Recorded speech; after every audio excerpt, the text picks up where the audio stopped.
Shoot. Go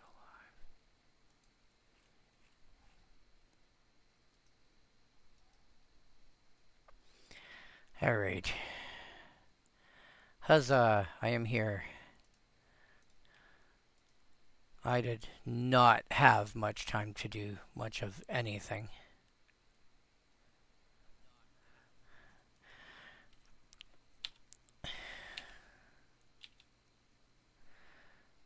Let's see how things go.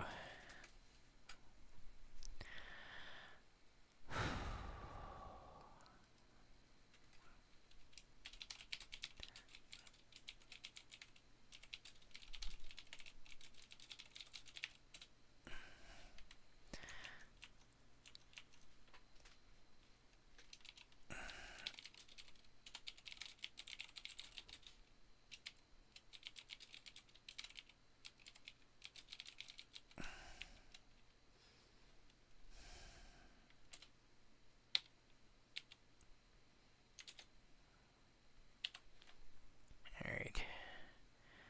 You're still not doing anything.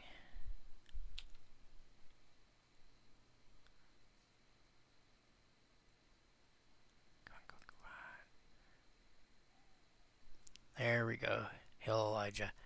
2 and 3.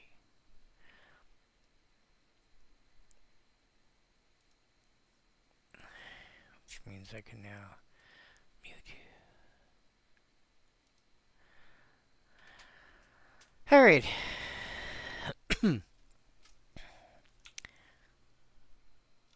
That's a little nicer, I think.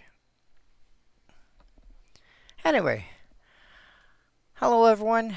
We are now covering, we are now covering KHANS of Tarkir tonight. I got a little snug for time. Life happens. Last week I had enough time to, I basically had enough time to sort stuff out with ChatGPT before my stream, so that by the time I got home from work, I would have a something that I could paste in. Yeah, I didn't have time to do that today. Again, we're talking the YouTube description section. You know, when you look under the video and hey, description. Yeah. I normally do that manually. Last week I had ChatGPT figure it out.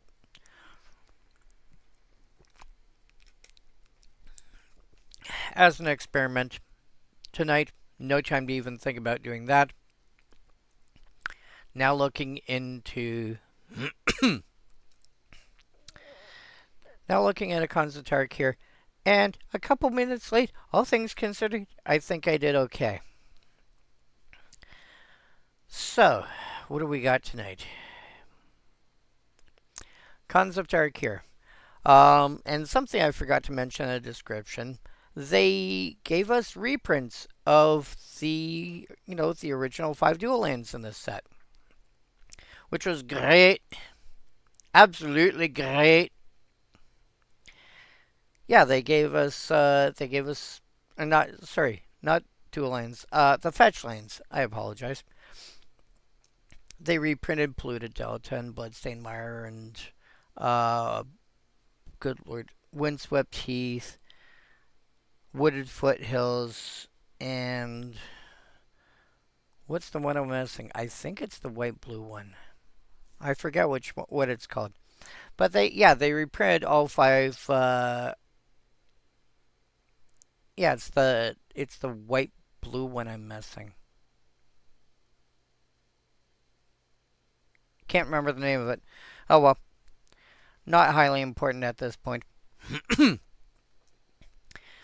They reprinted all 5 of them, put them back in standard, which was every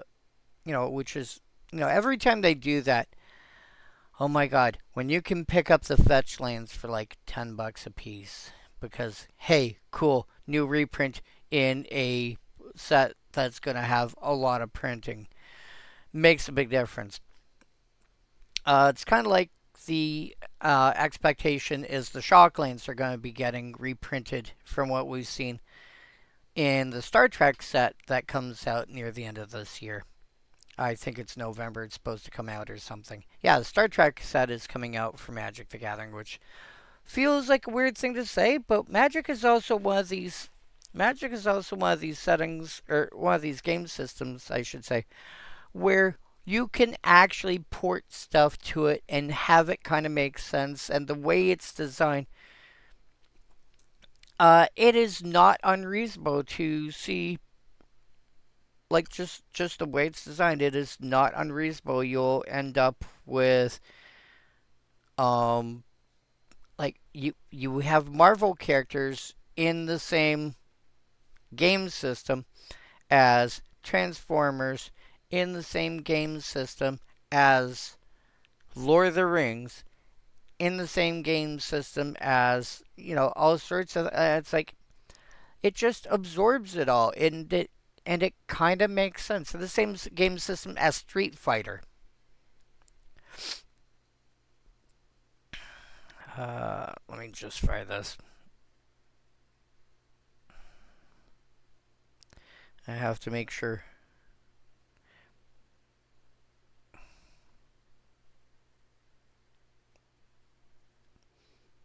There. Gotta make sure somebody specific knows, hey, by the way, I'm on.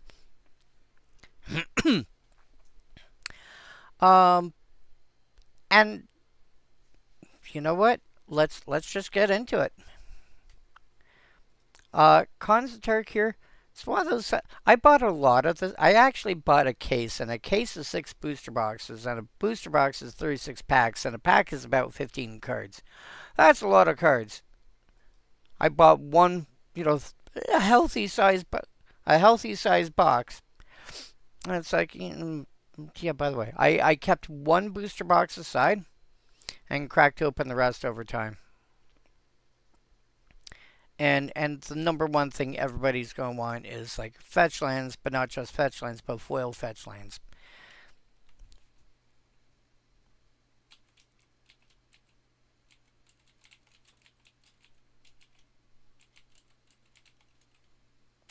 How many Lamassu have we actually got? We only get 3 in the entire game. Are you kidding me? We have one from KHANS of Tarkir, one from Murders at Karlov Manor, and one from Commander 21. How did he not give me the... I told you give me the original. Why did you not give me the original? Did I spell it wrong or something? Yeah, from Ravnica City of Guilds. And that's it. We have 3 Lamassu in the game. So you're not building Lamassu Tribal, which means you have to take a look at this and consider what it is from the mechanical perspective. Or alternatively, things like flavor text, things like, the artist. That is also a viable option. Unfortunately, I'm taking a look at doing it by artist. And we only have 37 entries. 1, 2, 3, 4, 5, 6, 7 of them are not actual cards. One's a treasure token. Well, 7 of them are not commander legal. And the one multicolor commander that you could play, you'd be rolling out. So we're already from 37, we're now down to 30. You would be rolling out 1, 2, 3, 4, 5, 6, 7, 8, 9, 10, 11, 12, 13 more cards. So that would bring you down to 23. That is not enough to build a deck in Commander. So unfortunately, Tang does not give you enough cards to build around. You're kind of SOL when it comes to building around the artist, which historically has been a thing that you could occasionally do. You're not building around the artist. You're not building around the creature type. So what other options are there? Flavor text maybe but mechanically speaking,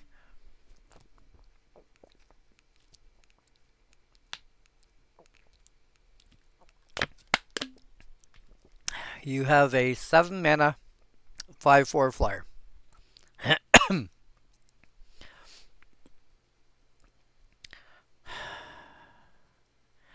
Let's take a quick moment, shall we?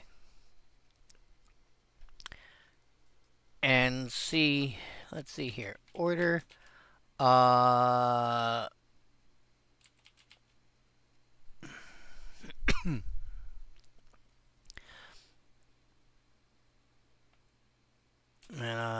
direction ascending. Power equal 5. Toughness equal 4. Keyword flying. Keyword flying.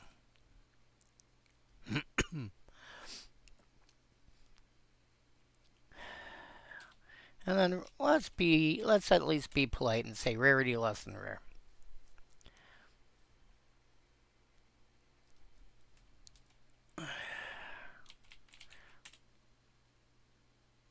Cool. So we skip the Aberrant Researcher. Arbiter of Woe is the 6 mana. That does other stuff. City Watch does other stuff.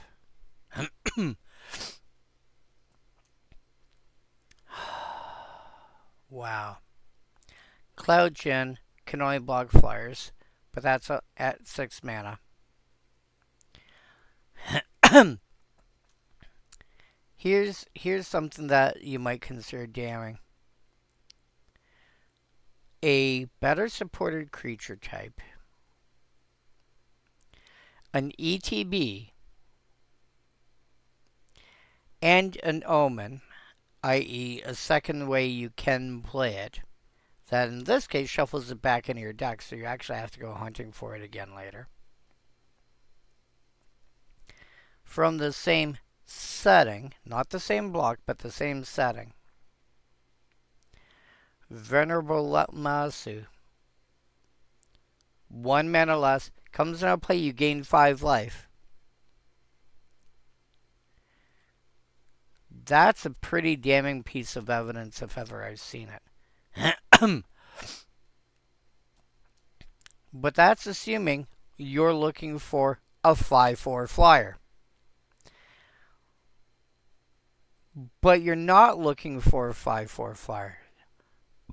You'll be looking for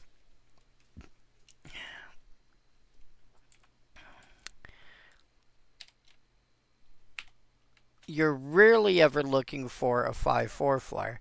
You're commonly looking for a 5 power flyer with toughness of at least 4. And again, 6 mana seems quite reasonable at, lower rarities to get something like that. In fact, just for lulz, let's see what I can find for commons. Oh, Smaug, which comes out in the set that's released next weekend. P.S. Don't forget, if you have an interest in a set, the pre-release for The Hobbit is this coming weekend. So be aware of that. And Smaug, you have a common legendary dragon. It's only a 5/5, but it's also got a adventure that you can spend 5 damage to a creature. Couple turns later, by the way, here's the 5/5. That's breathing fire all over you. Venerable Amasu does not have a good home as there are cards that they get overlooked. They have a reason. It's understandable. This, that, whatever. Because there's just something better. And then you get cards that are overlooked because they're just not worth actually playing. I started making because I'm going to be going through. I don't know if any of you follow me on Blue Sky. I started making a list of, hey, by the way, here is a overlooked card, you know, from a given set. I'm going through. I don't know if you'd be able to. I will embiggen this. Basically, here's the list of sets in order. I'm going through all of them in order, including stuff that's only on Magic Online, and I might even have some that are just in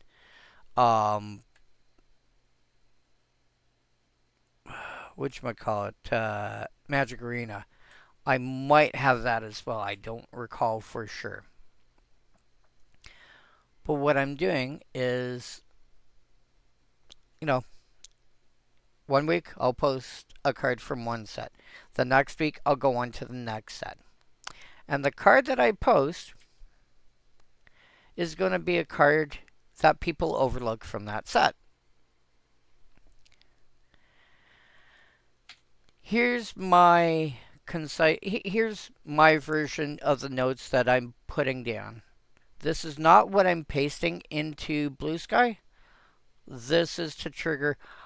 Oh, now I get why I want it. And I'm keeping track of when I post about it.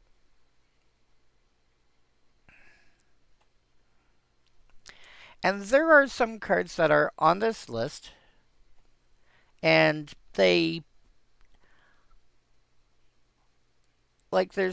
cards that I look at when I'm making this list, because like I said, I'm going through each set, and I'm starting off with the bottom 4, and I don't think I go past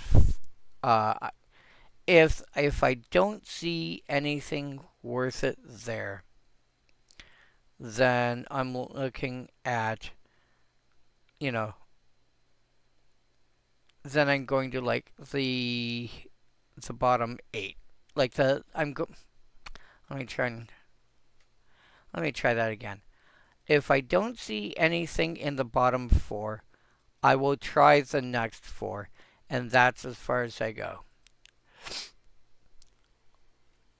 Because I've pretty much always found something within the 8 least popular cards from that set. Often 4, sometimes I have to go to 8. I find something that's worth it. And so this is where I'm coming up with these cards. It's not just, for example, Moorish Cavalry. I wrote about this, I posted about this a couple weeks ago. It's now a human knight. Knights are not known for having trample. This is even more true when you realize that Moorish Cavalry is a white card.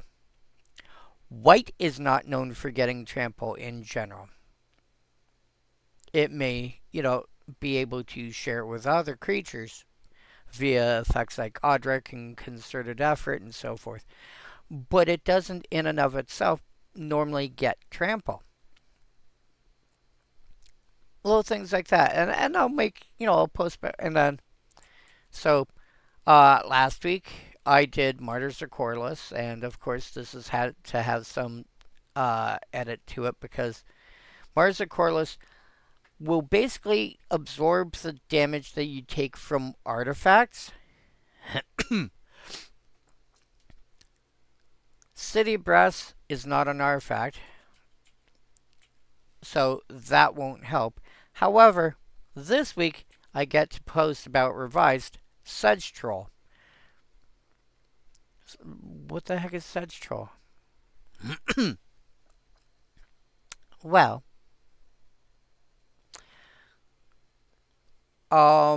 Red had access to things back in the day that it doesn't have access to now.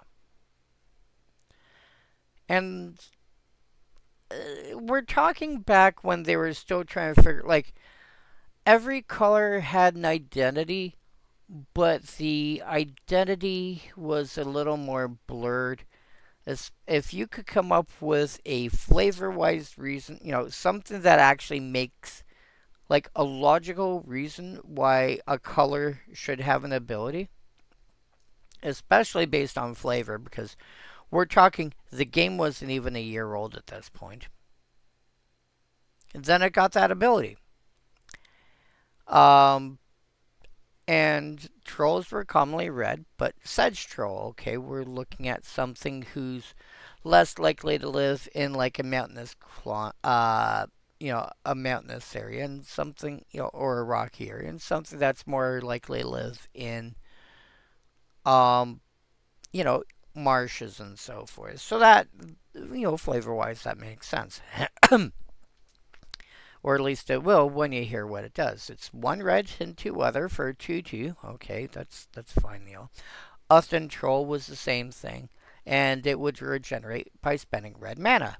No big deal. Pretty easy, pretty straightforward, etc. Sedge Troll rolls around, shows up, I like swamps. Kind of like how Jay from Jay's 2 Cents is like, I like boats. Although he says it better than I do, but that's...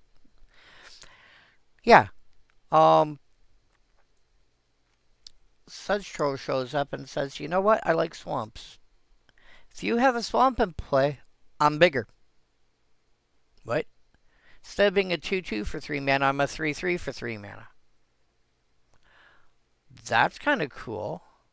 To be fair, the game wasn't even a year old at this point. It actually came out in, Alpha, Beta, Unlimited, which... Apart from Beta printing a couple of cards that got missed in Alpha. One cycle it missed 1 out of 5, and the other cycle it missed 1 out of 10. And then an additional basic land of each type, going from 2 to 3. And a lot of the cards that were revised were in Unlimited. And Sedge Troll was one of them.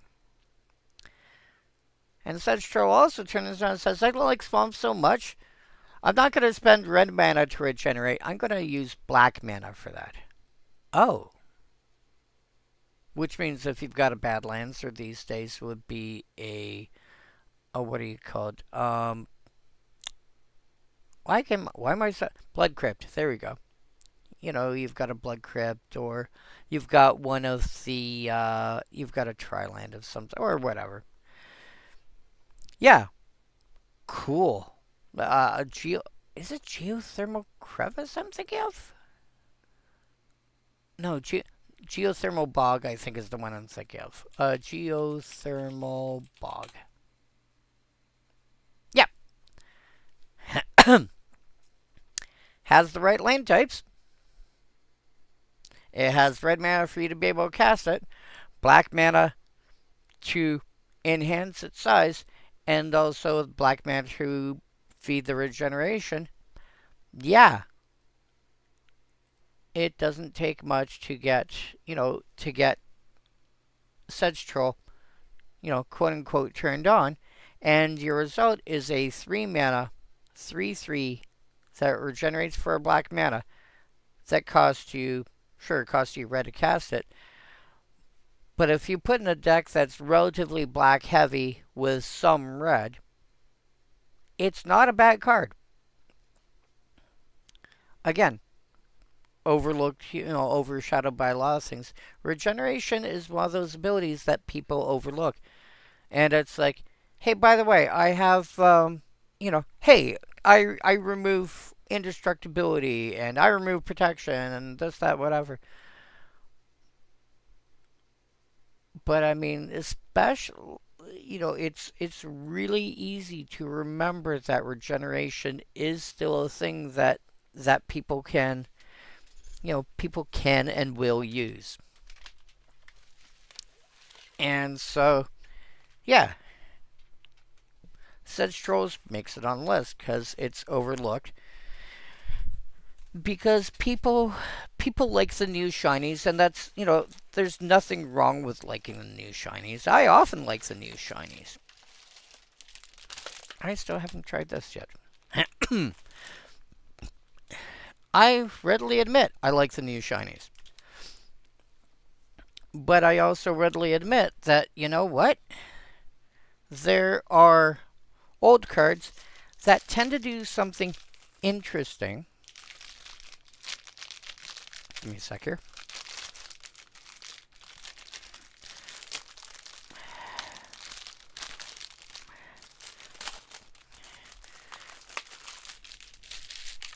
There. They tend to do something interesting that people overlook, that people don't realize is a thing that you can have access to, and so forth. And more modern players will see regeneration as something that goes in green and potentially black, and not red.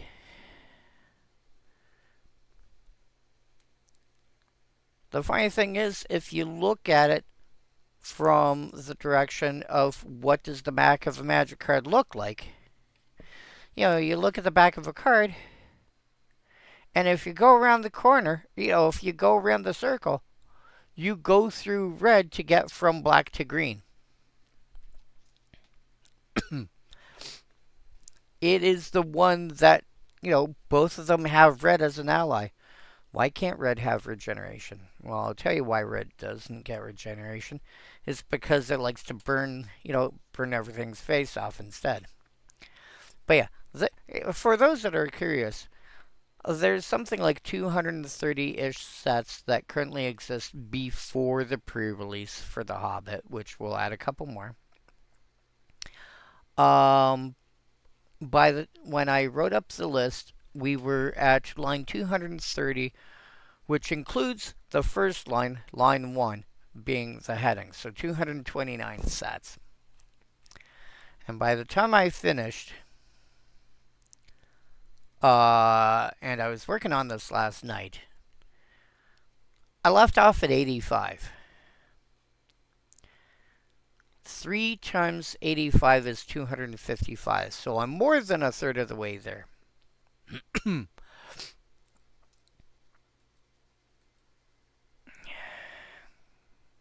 But, as I was saying, there's a lot of reasons why cards get overlooked.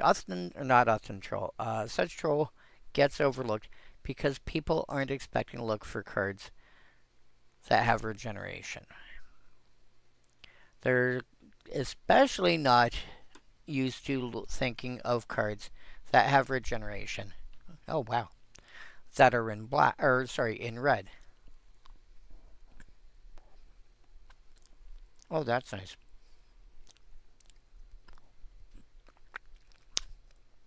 Red cards that generally say anything about regeneration usually are doing the opposite and saying a creature affected by this can't be regenerated by this. Regeneration doesn't help against this thing. And in fact, sometimes even goes a step further and goes, oh, by the way, if you'd end up playing it out of the graveyard, yeah, don't bother. It's just exile it instead. Wait, what? Which means the best form of protection against an effect like that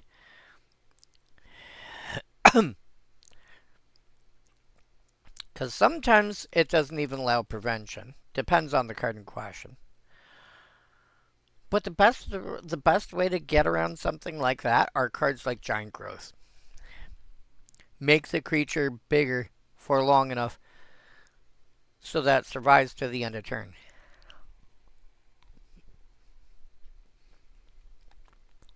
But yeah.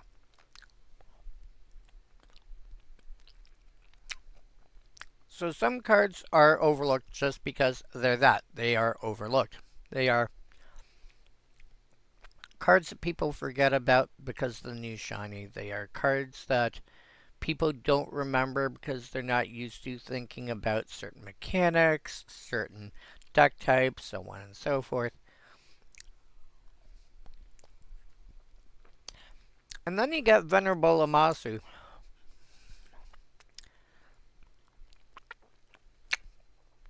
who gets overlooked because not only is the card, from a mechanical sense, not only is the card not really that good, like, the size is fine,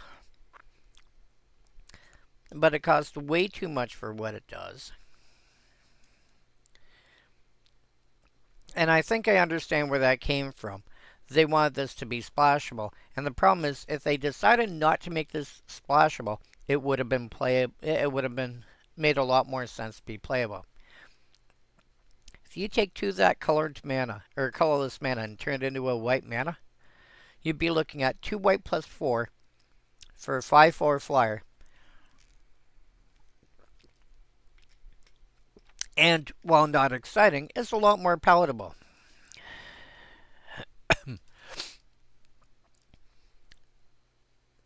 In pretty much every format that I can think of, people are usually willing to spend a little more effort massaging their mana bases, even in limited, to make sure that, if I want to be able to play a card, I have a reasonable opportunity to play it. And at 7 mana, getting a creature that's just a 5/4 flyer, it's not worth the investment. By this point, you should be looking charitably, maybe a 5/6. Hopefully with some kind of additional ability built in. Or something equivalent to that. A 5/5 with a interesting or useful, enter the battlefield. No, you have a 5/4 flyer for 7 mana, and that's it. And there's not enough Lamasu to build around, and Tang has not created enough art to try and build a deck based on the artist. We pass on it.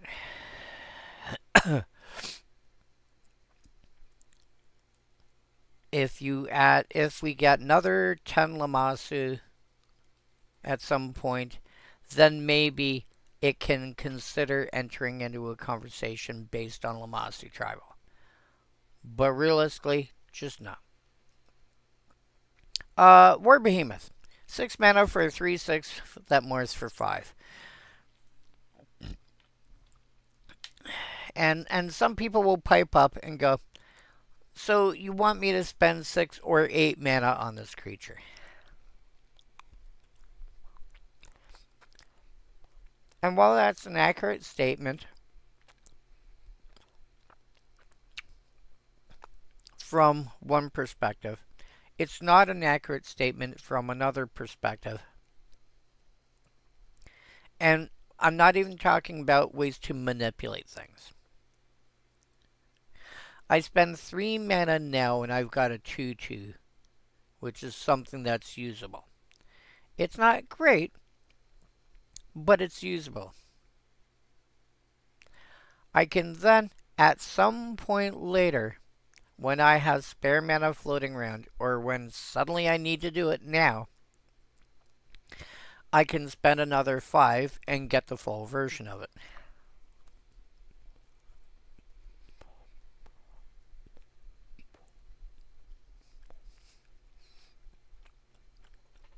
And some would say that's a waste.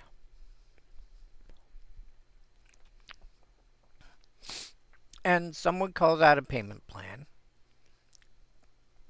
And some would say doing it this way might cost me more, but also lets me turn face up a turn earlier.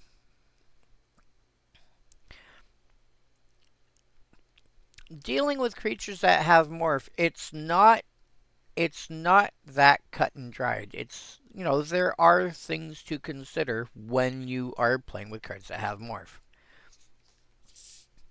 It is not as simple as I pay 6 or I pay 8.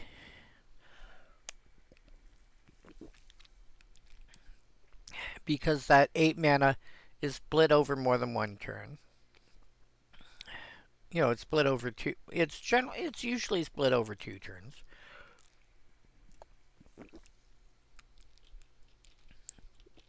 And because of that,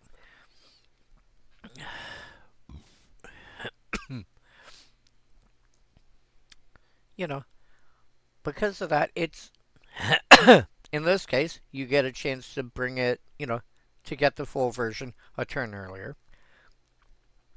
Getting stuck on mana is the thing that really sucks. And so being able to go, turn 3, I cast this face down. Turn 4, hey look, I hit one of my handful of ramp spells. Turn 5, turn face up. Incidentally, for those that are less familiar with how the mechanic works, 1, as the reminder text indicates, you may cast this card face down as a 2/2 creature for 3. Only cards that have morph allow you to cast them face down. Turn it face up at any time for its morph cost. If you turn it face up, it has not left the battlefield. It is still there. That is an important piece of information to remember. This was really the first mechanic. There were a couple of cards before that. I think only one that I can actually remember. But before Morph existed, there were no actual mechanics that dealt with having a card that was face down. There's one card that I remembered, which was Illusionary Mask, which is a really expensive card.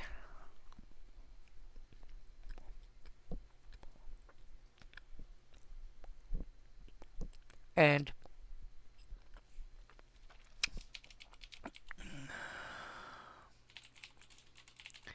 it's Oracle text, and it's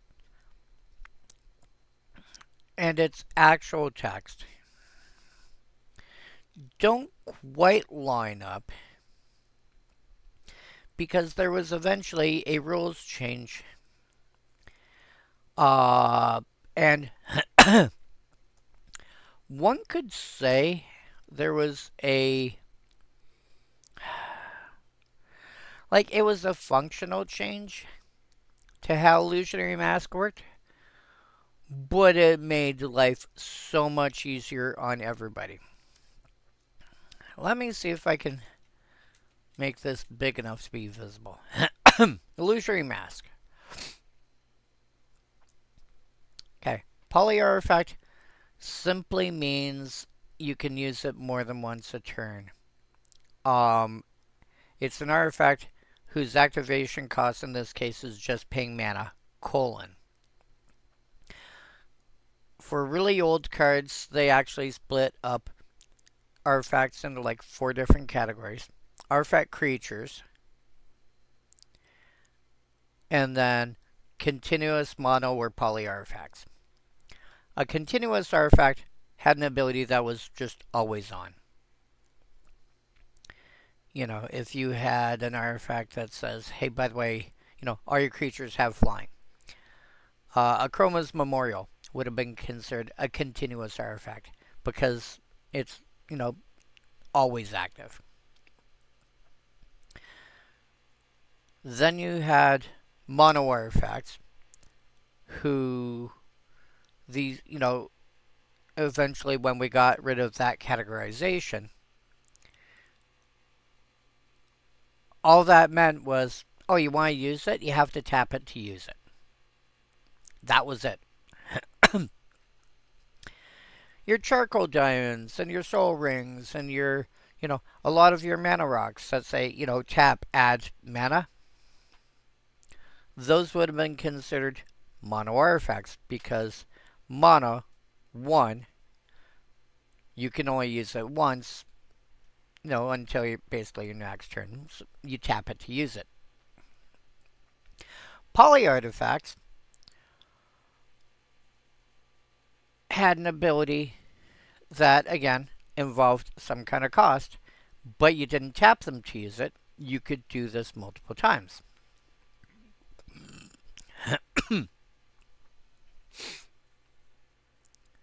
So, now that we've got that, so you can use this for multiple cards per turn cycle. Okay? And it doesn't even say that it has to be done on your turn, but I believe you end up having to do it as a sorcery because creatures, well, generally, because creatures by default are, you can only play them at any time you can play a sorcery. Yeah, activate only as a sorcery is the modern wording. I'll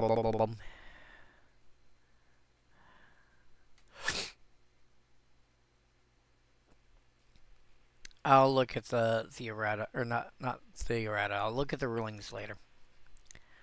So, you can summon a creature face down so an opponent doesn't know what it is. Okay, that's what face down creatures do. The X cost, okay, so if you take a look, there's an X over here. It's X colon. Can be any amount of mana, even 0. It serves to hide the true casting cost of the creature, which you still have to spend. So, you do this, and, you have a 3 mana creature.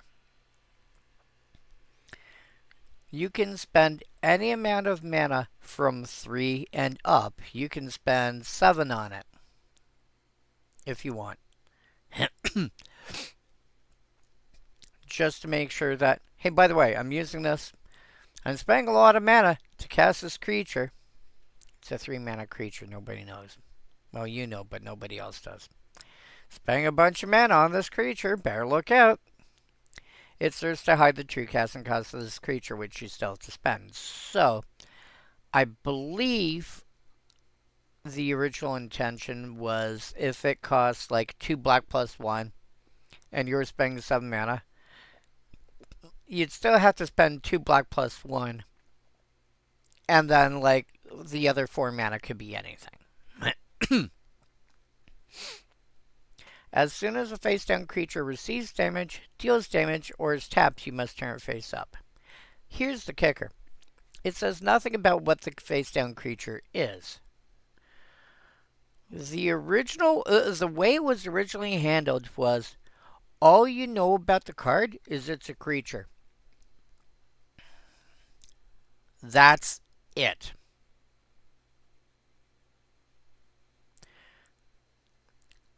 If it's a creature that's got protection from, and the silly thing is, you could go, okay, well, I swords plowshares on your creature. I'm like, okay, you can't. Why? It's not a legal target. Well, why isn't it a legal target? It's just not. Judge! If your creature's got protection from white, yeah, that happened a lot. Well, eventually the morph mechanic came out. And now we had creatures that actually were summoned face down, to use the old wording.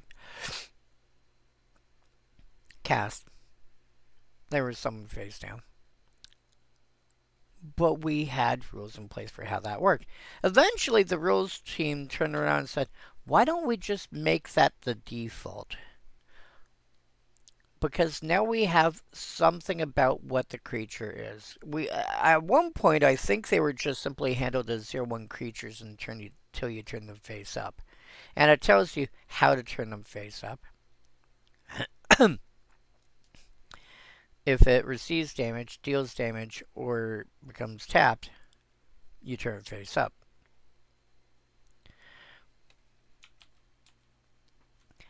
Now, but you didn't even have a toughness value for it. You knew it. The weird thing was, it was a creature that had a undetermined toughness value.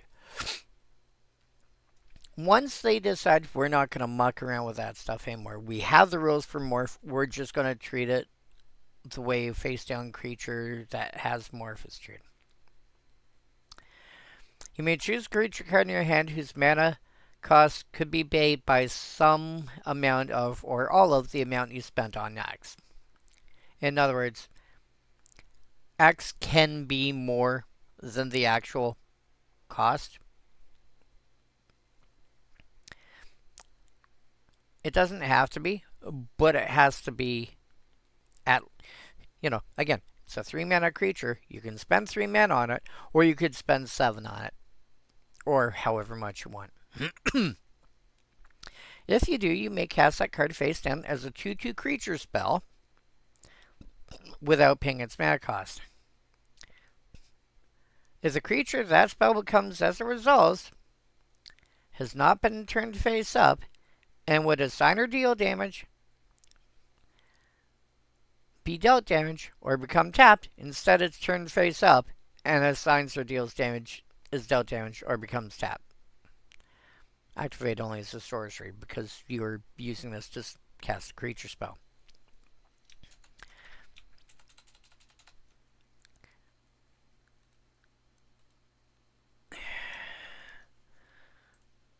Whoops.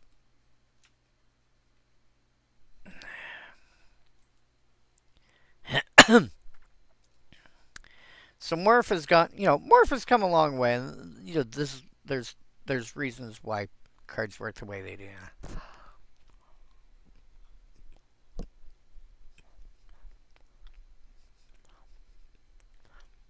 But back in the day,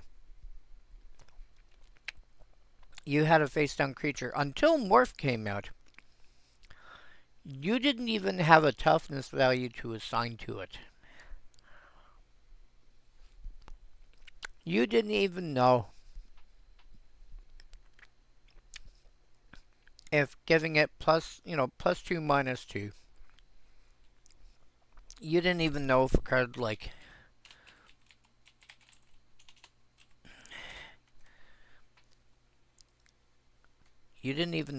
like Immolation was going to work on it and kill it or not. Not until it either became tapped or damage was involved.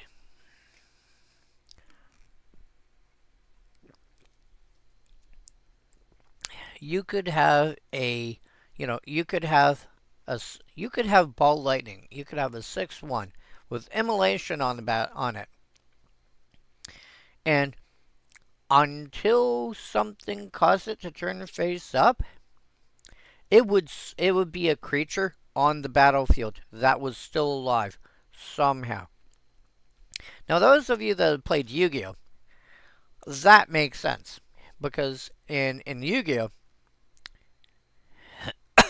a monster with 0 defense, sure, it can still be on the battlefield. Tokens do that as a matter of course. But to a Magic player, that's just weird. Because this is like saying, I have 0 life points, yet I'm still around.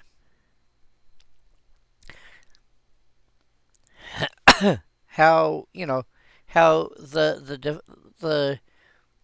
defense of the two main combat stats between Yu-Gi-Oh!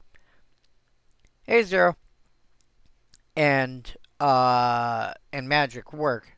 They're two, they work two very different ways.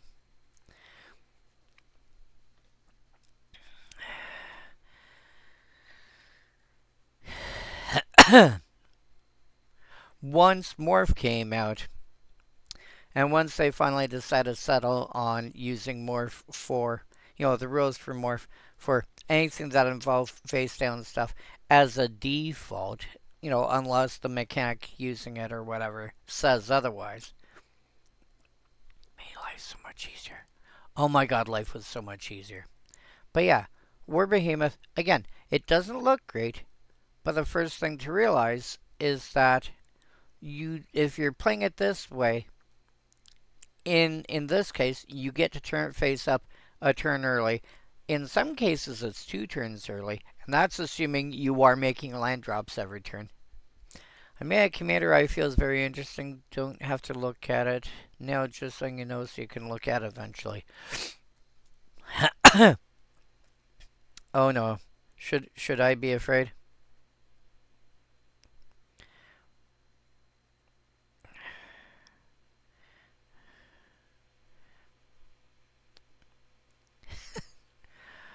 Uh, where are you? I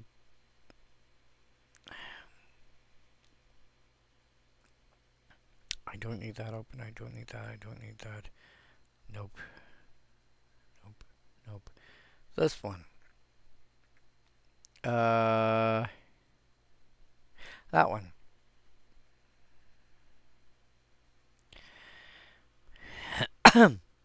You may tap an you may untap a land by putting a toll count. I think toll is probably Toll. If you're thinking like a toll bridge and stuff of that nature, I believe it's Toll. Whenever a permanent with one or more toll counters, oh,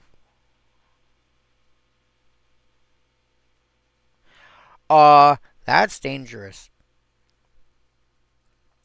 That is really dangerous because you can turn around and suddenly use it for like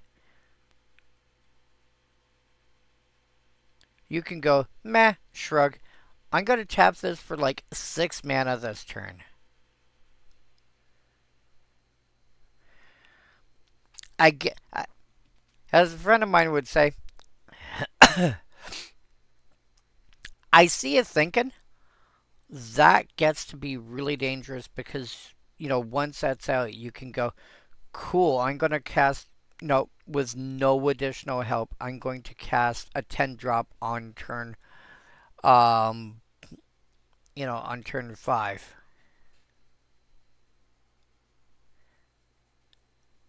And that's kind of scary. And considering your general is a 4 drop and you're playing you're playing commander, B, you're playing green.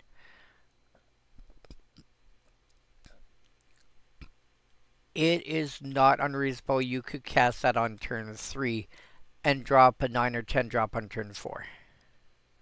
So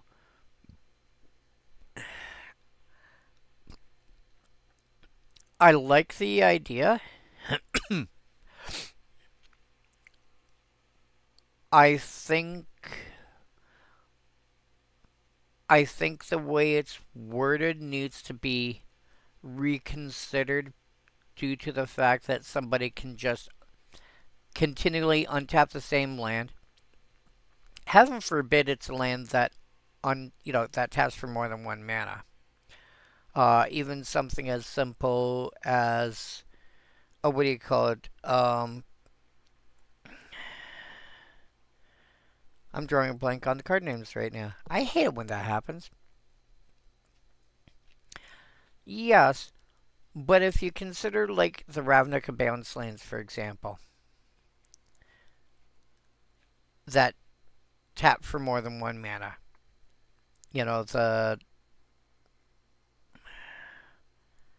There's like Semic Growth Chamber is one of them.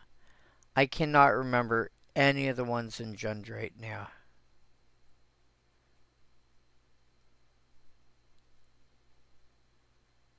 But yeah, you have stuff like that out, and it's really easy to find. I pay like 6 or 8 life. I drop a 10. I'm casting a 10 drop on turn 4, and yeah. Oh yeah. Look, like I'm looking at like common examples, as in cards that are A, printed at common, and B, people play regularly in a lot of different types of decks. Yeah, you'd use that with Lotus Field. You untap it like 3 times. I'll tap it once, get 3 mana, untap it with a toll counter, tap it, I pay 1, I'll get 3 more mana. So now I'm at 6. Put another toll counter to untap it, pay 2 more life to tap it again. Now I'm at 9. Do it one more time. What was it? 1? Yeah, I can pay 6 life and get and generate 12 mana off a Lotus Field. Almost everybody who's played Magic for a like, if you've played a decent amount of Magic, you'll eventually learn that that is a very worthwhile trade, because suddenly having access to 12 mana on, suddenly having access to 12 mana really quickly.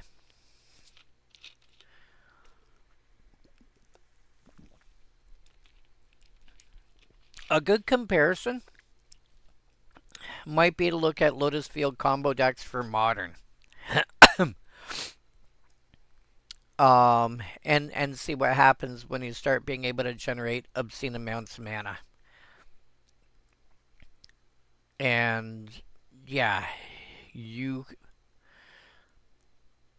it gets really silly really fast when you can suddenly start generating a bunch of extra mana. Pioneer is also similar in that context. Yeah. Um Something like that. It's a cool idea. It's a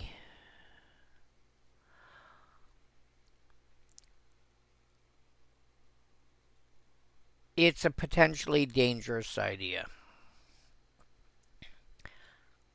because the thing is, what that allows you to do, the long and the short of it is, you can either get like the occasional additional untap, or you can get a bunch of untaps now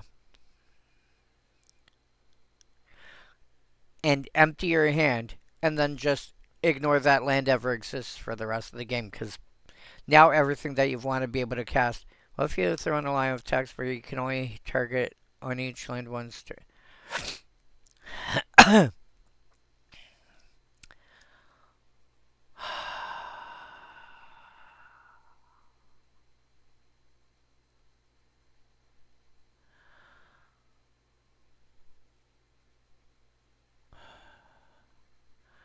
Maybe something involving stun counters.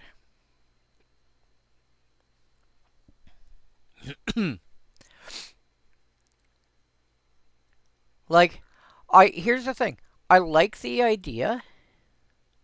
The question is finding a way to do it in such a way that doesn't break the game wide open. Because if we just leave the concept the way it's written,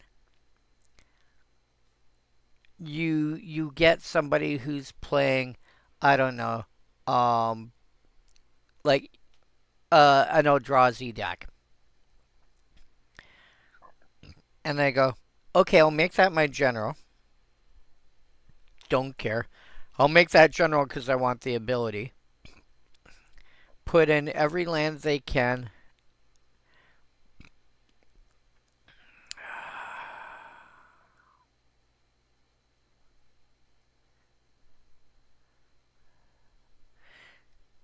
See, that's an effect I could understand, and that will slow down how much. I mean, with certain lands like the aforementioned Lotus Field, it's still incredibly powerful, but it does slow down how much it can break it, because if you use that and Lotus Field is the last land you have in play, and you spend a bunch of mana now,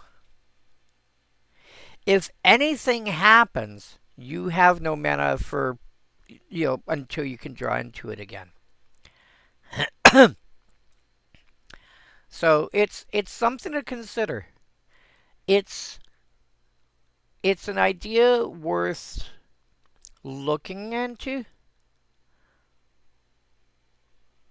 I would like it to be able to be good, but not like every deck is going to run this, etc., etc., etc. There's got to be something to it to make it worth.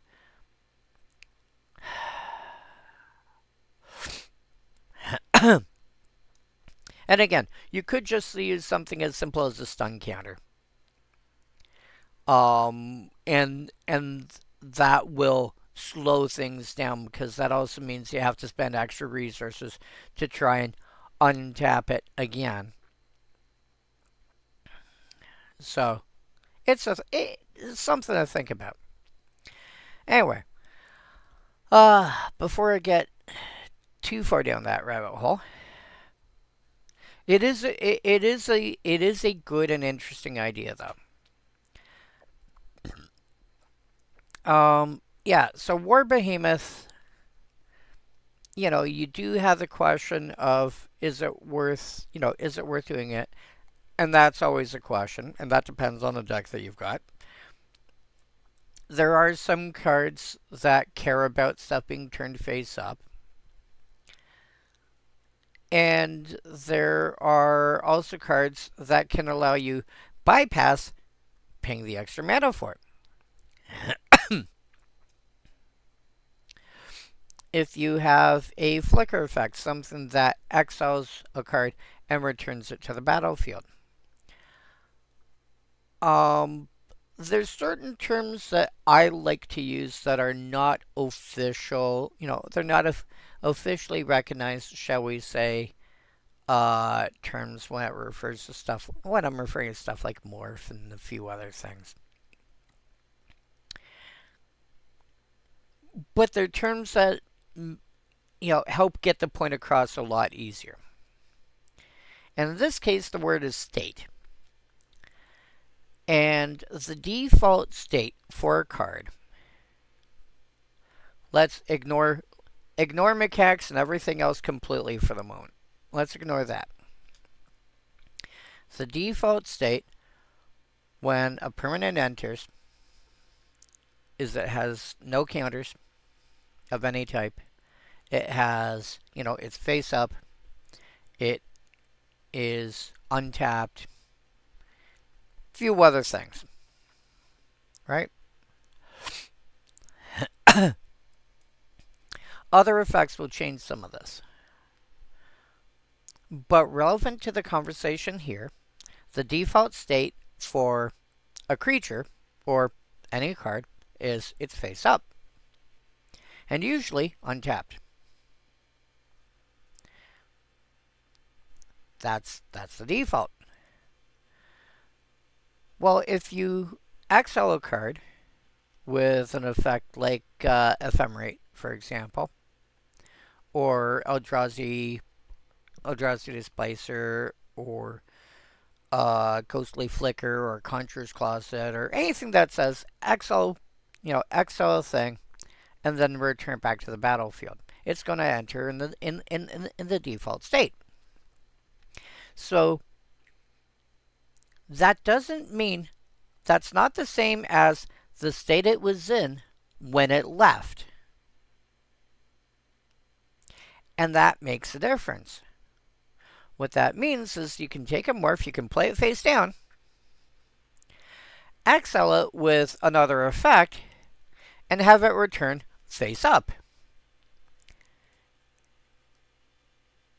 Well, let's say you've got Conjurer's Claws in your deck because you've got things that you want to be able to, you know, reuse on a regular basis. And one of your cards happens to be a morph that's in your deck, and it's in there for some completely different reason.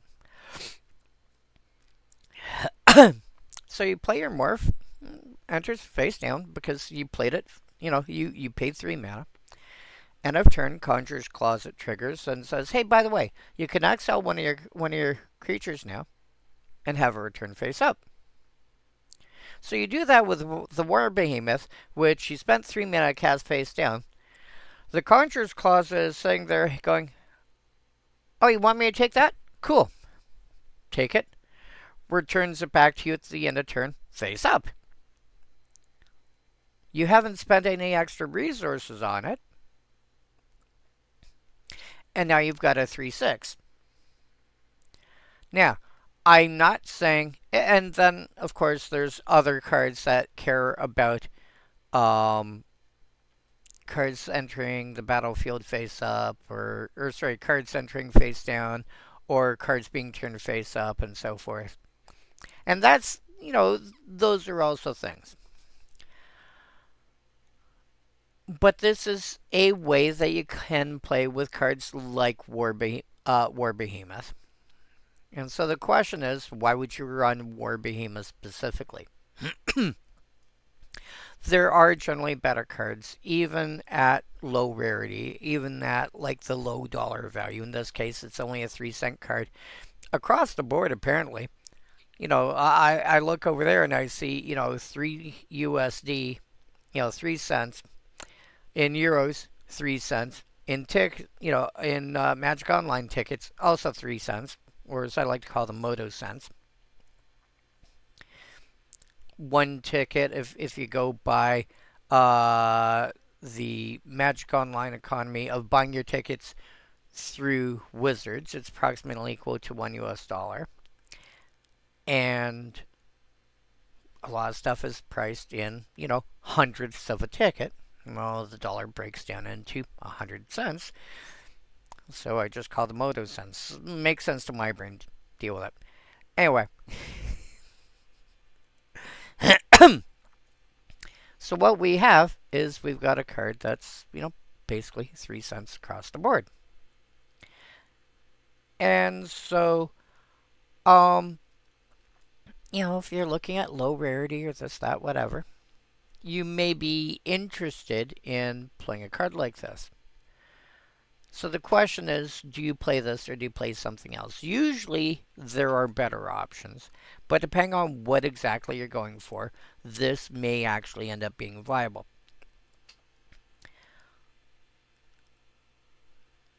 I wouldn't play it, even though it looks otherwise, I wouldn't play it in a Toughness Matters kind of deck, because I think you're spending too much mana for, realistically, you want the 6 toughness. So 3 power in a deck like that, and it's a thing I'll regularly point out. If you're looking at a Toughness Matters deck, having creatures that have a positive non-zero power, a 1/6, a 2, a 2/5, a 3/8, stuff like that.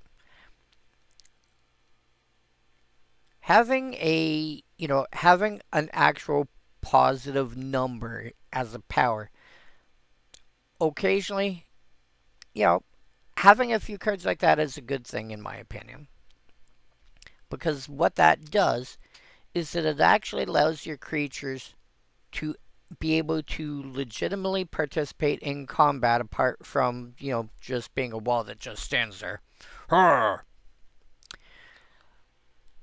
It allows you to actually do something if your Chaos, your Arcades, your High Alerts, your, whatchamacallit, the Throne, the Roaming Throne, I think. No, is it Roaming Throne? I forget which one it's actually called.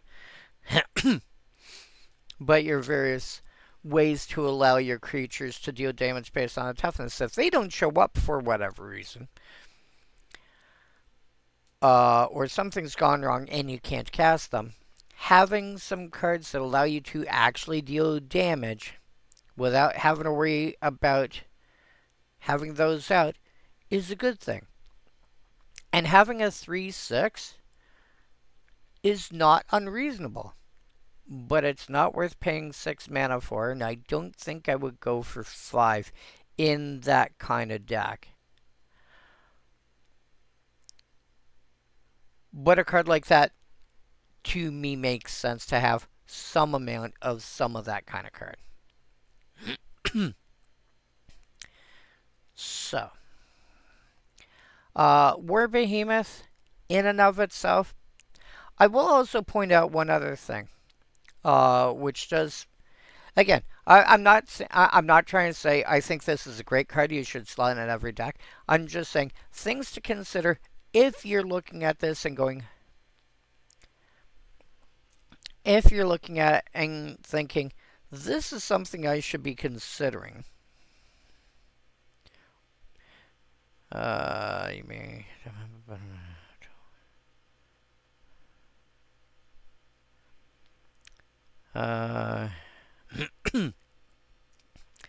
Cycle land on tap trigger.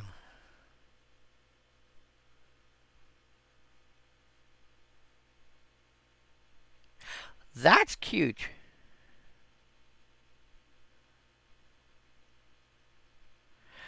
I think that's a much cleaner way to. We'll have to mess around with the actual wording.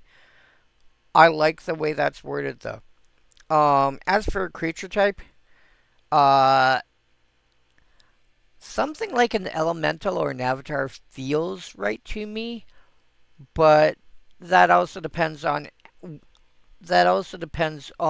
what you think it should feel like.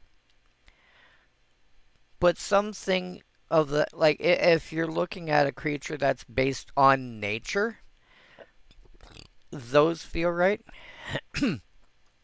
Some kind of demonic druid. I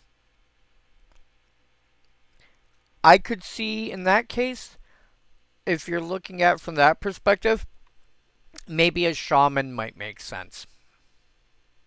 Orcs, for example, are known in various game systems for instead of having druids or something like that, they're more likely to be shaman. So, from that kind of perspective, that I could see that. Again, depends on what's going on in your mind and if you've got like a mental image of what the individual looks like. And I'm not saying you do. I'm not saying sometimes I just come up with card ideas and jot them down. I've got no idea what it's gonna like what an image might look like because I'm actually really bad for that. But yeah.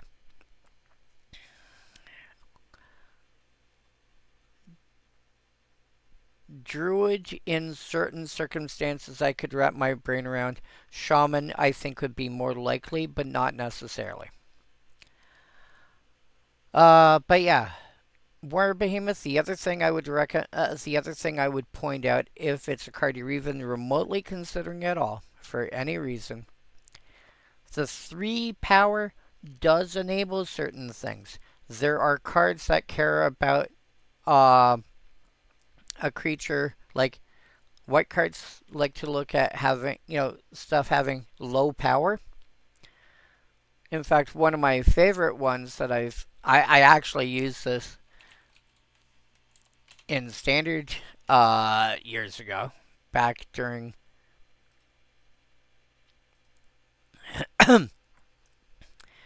Alicia or Elisha, depends on how you pronounce it, who smiles at death. 3/2 first strike. When she attacks, you can pay 2 Orzhov mana.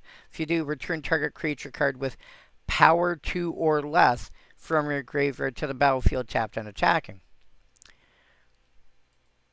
If you can find a card that does something similar and says 3 or less, that suddenly opens up. Sun Titan, for example, will do. No, Sun Titan. Sorry, Sun Titan is based on mana value. but a card of that nature that looks at power 3 or less will do this. Also, on the green side, a lot of cards care about a card having, you know, some number or more power. And usually it's like 5 power or greater or 4 power or greater. Occasionally you will see 3 power or greater, which this will enable. So if it's a thing you're at all considering, those are concepts to keep in mind. And if you've got enough of those, you know, converging, you may be more willing to look into War Behemoth. Sage Eye Harrier. Again, most of what I just said about the Behemoth applies here. The difference is now you're looking at a 1/5 flyer. And being able to cast it on 3, turn it face up on 4 is palatable. What I will specifically point out here, though, is the typical casting. The typical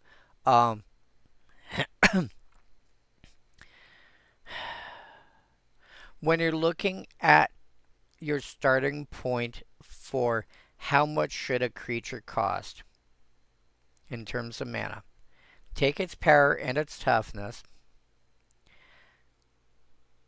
add them together, and cut the number in half. 1 plus 5 is 6. 6 cut in half is 3. This should this should be cost, you know, you should be looking at the cost based on about a 3/3 flyer, which at that point would have been about 4 mana. You're paying an extra mana because you've got the option of playing it as a morph. The problem is a 3/3 flyer is about 4 mana. Turning it face up, you've got something equivalent to a 4/4 flyer or a 3/3 flyer. So unless you're dealing with some of that, you know, some of the other shenanigans I just mentioned, like Alesha getting it back from the graveyard and, you know, other similar situations, I would probably pass on this one. It is a bird, so it does have that going for it. Also, having 1 power is a big deal in white for certain things.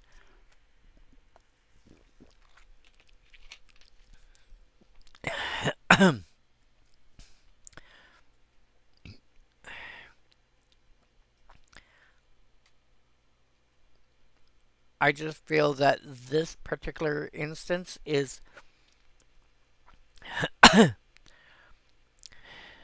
from the general mechanical end, I'd knock it down a bit, but I'd bring it back up a bit because both bird and warrior are creature types that people care about. So depending on the kind of decks that you're building, this makes a little, you know, this can make more sense than the War Behemoth. Watcher of the Roost. What I said before about turning stuff face up, this you can turn face up the turn that you play it. You get a 2/1 Flying Bird Soldier, which is for 3 mana, you should generally be looking at a 2/2. However, you can turn it face up the turn you play it by not spending any cards, just showing that you've got another white card in hand. Keep in mind, lands do not have a color unless another effect gives them one, or unless the card itself actually says, hey, by the way, I'm this. The number one card that people will play that says, hey, by the way, I have a color to me, is Dryad Arbor. Because it is Llanowar Elves from the opposite. Is literally Llanowar Elves from the opposite direction. Let's go back to the original print because that'll be the style might look a little weird, but I would say it's a little clearer. Actually, no, sorry, it's not. Although it does here have a line saying that it's green. Let's see if I can find a... Here we go. Time Spiral Remastered. That's the version we want. It is clean. It is straightforward. It is not messy. It has over here on the left side, by where it says land creature, see this green circle here? This is what's called a color, basically a color indicator, I believe is the term for it. And this tells you, hey, by the way, I'm green. Land, creature, forest, dryad. Land, forest, which means you can fetch it with things like wooded foothills. Creature, dryad. It's a 1/1. You play it as land, but because it's also a creature, it has summoning sickness. But because it's forest, it inherently has tap, add, it inherently taps for green mana.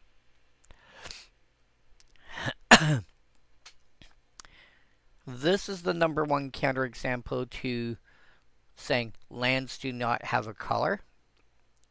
This has got a color indicator saying, hey, by the way, I'm green.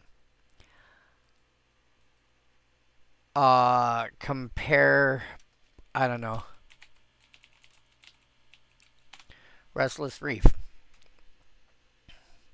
which by itself, it looks black and blue. It is not black or blue until you spend the proper cost, in this case 1 black plus 1 blue plus 2, to turn it into, until end of turn, this then becomes a 4/4 blue and black shark creature with death touch. It's still a land. It specifically says at that point, hey, by the way, I now actually have a color scheme to me. Compare Mutavault,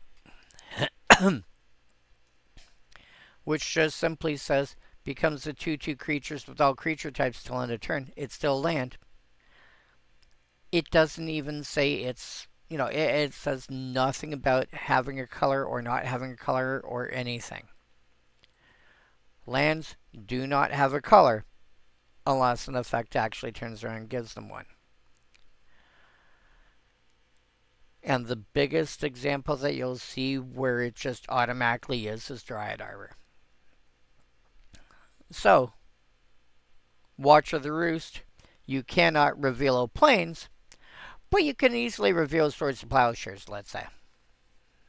Because it's just a white card, and you're just showing that you have one. And that's it.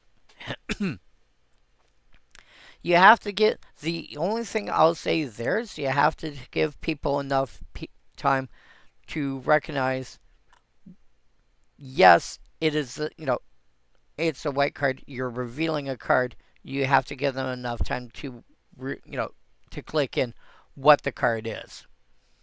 You can't just go, oh, by the way, it's this thing, and put it back in your hand. No. You're revealing. You have to give enough time for, to get them to process. Oh, by the way, it's this. That being said, for your 3 mana, you get a 2/1 flyer. When it's turned face up, gain 2 life. It's like just enough of, just enough things that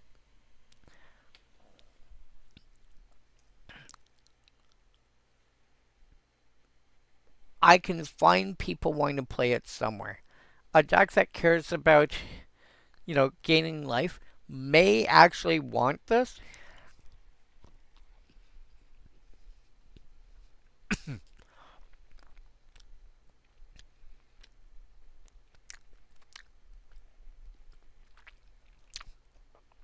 You've got a creature that's gone from a 2-power ground beater to a 2-power flyer just by going, hey, by the way, I've got this. the difference between 1 and 2 toughness in most games is not going to make an actual difference. 2 to 3 toughness makes a bigger difference. 3 to 4 is actually quite a fair bit. Because 3 to 4, a lot of people like playing with cards like a Braid, like Lightning Bolt, and so forth that specifically say they deal 3 damage.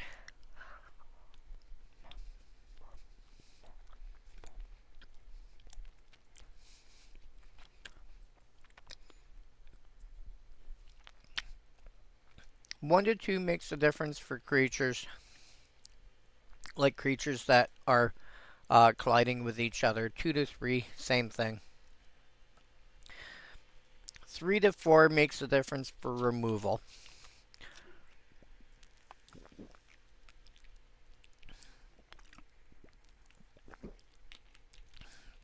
After, once you're bigger than 3 toughness, you should not be looking at size-based removal to deal with your opponent's creatures.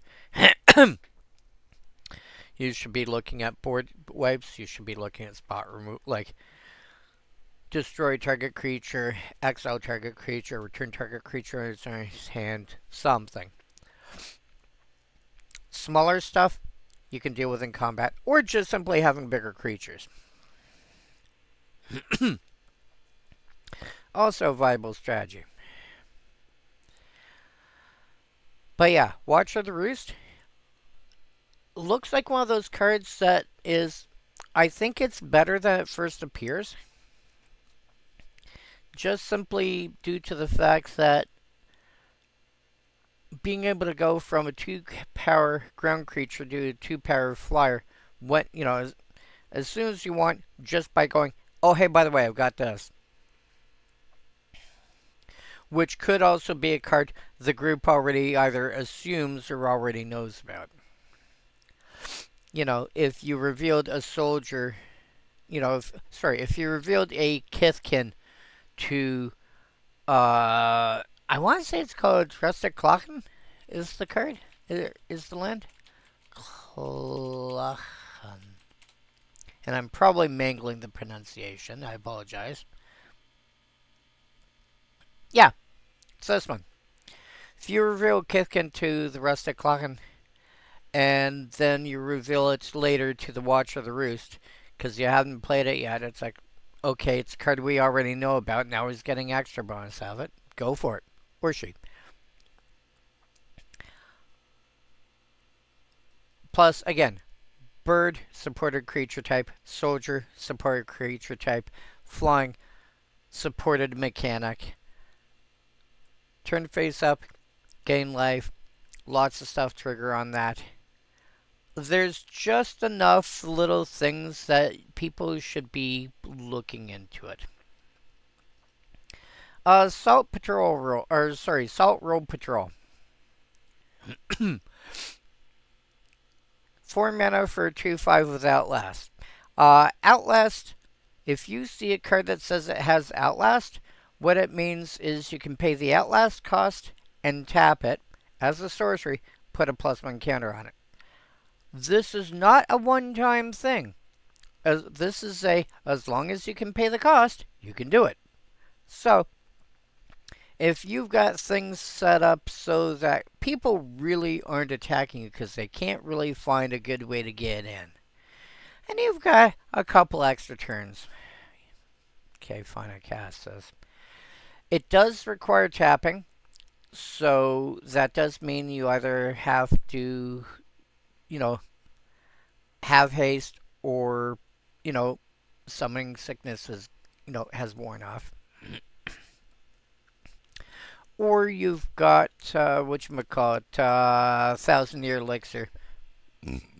Or a similar effect that allows you to activate creatures as though they didn't have haste. Or as though they had haste, rather. There you go. Cool. Got a 2/5. Next turn. Pay white +1, tap it. Put a +1 counter on. Next turn. Yeah, it's still quiet. Pay 2 mana, tap it. Put another +1 counter on. think I'm safe right now. Next turn. Pay 2 mana, tap it, put a +1 counter on.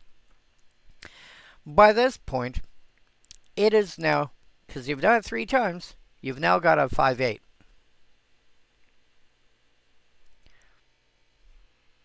Because you got 3 counters on it. It's now a 5/8. Now you got something that's, a hell, it can attack some. It can attack into some, and sure, you can't.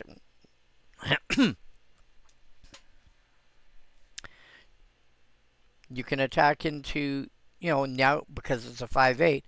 You can attack into creatures that are potentially like 7/7, and in that case, sure, you're not going to deal damage. But it doesn't take much for your, a couple more times, and your opponent 7/7 is going, I'm going to need backup.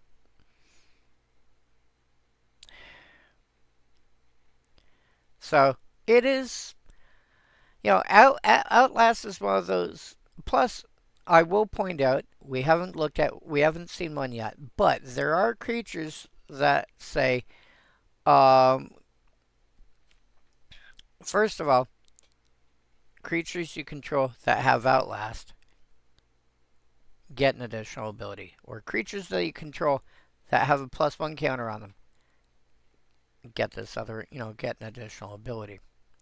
And occasionally, and the newer cards say modified creatures you control get an additional ability. And putting a counter of any sort on a creature means it's now a modified creature, because modified means there's been some kind of change to it from what it actually says on the card. What?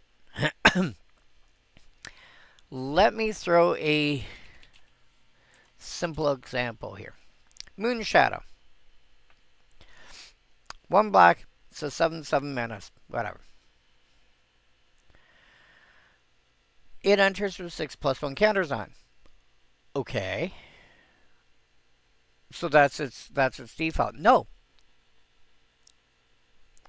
Its default is being a 7/7. Look at the bottom right corner. It's a 7/7. Some kind of effect has put counters on. In this case, yes, it's its own. However, some kind of effect has put counters on.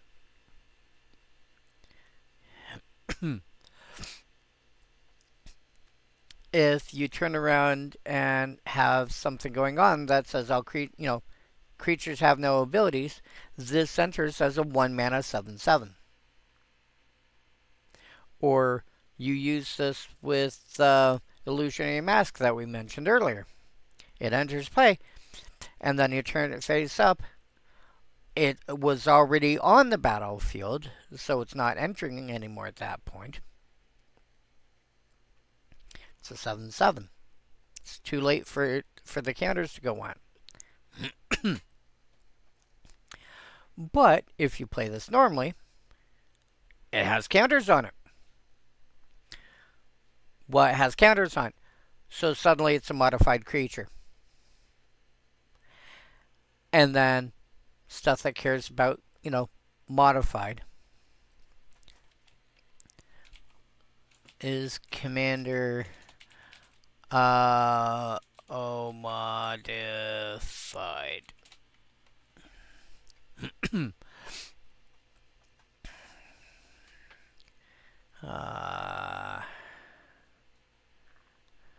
Alright, you're the only one I see that's black and cares about modified.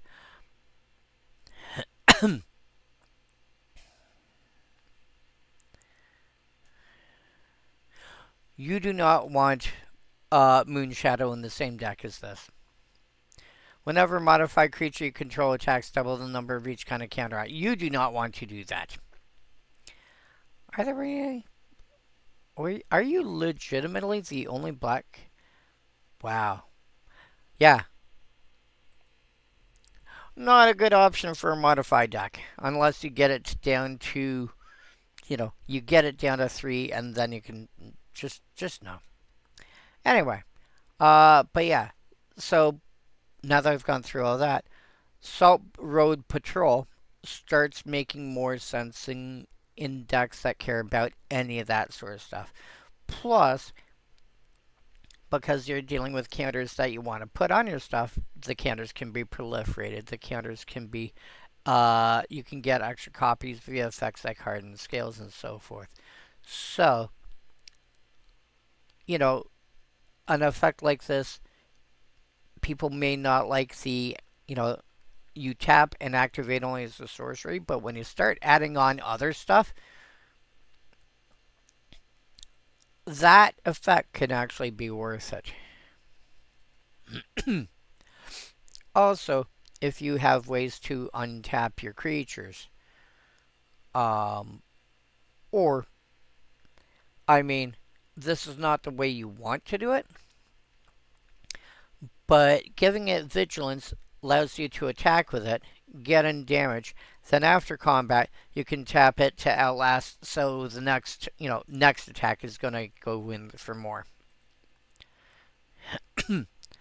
Alabaster Kieran. 2/3 Flying Vigilance for 4. Not too far away, I'll be honest, not too far away from Sarah Angel. Because all you had to do is put Unholy Strength, I think it is, on Alabaster Kieran. And you've got 2 cards, 1 black, 1 white, that combined to make you Sarah Angel.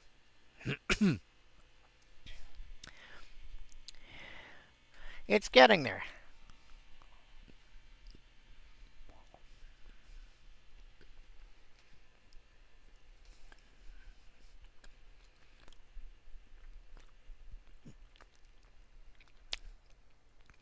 Nowadays, a 2/3 flyer for 3 mana is about right. I'm not positive you can get this for 3 mana nowadays. Oh,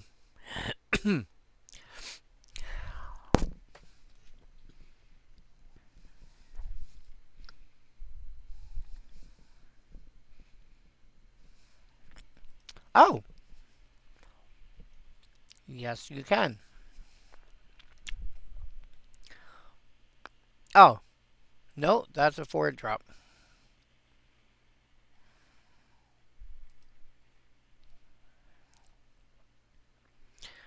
Eastwind Avatar, you get a 2/4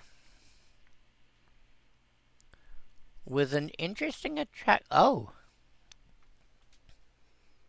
whenever another creature you control enters, this creature gets +1 power till end of turn. Oh my dog, I like that. So yeah, you're not yet looking at this for 3.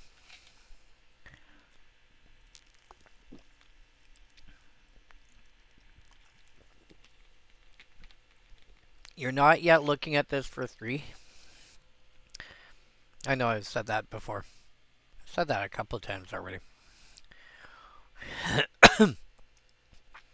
But a 2/3 flyer or a 2/3 vigilance for 3 mana feels about right. You're paying an extra mana to get both abilities. And again, like, this is a story card where I'm like, you're building on a budget. You want something that's going to be reasonable. Flyers is a really good starting point for a premise for a deck. Start with this. Start with cards like, if you're trying to build a $10 to $15 budget deck, I would not complain at all if you had a card like this in there. It's gonna do more than it looks. The combination of flying and vigilance is huge. Flying and vigilance, this is part of the reason why early, And we're talking like 1993, 1994, 1995. Why early control decks love playing Sarah Angel. Take this, add one more white mana, and the stats are 4/4. Flying and Vigilance means it can attack for damage and it can block. You know, you can be offensive and defensive. In a 20 life game, swinging for 4, that's hard to deal with, is great. And because it had 4 toughness, it also meant some of the prime removal spells that people would play, like Lightning Bolt. You know, if you're playing red, you're running Lightning Bolt, you're running Incinerate, you're running Chain Lightning. They need at least 2 of them to deal with one creature. At which point you go, oh, you killed it. Okay, I'll play another one.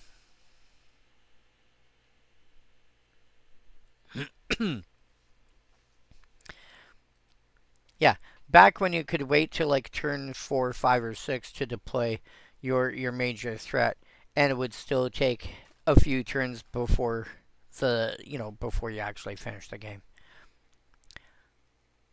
But yeah, Alabaster Kieran, it's a good combination. It's a reasonable size. It's a understandable cost. You're looking on a budget. It's a good starting point. Timely Horde Mate, 4 mana for 3/2. Basically, if you cast this on a turn after you've attacked, you get to reanimate one of your cheaper creatures. Something that costs 2 mana or less. So that could, anything from like Savannah Lions, some of your some walls that, like some really good walls are in the 2 mana range. um, also lets you bring back some stuff. Keep in mind, it does care about mana value, not power. But it can allow you to return stuff that you just simply couldn't cast because you weren't getting the color. So that's also a thing to keep in mind. And some of the stuff that you can bring back, like mana value 2 or less, some of the ancient stuff that you can bring back, that's not overpowered, but in my opinion, still really good. Dan. Good enough to have his own format. 2 blue for 4/1. You need to have an island to keep him around. And if you want to attack with him, you need, your opponent has to have an island. But apart from that, it's a 4-power creature in blue for 2 mana. Sorry. Tarkir block also brought along Frostwalker. We may be covering it in this stream. It might be next week. We'll see. But it's also a 2 mana 4/1.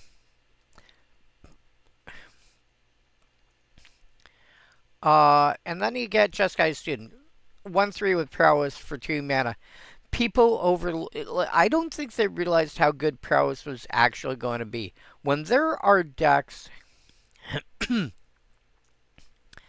where you take the name of the mechanic and you're going, hey, by the way, that's the deck I'm playing, and it's named after the actual mechanic, something's happened. Like energy, when we start looking at Kaladesh and Aether Revolt. It is, energy is strong enough that there are decks in Modern, and I think even Legacies managed to pull it up, as well as while it was in Standard, where it was built around the namesake mechanic. And, prowess, same thing. And prowess does not take much to turn. It does not take much to turn on. Gives the creature +1/+1 till end of turn. Okay. Starting off with a 2 mana 1/3, which is already. I mean, that's par for the course. But this goes really fast, really easy.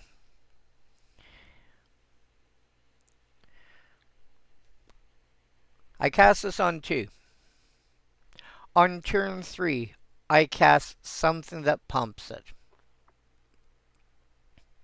Let's say I got, let's say I've got a 2 mana aura. Cast it. It already gets +1/+1, regardless of whether the aura resolves. Then the aura resolves, and you get whatever happens from that. So suddenly, on turn 3, with, a 1 power creature that has prowess, you are not unrealistically swinging for 1, 2, let's say 5. 4 or 5 damage. Inexpensive, creatures that are inexpensive to cast that have prowess are really, really good. Have some higher end ones just so that you've got a reasonable starting point. White also gives you cards that you can use defensively. Your various, the high-end silly ones are things like Teferi's Protection and whatnot. But even like smaller stuff that you can give, like protection from a color, or, hexproof or indestructible or whatever. You can find a lot of that sort of stuff in white.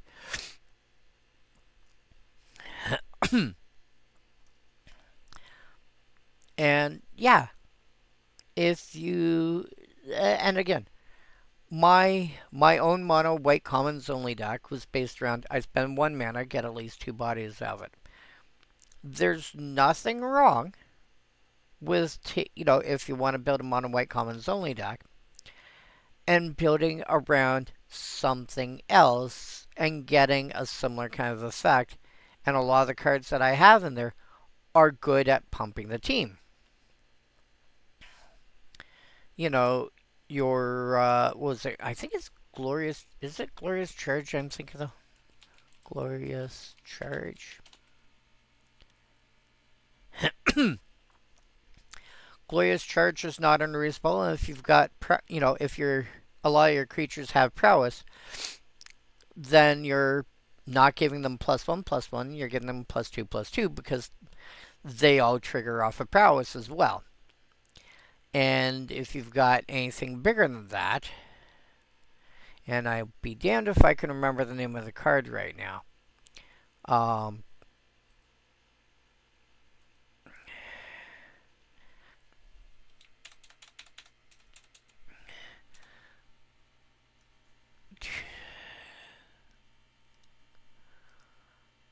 Why can I not remember your name at the moment?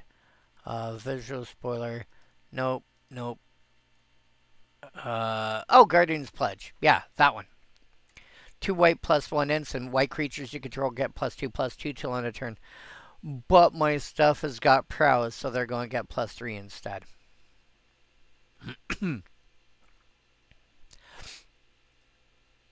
And yeah, building around that kind of concept. Jeskai Student is definitely a role player in a deck like that. And again, you don't need high-end, expensive, powerful cards. This is a, what? It's a quarter common. But is going to slot very nicely in a deck of that style. Siegecraft. Enchanted creature gets +2/+4. They thought their fortress impregnable until we marched up with ours and blocked out the sun. Golrin, Dragon Scale Captain. Yeah, that sounds about right. Enchanted creature gets +2/+4. Again, sounds until you realize, like, that's about the right stats that you would see on, like, that you would see on a creature about that cost. A 2/4 creature for 4 mana sounds about right when you're looking at common, a common white card. This is an aura. This is a healthy size boost to a defensive creature. If you put this on, let's say you've got a 2/6, and you put this on it. Now you've got a 4/10. Your creature can now swing for reasonable damage, assuming nothing else. Swinging for 4 and having a 10-point butt is pretty good. On the other hand, in a Toughness Matters deck, where you have one of your enablers out, now you've just turned around and said, by the way, I'm swinging for 10. Now, can you do this, more cost efficiently? Probably. However, keep in mind that giving +2 power, I've said before and I'll say it again, in a Toughness Matters deck, having the ability to actually swing for damage when you don't have an enabler around is good.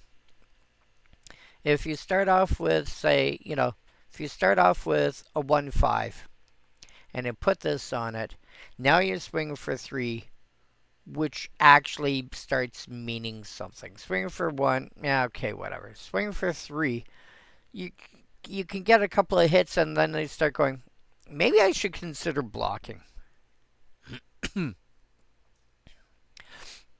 Take up arms. It's 5 mana for 3 1/1 tokens. The problem with take up arms isn't because I think it's bad per se. If you're looking for token generation, there are better cards to do this. However, if you want to make sure you have enough cards that do this, this is good. Triplicate Spirits comes to mind. I'm assuming that the creature type is not relevant. Sometimes the creature type is quite relevant. Triplicate Spirits is good. I think that's the one that's got Convoke.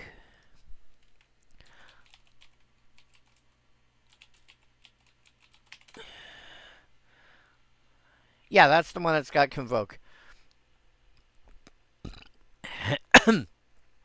Which means that you could potentially, tap 6 creatures and pay 0 mana for it. 2 of them have to be white, but, that's a thing that you can do. And it's literally 1 more white mana, sorcery instead of instant. A, it's got Convoke. B, your creatures, B, the tokens now have also flying. So,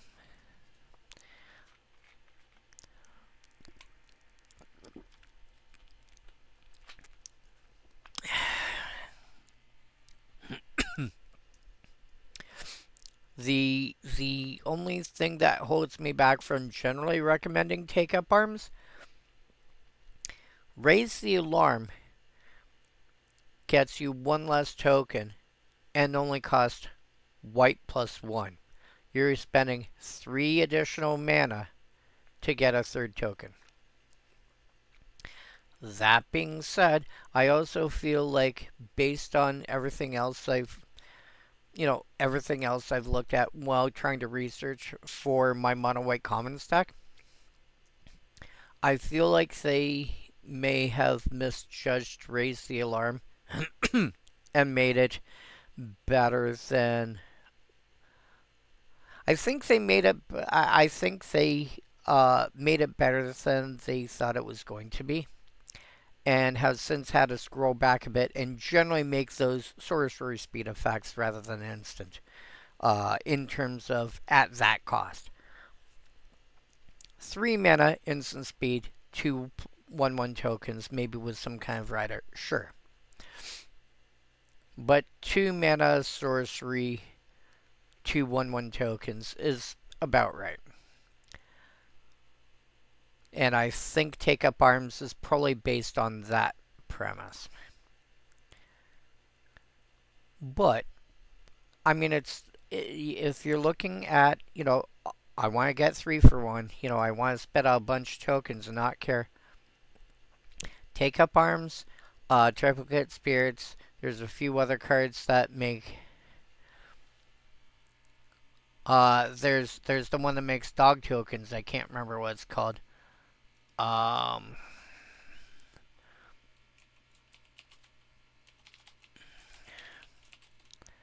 Actually, let's go create. And that one makes 4. Release the dogs. Yeah. For 1 less mana as a sorcery, you get 4 1/1 dogs.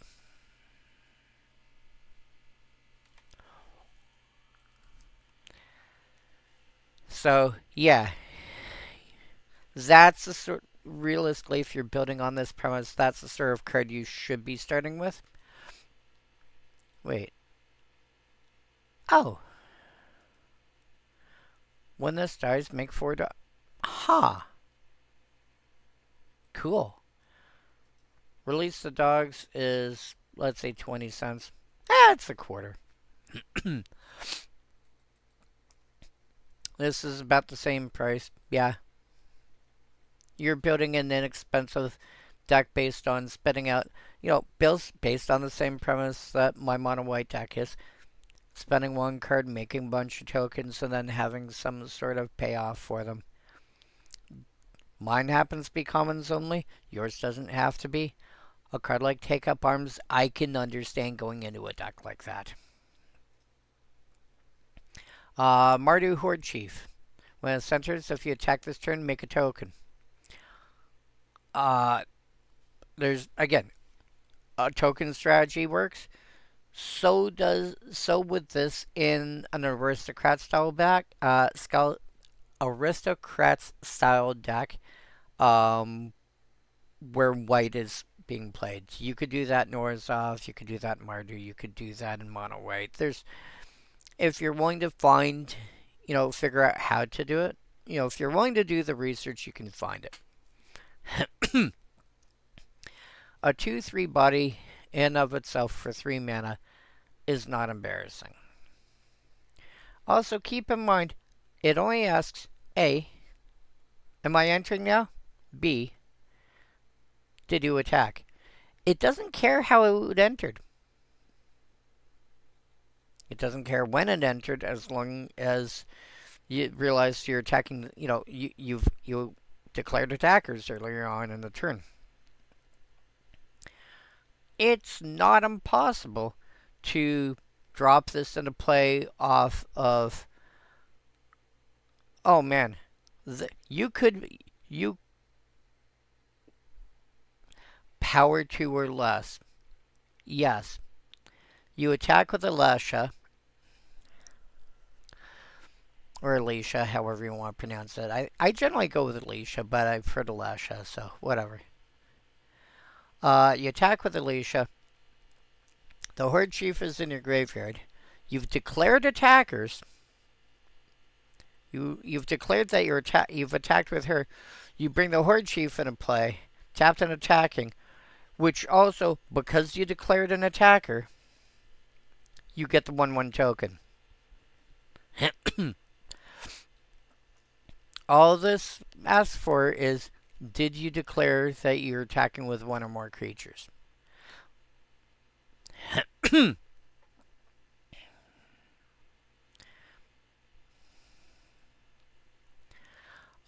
then Russia Battle. A card that I know I considered for my mono white common stack. It was like just not quite good enough. But it was like, this is one of those on the cusp things. And depending on those sort of things you're looking for, different people will make different decisions because they value different things. even based on the same premises. If you go based on the assumption of, I want to give my team +2 power, at least. This is realistic because +1 power you can get for one or two mana. But at 3 mana, you're looking at +2. Sometimes 4. You should not, with very rare exception, you should not pay more than 4 mana for I get +2 power to my team. Instant or sorcery. However, depending on the kind of tokens that you end up generating, if you have... Hey, Holly. If you have enough warriors, either warrior creatures or warrior tokens that are generated to make Rush of Battle make sense, play Rush of Battle.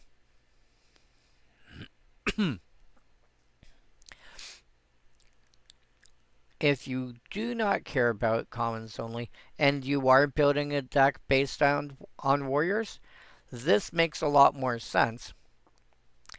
Because for 4 mana, all my creatures get +2 power and gain lifelink till end of turn.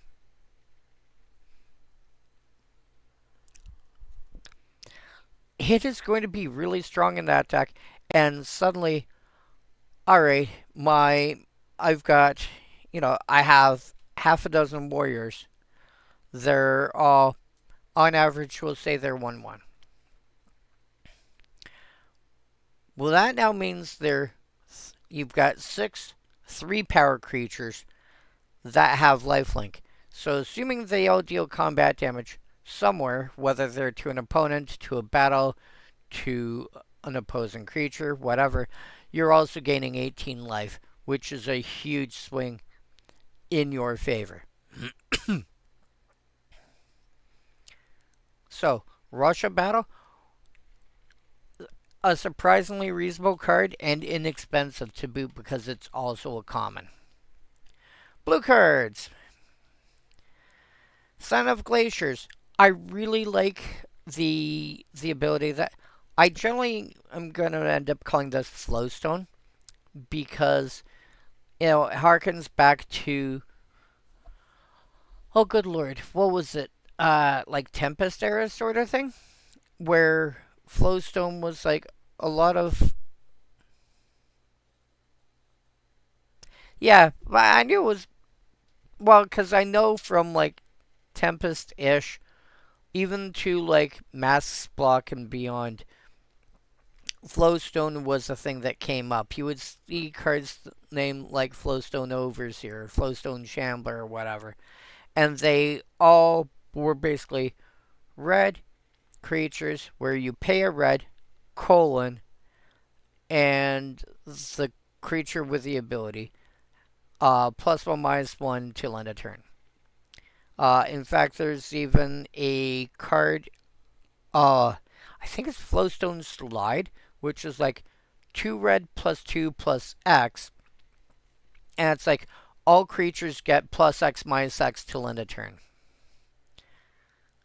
Red does not get a lot of good board wipes, especially ones that are not damage based. and that one will take out creatures that will survive most because it reduces toughness.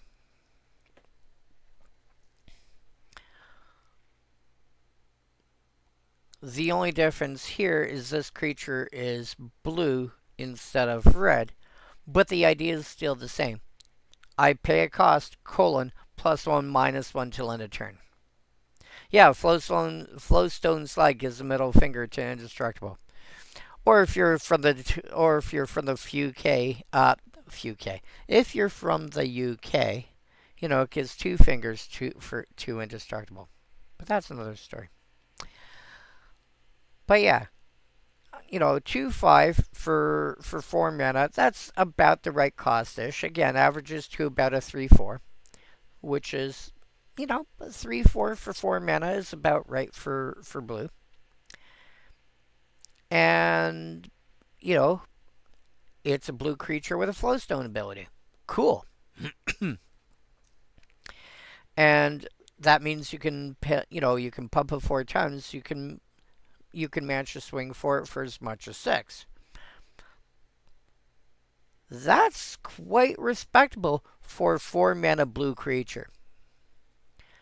So if you're playing with elementals, already you just got here. Oh, by the way, Holly, before I forget, pre-release is this weekend. I am being asked if you are if you plan on joining us.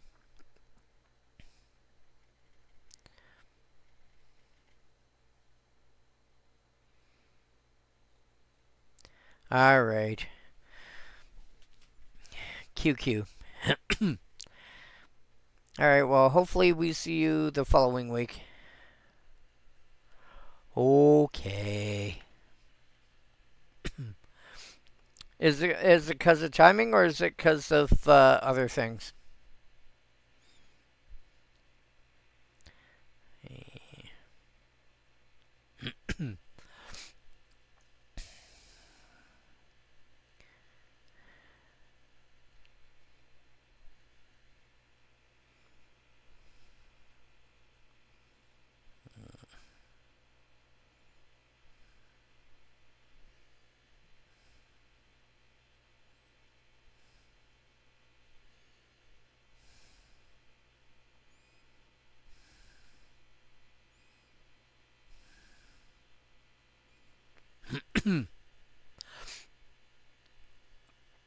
I think she escaped already.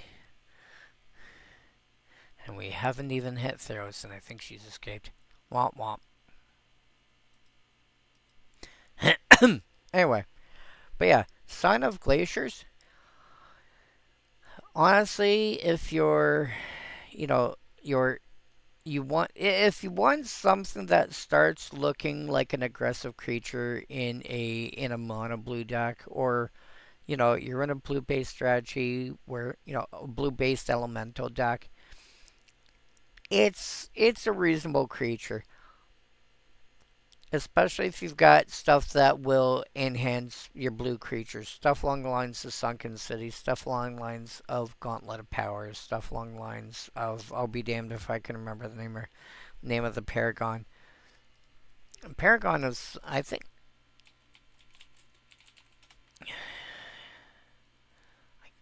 Nope. Um,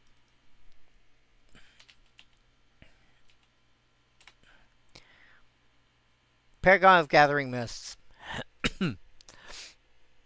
which is also, you know, a very affordable card.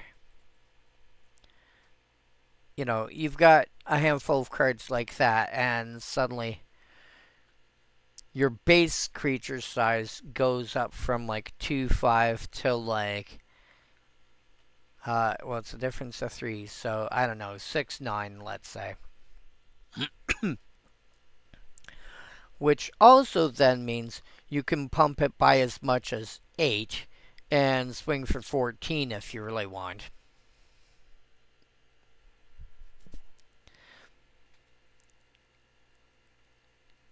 You know, you have options. It's not completely unreasonable. Glacial Stalker, again, what I mentioned before about the about being able to cast, you know, being able to have it turn face up a turn early. This is a 3/6. That's 6, and more is for 5. This is a 4/5, so more balanced, less uneven. The same essential stats, you know, the same analogous costs. But what this does is it also has the fact that it's 4 power to be able to turn on certain things. But again, keep in mind that if it's face down and you turn it face up, that is not going to trigger the power 3 or greater, power 4 or greater, power 5 or greater. entering because it's only changing form. It is not leaving and entering.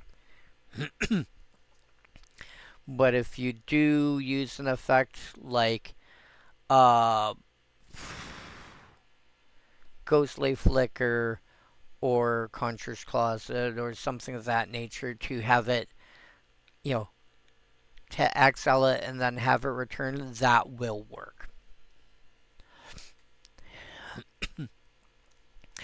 I think I am in general more likely to play the Glacier Stalker than the War Behemoth because of the 4 power rather than 3. It's an elemental which does already have reasonable support. Again, it's also a little overcosted, but that's also because you can play it early. You know, I feel like there are more options for how to play this. You know, what kind of decks this fit into rather than the Behemoth. Wetland Sandbar. Honestly, if you're playing this somewhere, you're playing it because it's an elk. It's a 2 mana, 2/1.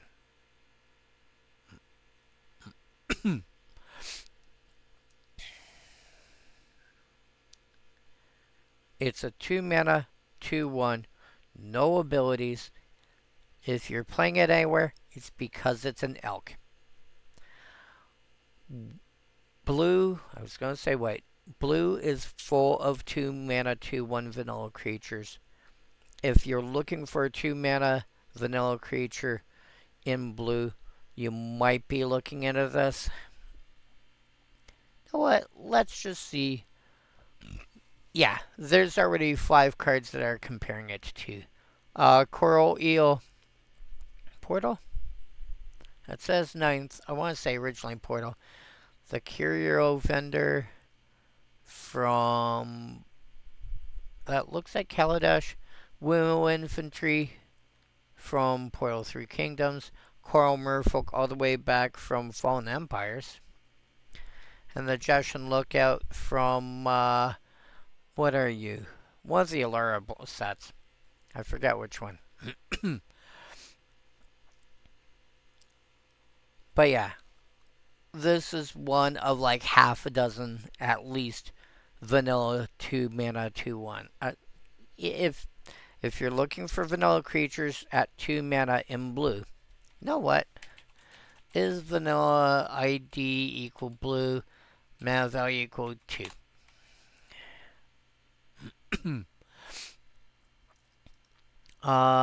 Sort by power. We've got a 0/8. We've got a... wow. We have Vodalian Soldiers as a 1/2.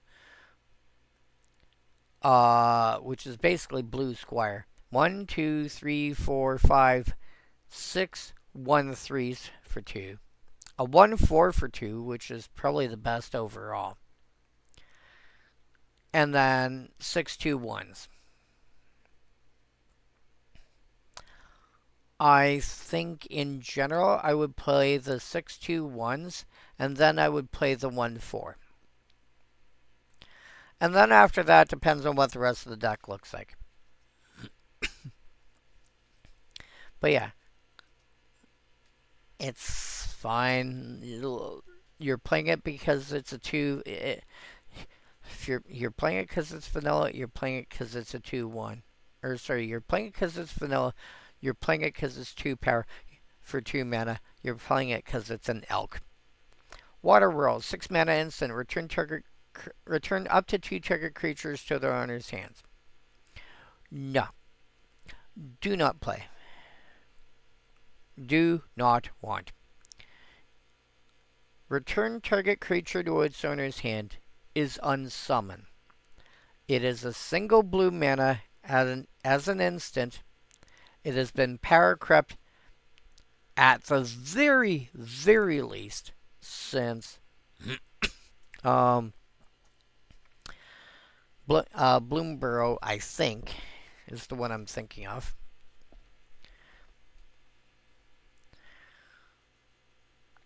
returning 2 target creatures should be maybe 4 mana, being generous. You're paying 6. The saving grace here at all is you can legally cast this with 0 targets just to get the card out of your hand. You should not pay 6 mana for this effect. For 6 mana, you should be looking at returning a bunch of creatures. You should, at the very least, if it's a targeted thing, you should be returning like 3 or 4. But realistically, at like 4 mana, you're looking at cards like Etherize and Whelming Wave. Etherize, return all, blue +3, instant, return all attackers to owner's hand. Whelming Wave, I think it's 2 blue +2. Return all creatures that are basically not giant ocean beasts back to owner's hand. 6 mana to return 2? No. You're playing this because you can't get hold of anything else for whatever reason. Honestly, I would probably still play like an Unsummon or a Hoodwink or something, or a Disperse or something like that instead. River Wheel Areas. What I said earlier about a healthy sized prowess card.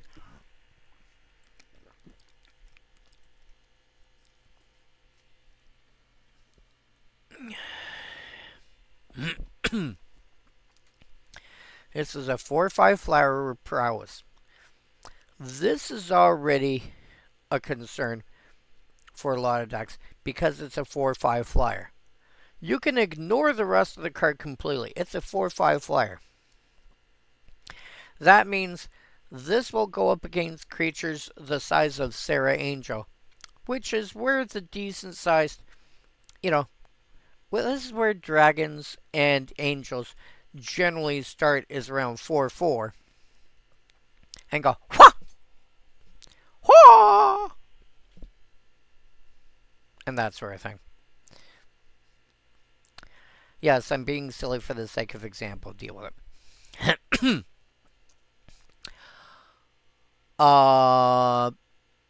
Yeah, you have a 4/4 flyer, and that's already going to give certain creatures trouble. Then you stack on prowess. If somebody is playing with this card, I take a look and I go, oh crap. You have evasion. You've already got a healthy sized body. An unsummon on something that might block before blockers are declared suddenly makes this into a 5/6. Again, aura synergies are a thing. Hell, you could play something that, something that goes like, hey, by the way, this gets +1/+1 and gains trample till end of turn, and suddenly now you're dealing with a 6/7 trample with a 6/7 flying trample. You're like, oh, I cannot block this sensibly. Yeah, it's a card that size is and again, you can simply play this as, this is the card I primarily plan on using to beat people down with. And if you do the Protect the Queen routine, I play a threat. I want to keep my threat alive. Every counter spell that you play, every card draw spell that you play, every, tempo card that you play makes this bigger till end of turn.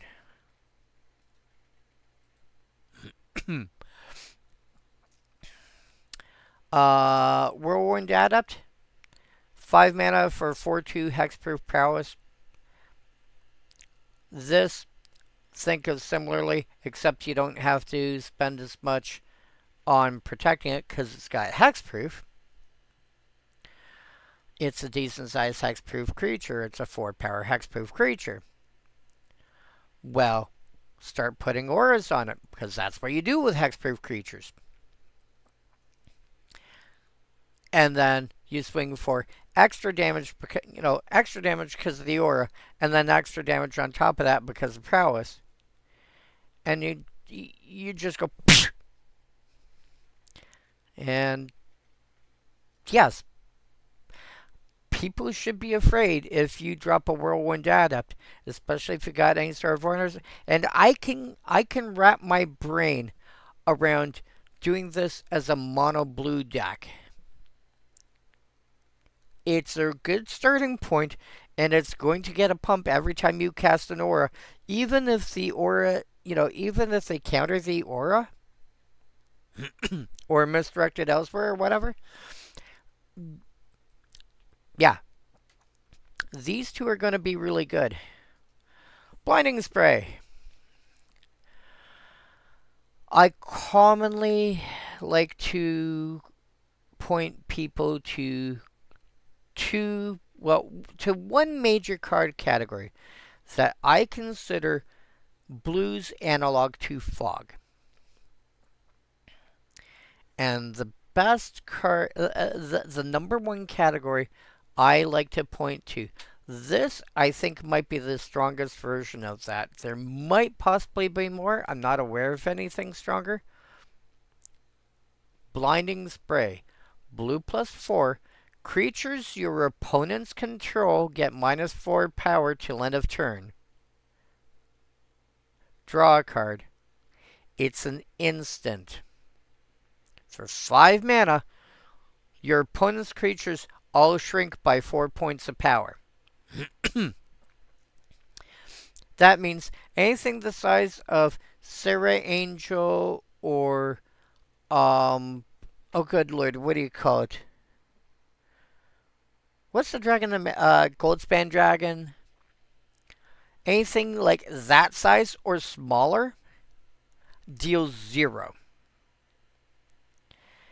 Anything a little bit bigger is only going to deal like 1 or 2 points of damage. You actually have to be like an 8/8 sort of thing to have a chance of dealing a competent amount of damage. And an 8-power creature is only going to deal 4. And if it's got double strike, it's going to deal 8 rather than 16. Blinding Spray is very close to what blue would get for a card like Fog.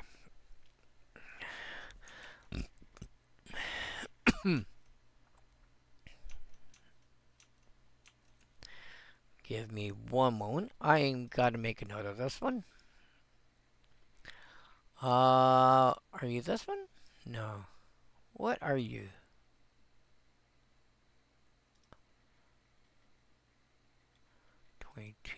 No, 21? It's 21.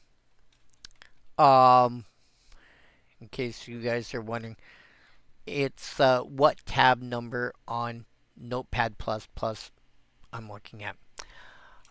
Blinding Spray, which is KHANS of Tarkir.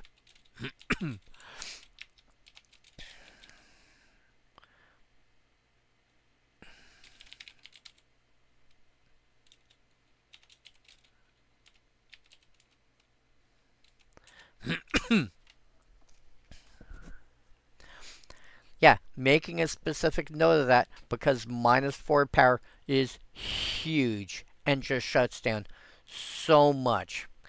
And when you combine it with stuff that's on your side that's got prowess, your creatures are now dealing more damage and their creatures are shrinking. It's kind of a silly combination.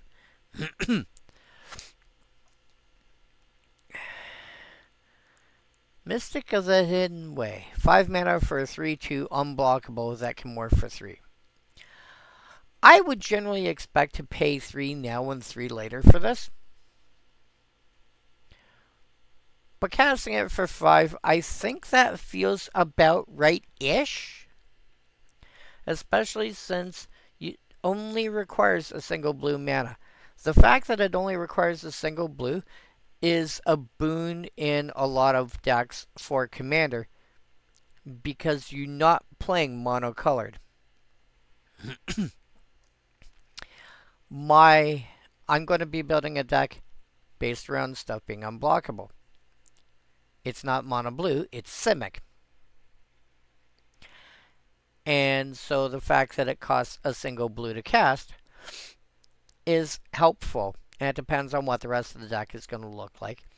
And it might end up being at the point where I'm trying to cast 2 or 3 spells a turn, and I've only got like 2 blue sources available. The fact that this costs only 1 means I have a chance to cast another blue spell the same turn. So, Mystic of the Hidden Way, if you're going for an unblockable strategy, it's a reasonable card. That is a, you know, the two, in that kind of context, I think the two, let me rephrase that. I think that there's 3 mechanics that I would generally recommend if you plan on, I have a creature and I want to throw auras on top of it. There's 3 general mechanics that I think you want to build around. Like, you want your creatures to have one of these 3. And that's double strike, hexproof, and unblockable. There are other ones that can also fit that, but I think these are like the 3 big ones.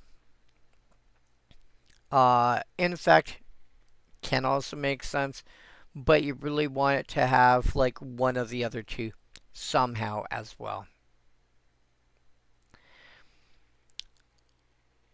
Next up, Jeskai Windscout. 3 mana for a 2/1 flying prowess. Sounds kinda meh until, again, you realize how good prowess is. It's an inexpensive flying creature with 2 power, which again doesn't sound bad until you realize, oh crap, it's got prowess. I try and cast a removal spell on it, and they counter it. This is now swinging for 3 instead of 2.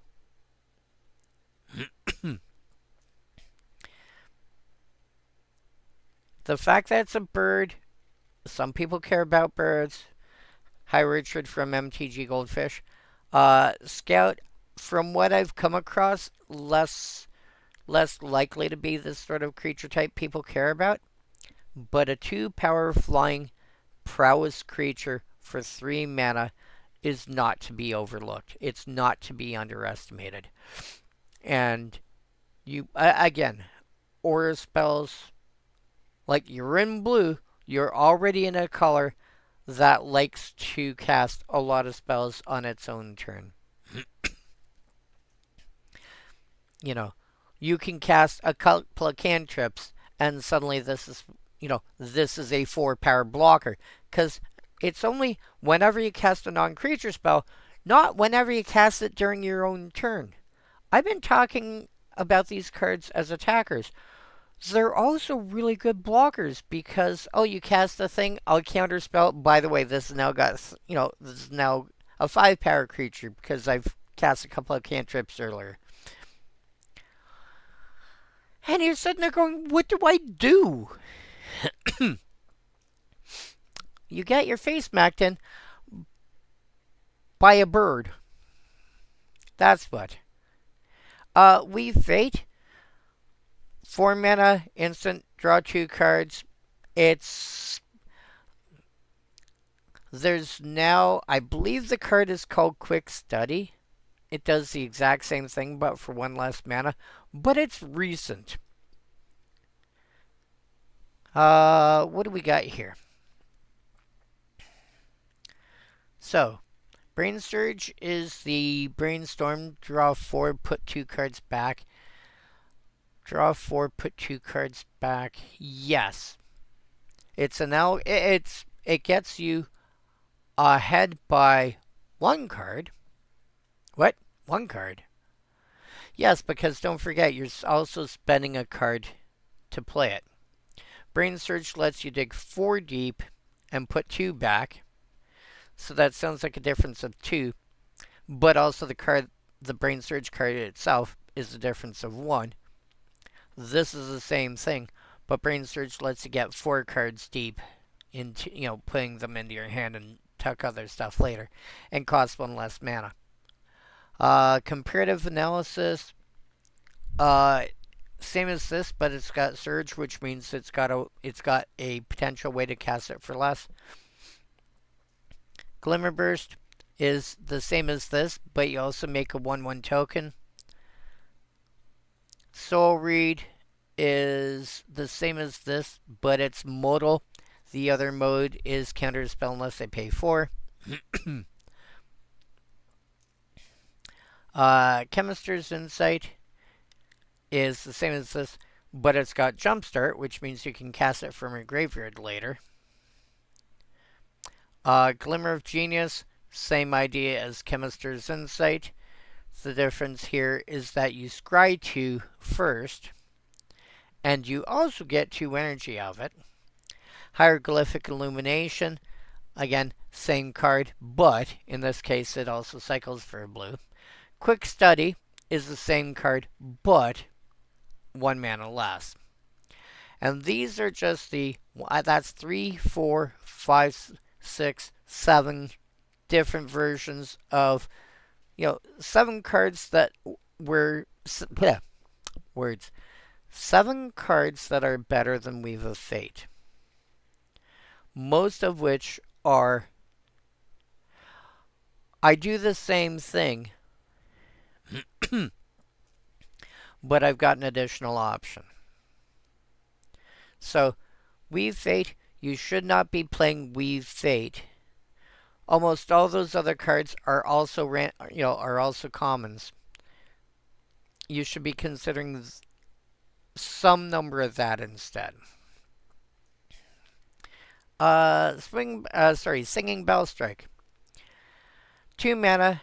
Enchanted creature doesn't untap normally. Enters, tap enchanted creature. But the creature that's enchanted, its controller can pay 6 mana to untap it. Now that sounds like a lot, and early in the game, it's a lot. Later in the game, what this does is it allows people ways to continually untap it. If I've got 6 spare mana, I can untap it. Let's say you put this on, I don't know, Priest of Titania.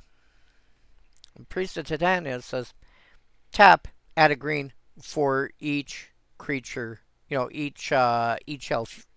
I think it's each elf in play. Like each elf on the battlefield, not just each elf you control. I'm going to assume for the sake of argument, it's each elf you control. If you have her and 6 other elves, she taps for 7. Tap, make 7 mana. Spend 6 to untap her. I have a mana floating. Tap, make 7. Spend 6 to untap. And end up being mana positive. Which means every time you go through this loop, you generate an extra green mana.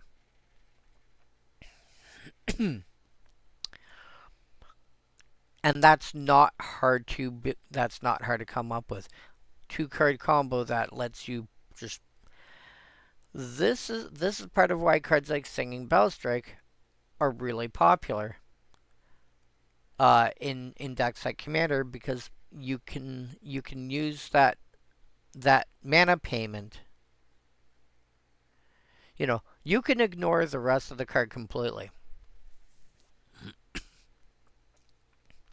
You can ignore the rest of the card completely and look at as this gives me a way to untap it.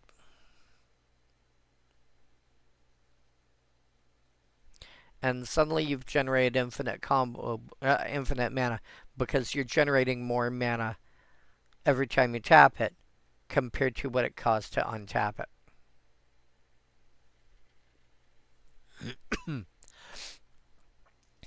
So, just a thing to consider. There's that. There's other cards that have a similar effect. Set Adrift. What I would point out about cards like Set Adrift, ignore the rest of the card. Just look at what the actual ability of the card is. Put target non-land permanent on top of its owner's library. You ideally want to be able to cast this as an instant. You want to be able to cast it with flash, however you want to word it. It has Delve, so that means you can exile cards from your graveyard that you don't need. Let's say excess lands, or maybe your deck is built such that once it hits the graveyard, it's not coming back, barring somebody doing some kind of time twister shenanigans. Then exiling cards from your graveyard just doesn't matter. And so you can feasibly cast this for as little as 1 mana, because the Delve only helps towards the colorless component.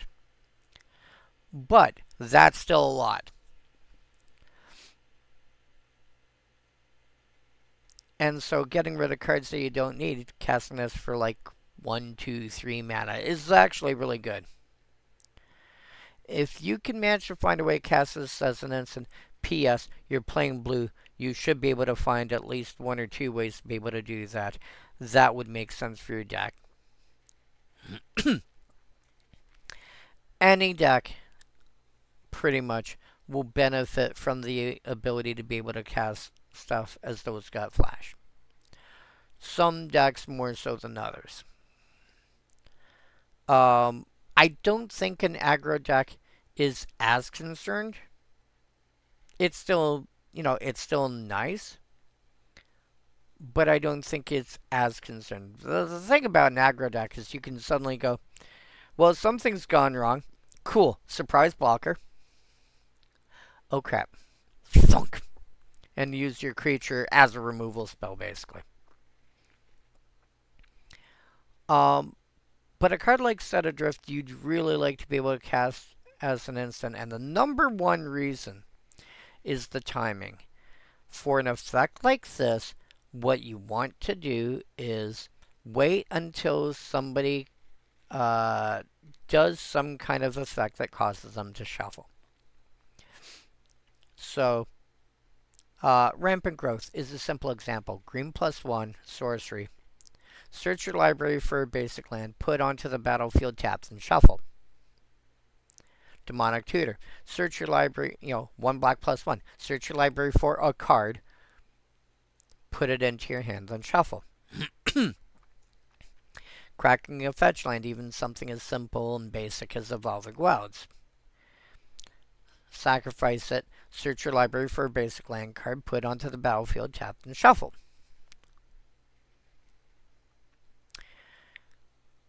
In response to the spell being cast or the ability being activated, find something they've got in play that you don't want them to have. Have them put it on top of their deck. Then let the spell or ability resolve. It is currently on top of their deck, but now they're like, well, I need this, but now I have to shuffle away the card that I put on top. Ugh.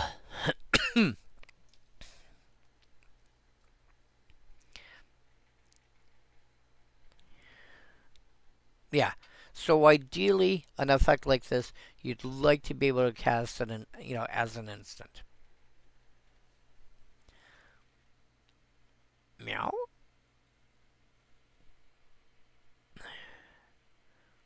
Um,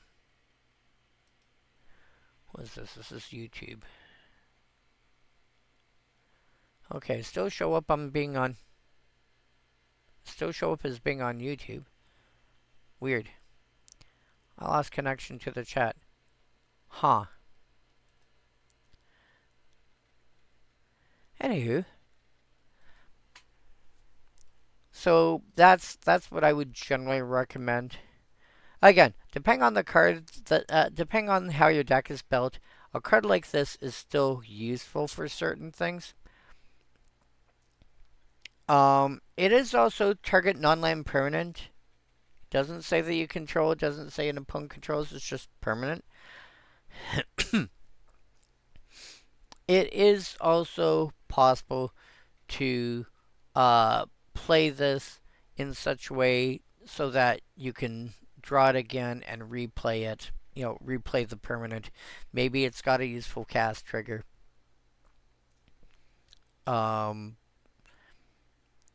Or a useful enter the battlefield ability that you want to be able to reuse, etc., etc. Ideally, for something like that, you really want to be able to cast it for one.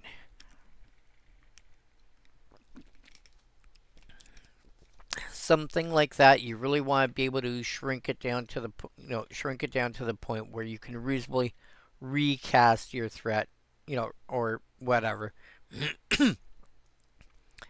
Recast whatever it is again on the same turn. So, do keep that sort of effect in mind. Buy cards. Excuse you. Krumar Bindkin. 5 mana for 5/3 Orc Warrior. Morph cost of 5, but the morph cost is slightly easier. Instead of 2 black plus 3, it's black plus 4.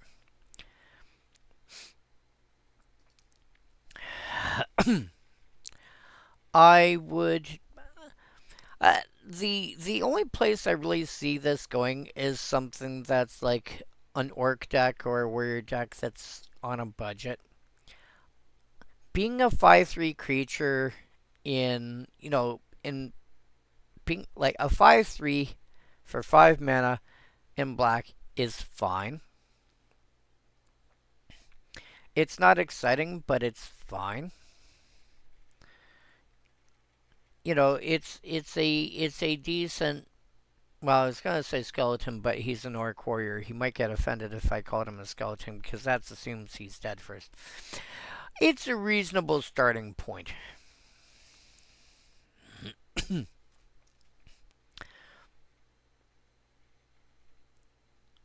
But I'd really want a deck that ran Krumar Bondkin to have a reason for playing him specifically.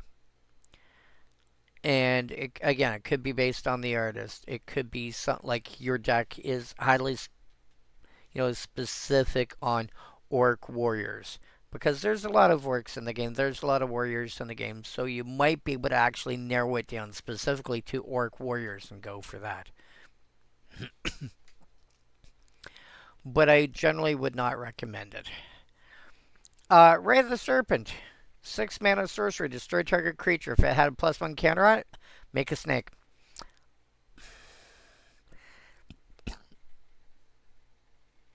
Again, not a card I would generally recommend because here's the thing. Destroy target creature as a sorcery is nowadays you are looking at Cell, which I believe was from Bloomborough, and it's black +1, destroy target creature. That means you are paying black +3 to get a snake token, but only if the creature in question has a +1 counter on it. Which is, that's a broad enough thing that can happen in Commander. So let's assume it can be turned on consistently. But I think being generous, this is a card that I could see being 4 mana. Maybe 5 if it's an instant. This is a 6 mana sorcery. If you are playing this, that is because the snake token is incredibly important to you. If the snake token is not incredibly important to you, find another card. But that green snake token has to be super important to your strategy. That's how strong. Yeah.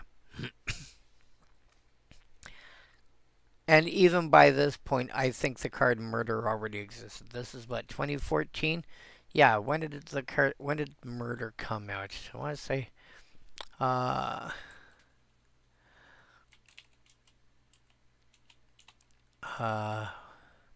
whoops. Let's try that again.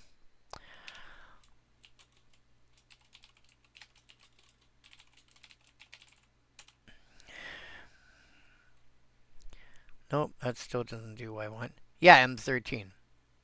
So the card Murder had already been out for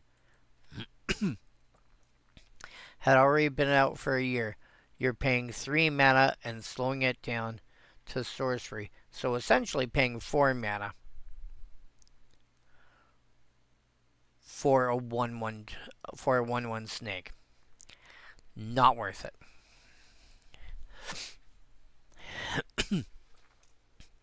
Bellowing Saddlebrute. 4 mana for 4/5. When it enters, lose 4 life unless you attack this turn. You know what? This is Commander. It's a 40 life format. I don't care about 4 life. I don't care. 4 mana, 4/5. Perfectly fine. It's an Orc Warrior, etc., etc. If you're looking at mono black and you're going aggro, there are ways to build it.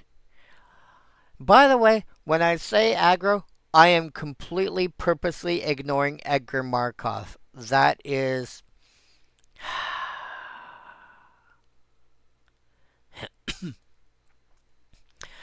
that is not the way aggro decks historically have been built. That is not the way aggro decks have been built in other formats. It is, how to put this politely, because I don't want to annoy people that play Edgar Markov. It is a extremely unusual Commander-specific version that only works if you decide you want to play a hyper aggressive deck and you're willing to go Mardu. If you have any other color combination in mind that's not at least Mardu, you don't have access to it. Sorry, that's not. Yeah, no. Mardu or lower. Because you could just, you could build it as mono white, let's say. But it has to be vampire based. But if you can build it as like a mono white vampire deck and just have theoretical access to red and black, go for it. Anyway, but if we ignore the idea of Edgar Markov as an aggro build, and we look at how aggro decks are generally built in other color schemes and other color formats, etc., etc., a 4/5 when it enters, possibly lose 4 life, sure. And even if I'm looking at a slower build, if I'm looking for more of a mid-range build or something, it's a 4/5 for 4 mana. It doesn't enter tapped or anything silly like that. I might lose 4 life. Okay. Playable just on that kind of basis. Sidisi's Pet. 4 mana for 1/4 with lifelink. Morph for 2. Now, this is one of those rare, this is one of those occasions where the morph cost is going to cost, it costs less than playing it normally. 5 mana in total, face down plus face up versus 4 normally. However, again, I get to cast this for 3 now, and another 2 later when I actually need it.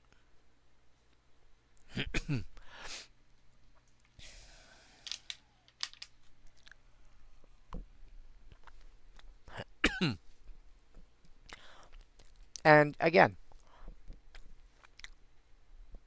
like here's the funny thing.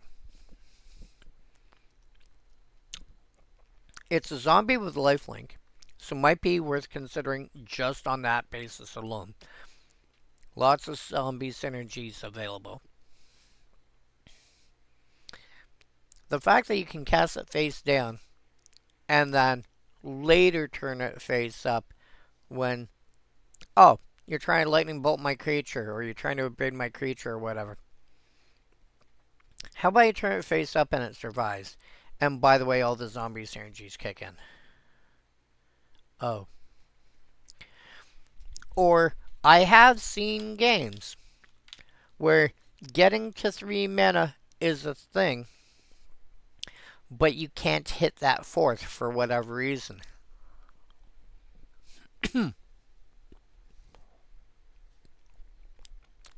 Having a morph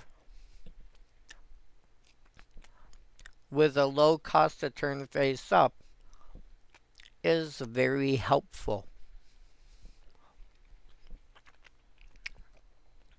This is even more so if, for whatever reason, you are a believer in a lower land count than a lot of people.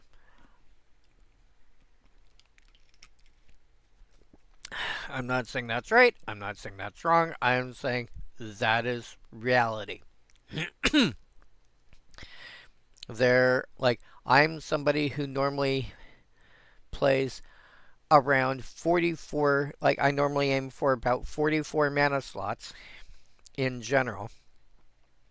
And I normally aim for somewhere in the ballpark of 38 lands and half a dozen competent accelerants. Something in the add 2 mana, something in the add 2 mana, be inexpensive to cast, or that kind of range. If, I really like Pyramid of the Pantheon because, as a roommate of mine likes to refer to it, Builded Lotus. And that's that's not an unfair assessment. It's a 1-mana artifact that, for the first couple of turns, will filter mana. And then suddenly, you turn it on, it's been, it kicks in, and suddenly it taps for 3 mana of any color. So, something of that kind of nature, yeah, goes very nicely in that kind of slot. I don't go so far as to play cards like Mana Vault or Mana Crypt or stuff like that. I think in most decks they're not needed.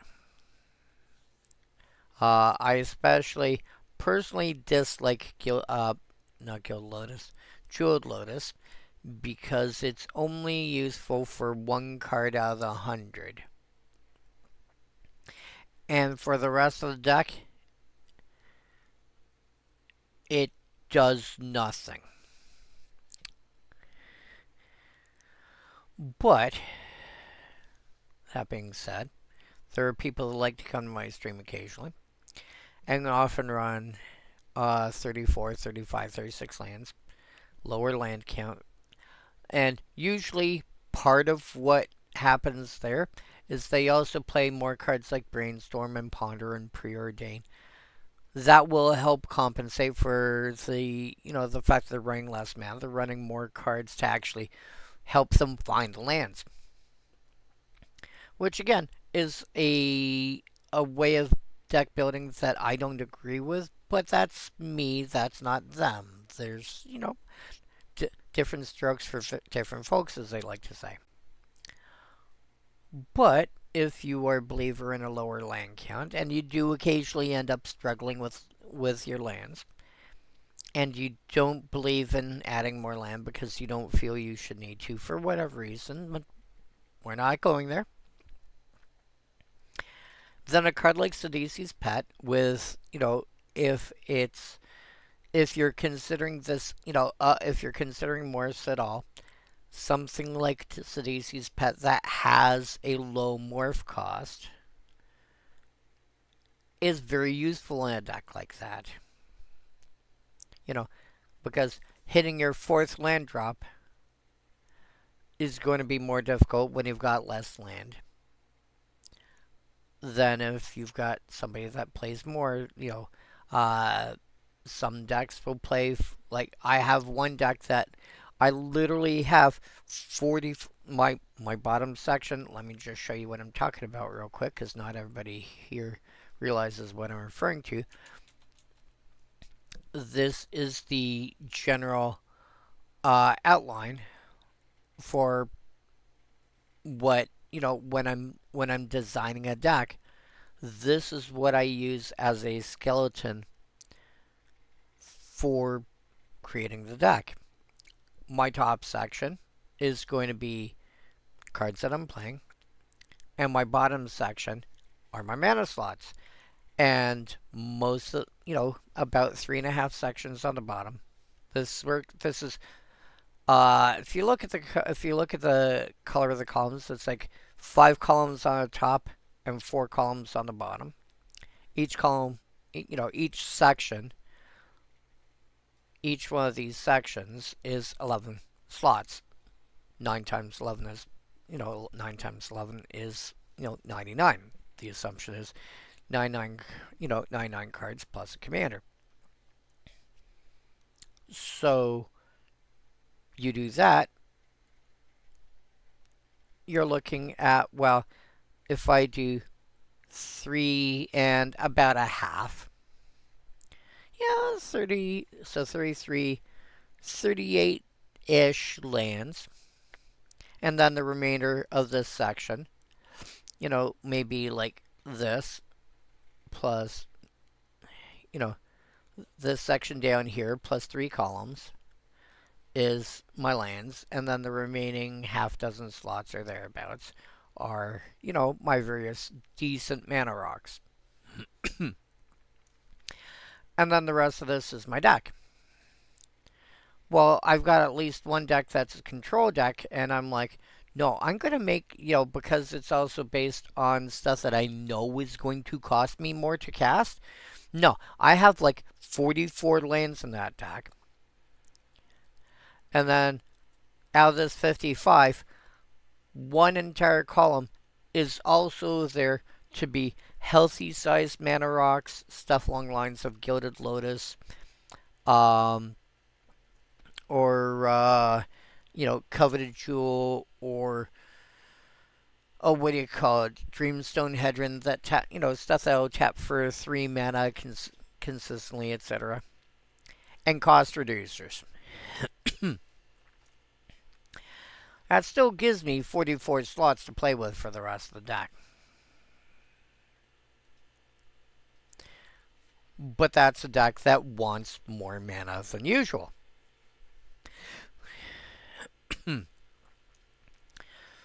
On a typical deck,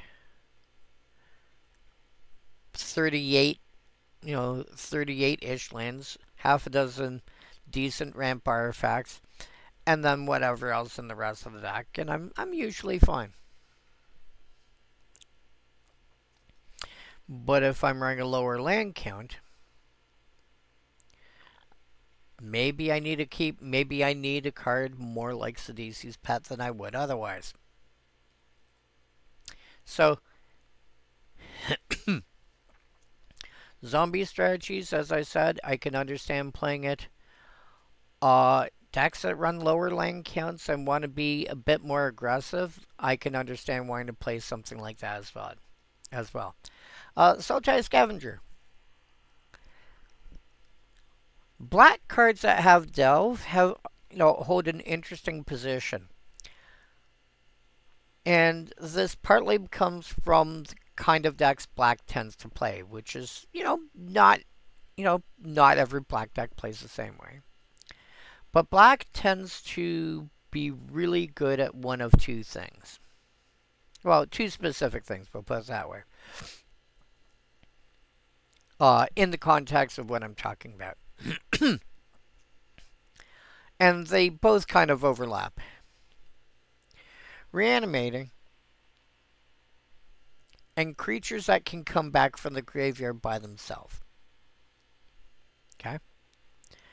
And they kind of overlap. You're both, in both cases, you have something that's in your graveyard, you want to get it into play. And so the first category is stuff, using cards like Zombify and Dread Return and Animate Dead and what have you to grab something that's, something big that's in the graveyard and put it in play. And the other option usually end up being smaller creatures, but there are things like Bloodghast, there are cards like Reassembling Skeleton that have some kind of ability that says, when you pay this cost or when this trigger happens or whatever, bring me back into play from the graveyard.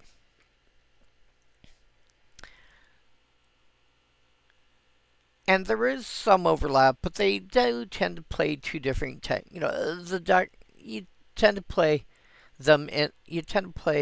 like the reanimation cards in one style of deck and the self-recurring cards in a different type. Like, yes, they can both potentially be mono black, but they're two different deck styles. And Sultai Scavenger is a creature that's got Delve, which lets you take cards from your graveyard and exile them, which is somewhere that it's almost impossible to get cards back from, in order to reduce the amount of actual mana you spend to cast this.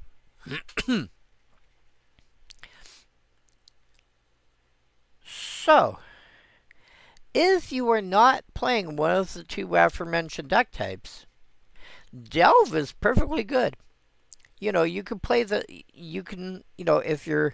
a bird warrior. If you're playing warriors or you're playing birds, or you just want, again, a relatively aggressive deck, then Sultai Scavengers, you could end up casting it for as little as like 1 or 2 mana and have a 3/3 flyer, which is a reasonable body to play in Commander. But you have to take 4 or 5 cards from your graveyard and say, you guys don't have any chance of coming back.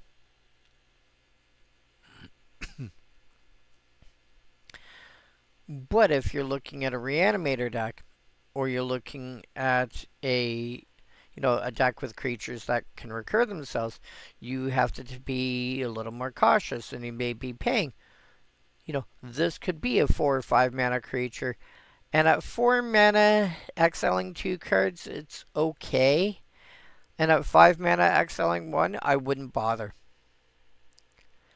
So a card like Sultai Scavenger, and because it's black, I'm assuming you're heavy on black.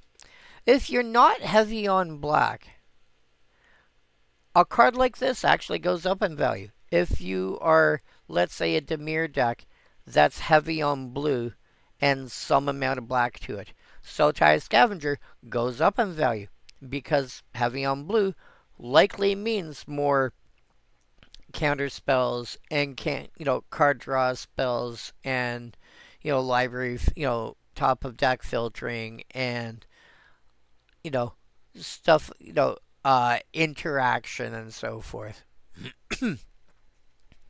And thus more cards that are reasonable to exile if you don't need them for something else to a delve spell. I will point out you do not want to overload on delve spells. But again, a 3/3 flyer. It's competent, it's reasonable. It's a little expensive without delve.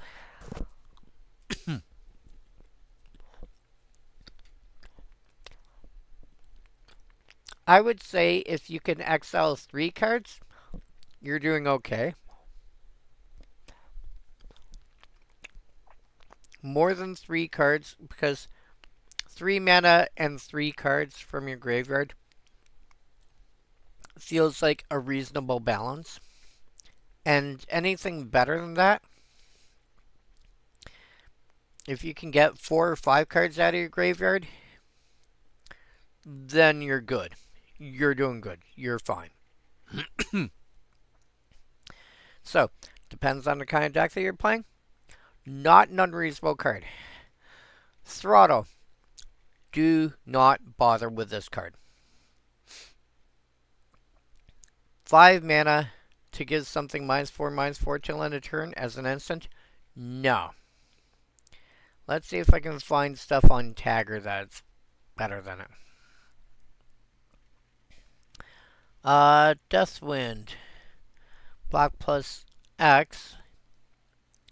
Oh, yeah. Yeah, Deathwind. Black plus X. Instant. Target creature gets -X/-X till end of turn. The same card, but scalable for the same amount of size penalty. Flatten, which is around the same time. Couple sets later. Literally 2 sets later, 1 mana less. Siphon Fuel. I don't know this card. Oh!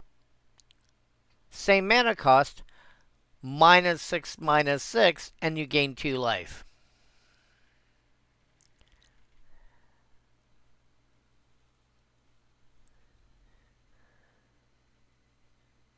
And then Theros had a card that did the exact same thing, and I think I probably also said the same thing. It's like, yeah, no, don't bother.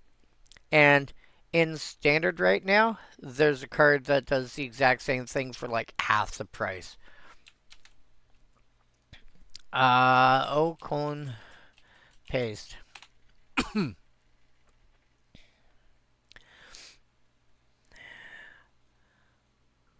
Oh yeah, there it is. Dark Deed. 2 mana instant. It's the exact same card. It is literally the exact same effect.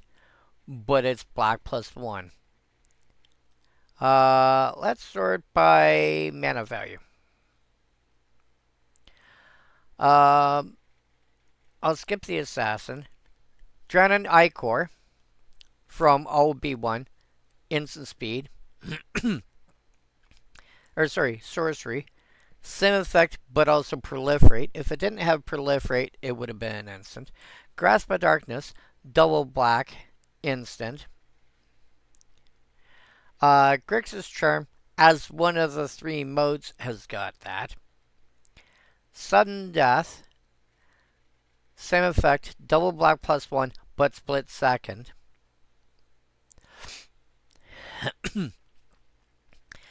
Death Pulse, same effect, 2 black +2, but cycles for 2 black +1, which can give target creature -1/-1 till end of turn. Like, just the ability to be able to cast this stuff for less than 5 mana is really, really easy. I think if you want this effect, you look at Dark Deed, you look at Grasp of Darkness. Depending on your deck, maybe Dranon Icor, and Sudden Death. Like those 3 there, and possibly Dranon Icor is as far as I would go. But yeah, throttle, forget it. There's no reason to pay 5 mana on this ability. Especially when we already had it. Let's go by release date. Start down at the bottom. We already had it for 4 with a cycling option before. And then Gul'Dra's Assassin could get as an activated ability. Yeah, you'd have to spend some time getting it up there, but you could do it.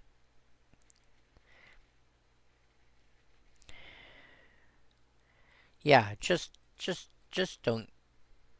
This is 2026. We are already in August, so we've got less than 5 months. The year's over half over. In 2026, you should not pay 5 mana for this ability. You're paying 4. I'm like, okay, what else is going on? Maybe. Should be paying like 2 or 3. Mardu Skull Hunter, 2 mana, enters tapped. You get a 2/1 human warrior. When it enters, if you attack this turn, target opponent discards a card. Again, my typical concerns about Commander as a format for playing a discard outlet as a discard, playing discard as a deck idea in Commander aside. Not unreasonable. It's okay. I would generally prefer the 1/1s that you get that don't say they enter tapped that cost 2 mana. And just, hey, by the, your burglar rats and whatnot. This is okay. You're getting an extra point of power, but it enters tapped. Entering tap can be a huge drawback. Shambling Attendants. 8 mana for a 3/5 Death Touch with Delve. So averages to a 4/4, but with Death Touch, you should be looking around 5 mana. This costs 8, so exiling 3 cards would put it about on par with its actual mana cost. I don't feel exiling 4 is enough.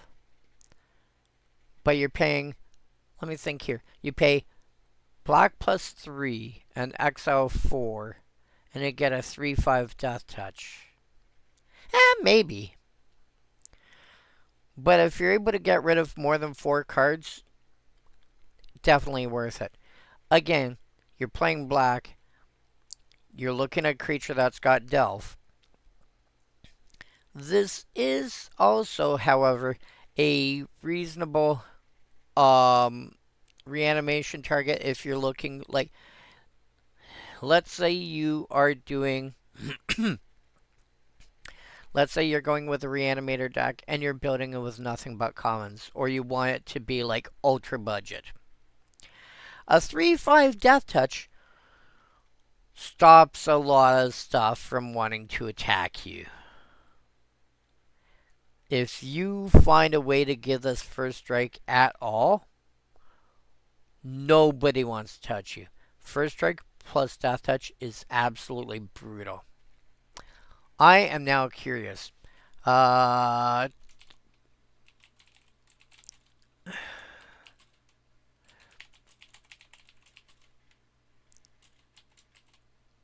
Rarity equal. Just out of curiosity. Oh, wow. Bladed Pinions. Nope. Nope. Nope. Sparring Collar is 17 cents. You have to go in red. Or Bladed Pinions. I would, if I'm in red and black, if I've already decided I'm playing red, you run both of them. Otherwise, Bladed Pinions is my go-to.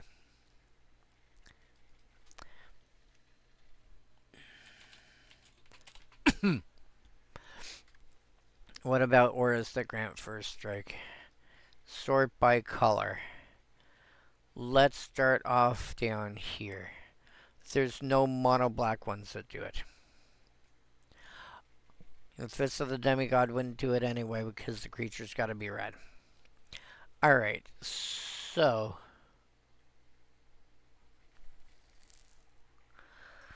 forget the blue one because that only works on blocking.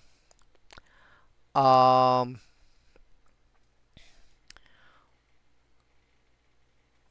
mana getting you +1+, getting +1 power and first strike is reasonable. I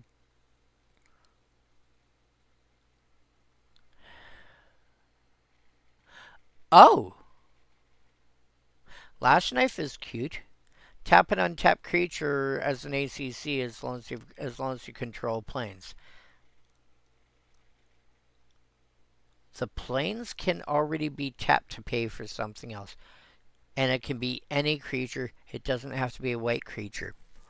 That's interesting. Lash Knife could be a consideration for a deck like this.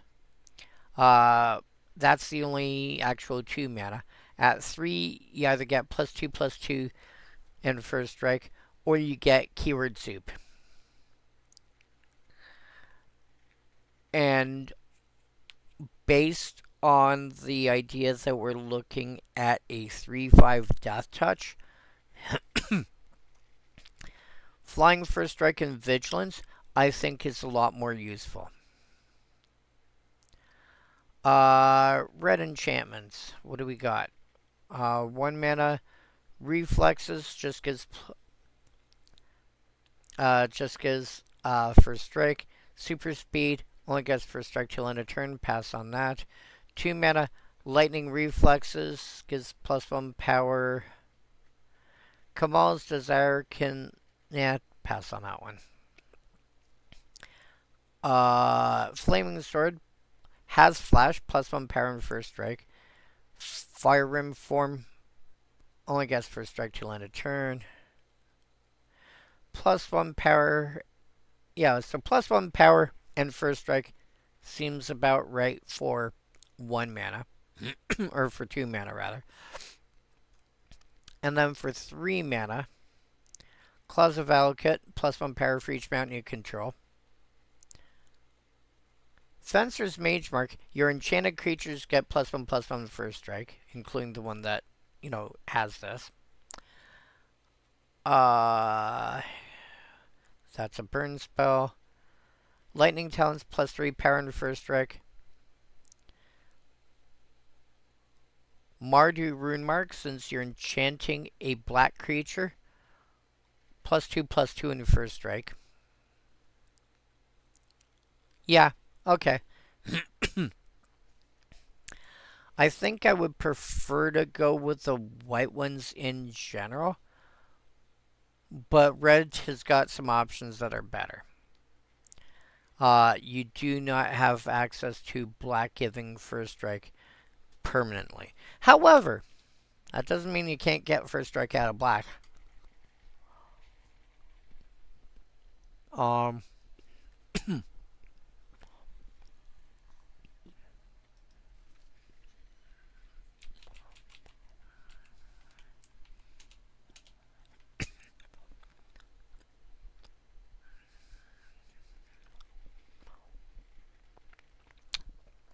This guy, Rigid Kusite.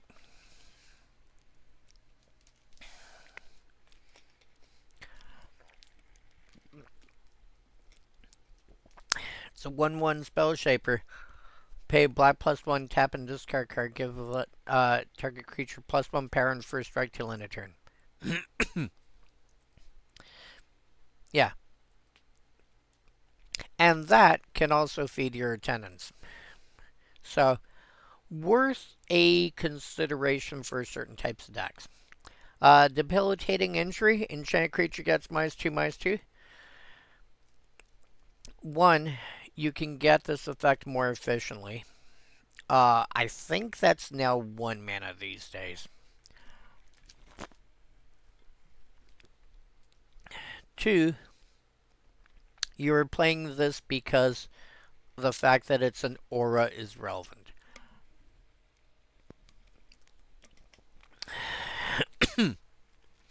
You're not playing this because, I mean, you're playing this sort of as removal, but largely because the fact that it's an aura is relevant. Last I remembered, in Pioneer, the primary aura deck, to be fair, this is a while ago. This is before Neon Dynasty. The primary aura deck was Orzhov. I don't know what the current situation is. It might be back to mono white, but it was Orzhov at that point.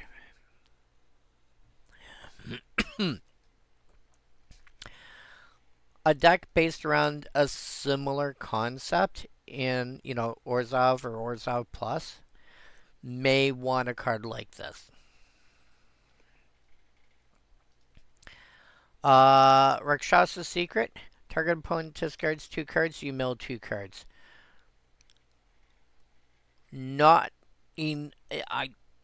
Does not do enough. The real reason that you want a card like this is a little less the mind rot and a little more that it's 3 mana, it gets 3 cards into your graveyard.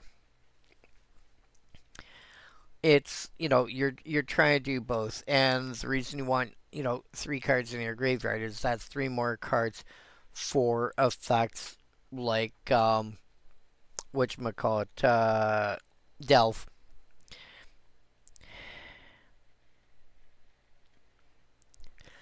Because the only other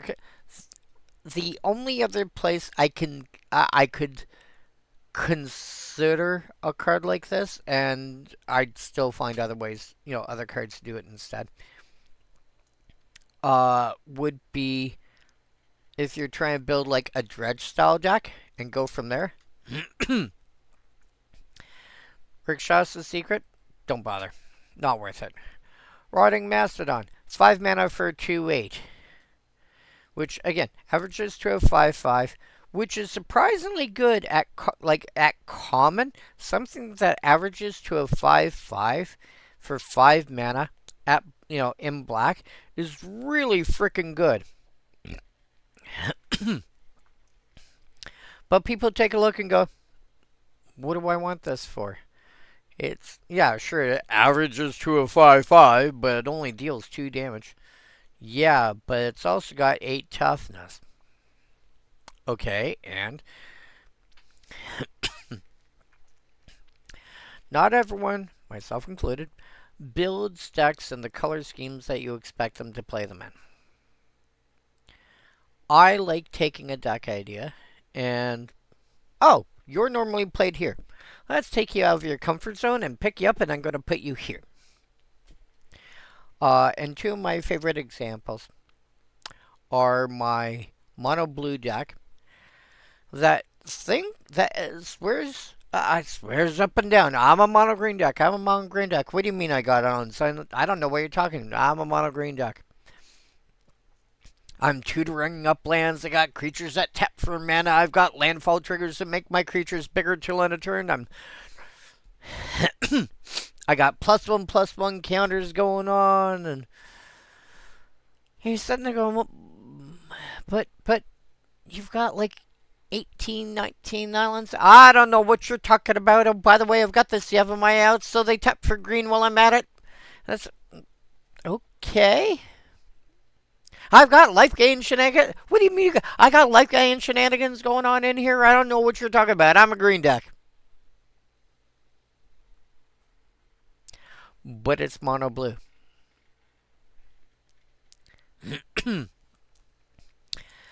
And, yeah, it plays a lot like what you expect a mono green deck to play like. And it's hilarious. And I have seen it occasionally outramp some green decks. And then there's my mono red deck.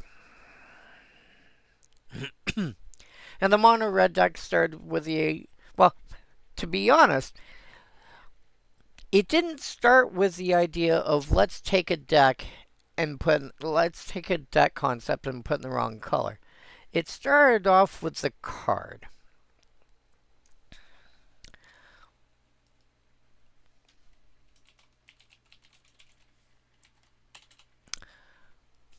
I got a copy of this floating. Good lord, they're 35 US now. I've got a copy of this card floating around. And I'm like, you know what? let's, let's build a commander deck with him. Squee Goblin Nabob. At the beginning of your upkeep, if he's in your graveyard, you just return back to hand. It's 3 mana 1/1. But once you cast him, you almost never have to worry about recasting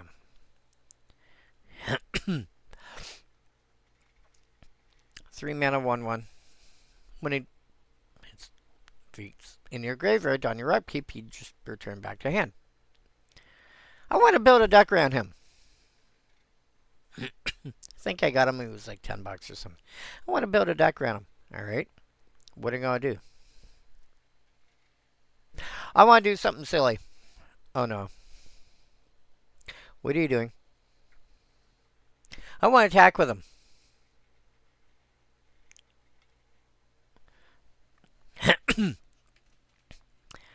Hey, Enforcer. Oh, no. Dude. That's not how I'm building. Let me rephrase that. That's not how I have built him. I have him as a paper deck.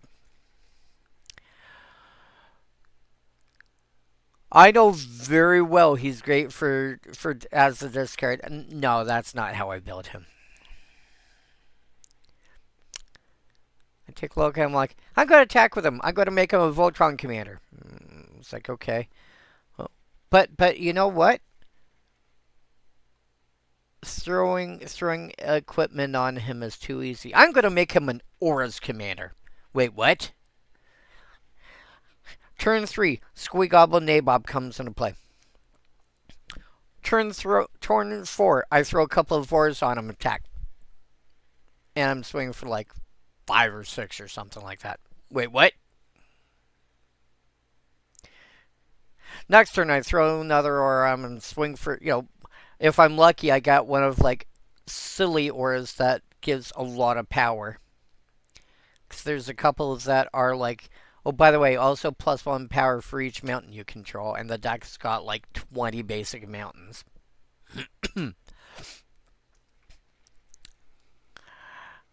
And the players are, my opponent's like, oh, I gotta kill that thing. I've got to spend actual removal on dealing with Squee.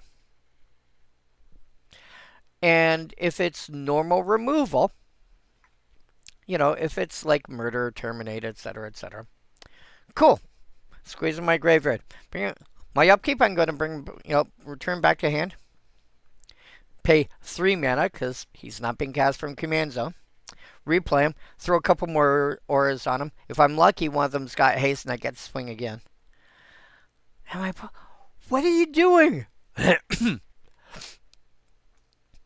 Oh, that deck is absolutely hilarious. I love building decks in manners that people don't expect. I don't expect them to be good. I expect them to be at least somewhat entertaining because they do something different. And sometimes it's as simple as taking the idea and putting it elsewhere. And sometimes it's throwing some oddball restriction on. I've got 11 decks that are literally made of nothing but commons. And I am sad that The Hobbit does not give me a common legendary elf. I am very sad because that would have been the perfect set for it. But yeah, I And so if you're the kind of person that likes to build decks in oddball manners in some way, shape, or form, then Rotting Mastodon, if you can find a general that works well with Toughness Matters, what's his name? Doran the Siege Tower, or whatever the newer, I think it's Doran Besieged by Time is the new one. Doran Besieged by Time would be absolutely silly.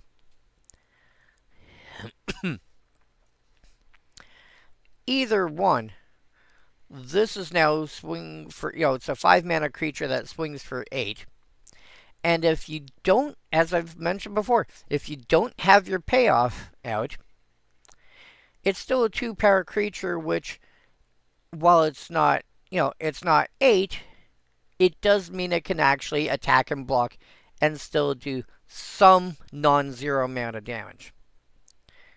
Just because it's not, just because it's not 8 doesn't mean it's not nothing. It will deal with certain,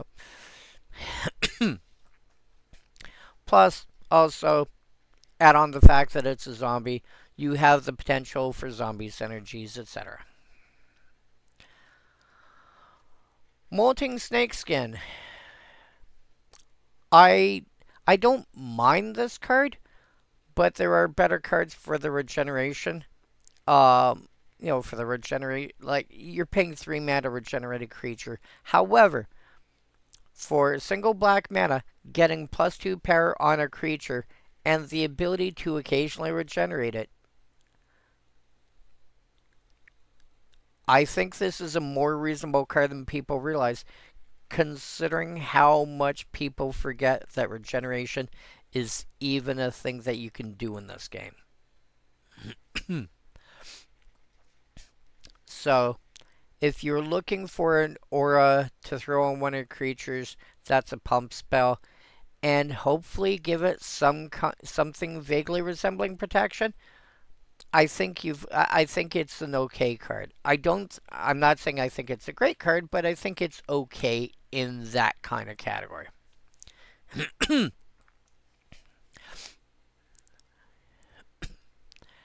Marty Blazebringer.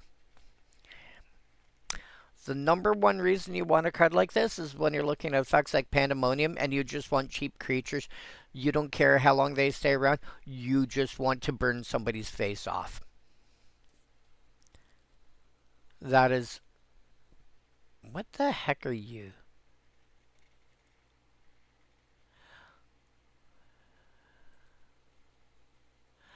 Oh, okay. You're an online-only version that only exists... Okay, fine.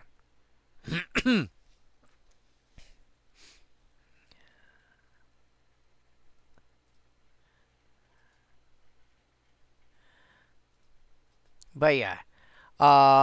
Yeah, the number one reason you would want to play the Blazebringer, you are looking at burning somebody's face off, first via an effect like Pandemonium, and then being able to swing with it once.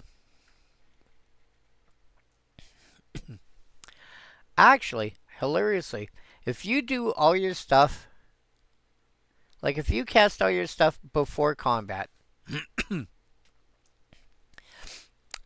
what you can do is, because it says sacrifice at end of combat,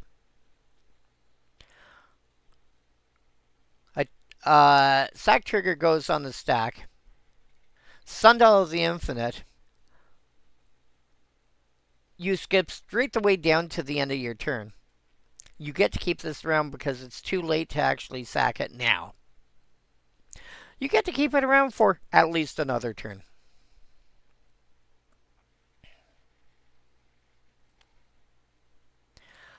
Summit Prowler. The only place I can see this being played is if you're interested in trying to build Yeti deck. If you're looking at a 4 mana 4/3, red has got so many 4 mana 4/3s. You can have your pick of the litter, and you can actually find better than this for this cost. You're playing it because it's a Yeti. In fact, I was looking the other day at 4 mana orcs.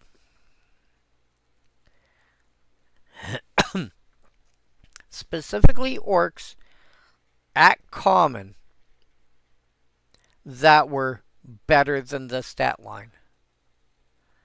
And while not necessarily better than the stat line itself, everything I found was like here's a bunch of vanillas.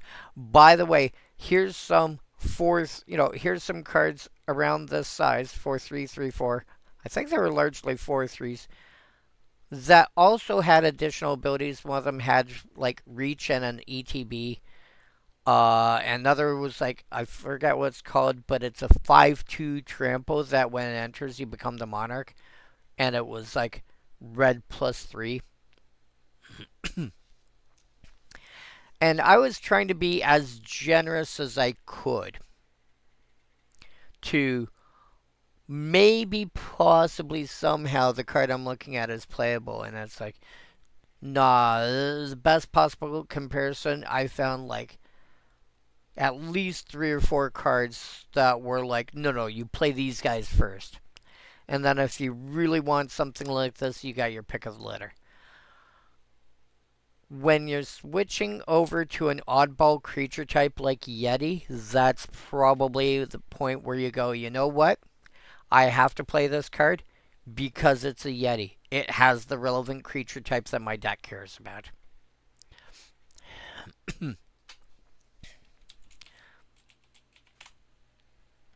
There's only 16 Yetis. Sort by color. 3 of them are blue. 9 of them are red. And the remaining 4 are green. So you're in Sultai.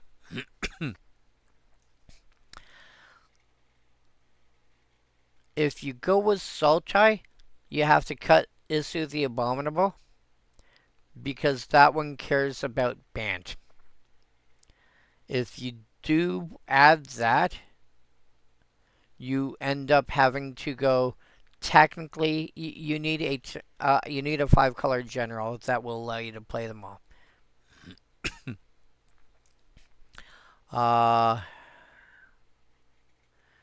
And I do not see any. Yeah, that's the only legendary Yeti that you've got access to.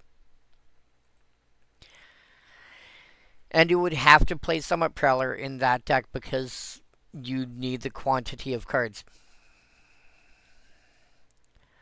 Canyon Lurkers. 5 mana, 5/2, more for 4. I don't see a good slot for this one. The only place I can let me rephrase that.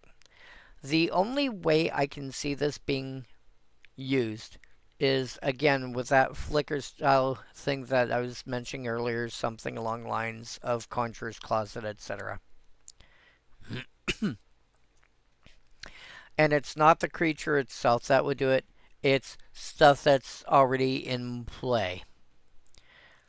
It has 5 power, which is the relevant part here. So anything that cares about your creatures being 3 power, or 4 power, or 5 power will kick in with this. Pandemonium and Where Ancients Tread will see this enter and go, oh hey, 5 power creature just entered. By the way, something takes 5. The morph part is not going to help with with enter the battlefield effects. Again, the only spot where this could be good otherwise is the fact that you can turn it face up for 1 less mana than casting it normally. And again, if you're the kind of person that runs less lands for whatever reason, then maybe this is a vaguely a consideration. But honestly, 4 mana, you should be looking around that cost, around a 5/2 anyway. Because we just saw a 4/3 for 4 mana. A 5/2 averages out identically, so should be around the same cost. So, yeah, you should be looking at about a 5/2 for 4 mana. And just cast it straight up rather than worrying about morph. So this I can see a potential home for. This I can see a potential home for. The lurkers, not so much. Enoch Tarkir. 6 mana for a 3/3 first strike that morphs for 5. This one I can understand a little bit better. Because suddenly turning it face up as a 3 power first strike creature. Again, first strike is a pretty big deal. You know, it's one of those evergreen mechanics that doesn't get as much attention. It's not as fancy, it's not as flashy, it's not as cool and amazing and everything. But it does some serious. It's I think from my experience, first strike is underrated. Pretty much across the board in most formats. Even going back, 25 plus years, I think it's I think it's underrated. I think people like to they'll look at stuff that's got trample, they'll look at stuff that's got evasion, they'll look at something that's got some kind of built-in protection. And first strike is one of those abilities that, well, if I have to decide between these two cards and one has got first strike and the other doesn't, and they're otherwise the same, I'll take the one that's got first strike. But if you're comparing, a 4/4 trample versus a 4/4 first strike, people will generally take the 4/4 trample first. The difference is, if those two match up against each other, the 4/4 first strike wins because it has first strike.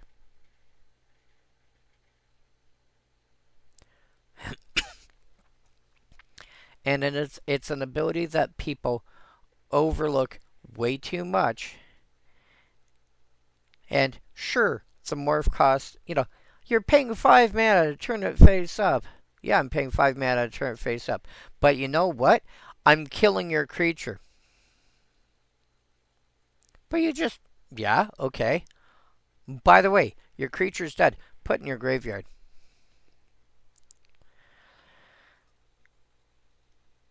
Try and find more creatures to play that have got first strike.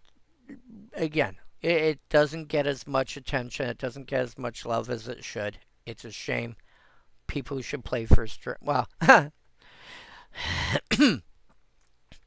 if you play it too much, everybody expects it.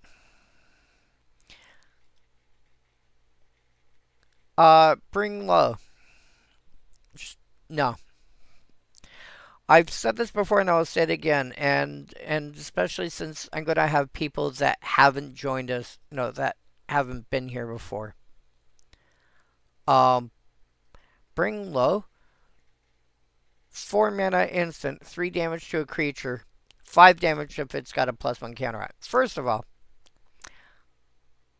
that rider doesn't exist anymore. It's now 4 mana, just 5 damage to a creature. From what I remember seeing in modern days. Second of all, you're paying 4 mana to possibly blow up a creature. Why don't you pay 4 or 5 mana and just kill the creature outright?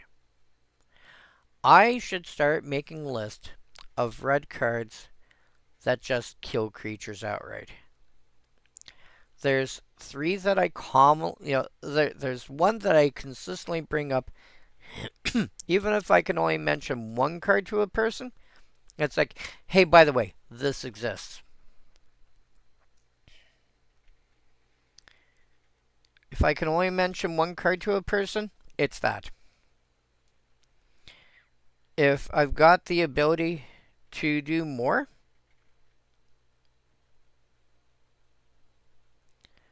If I've got the ability to mention more, then I'll name, because my number one go-to is Aftershock. After that, there's Fisher, there's Lava Flow, and that's if I'm just looking at commons. Once I go beyond that, I can find other stuff. There's whatchamacallit, Cinder Cloud has been brought to, has been re-brought to my attention. Plus a few other cards of that nature. It is not unusual for me to spend, to be able to spend 4 or 5 mana and just kill a creature outright and not care how big it is.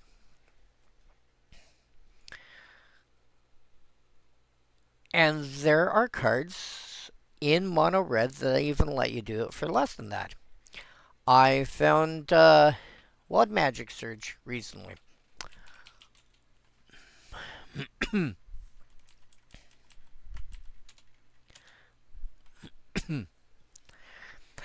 And what I was looking for from Wild Magic Surge, I found this does more than it does more than I expected it to.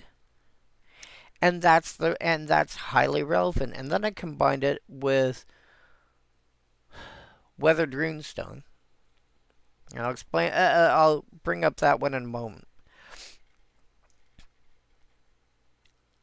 The key part of Wild Magic Surge, that very first sentence: destroy target permanent an opponent controls. It's a 2 mana instant, can blow up any permanent. So you're already looking at this and think like a red version of a card like Beast Within or Generous Gift.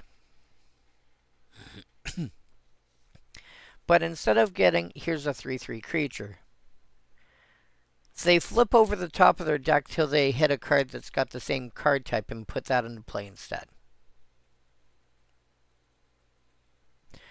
So if you've got like a giant 7/7 that you're having to deal with, you can take a chance, blow it up with a wild magic surge. They flip over till they hit another creature, and if you're lucky, it's like a 3/3 or something. A 1/1 or a 3/3 or something like that. It's like, okay, cool. Much reduced flat, much reduced in threat size, etc. Cool. You can also use it incidentally as a combo piece. Actually, no, you can't use it as a combo piece.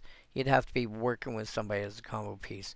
You go, hey, by the way, I'm gonna blow up your, your 0/1 plant token. Have fun. And they get to flip over till they hit, Eldrazi, Titan, or whatever.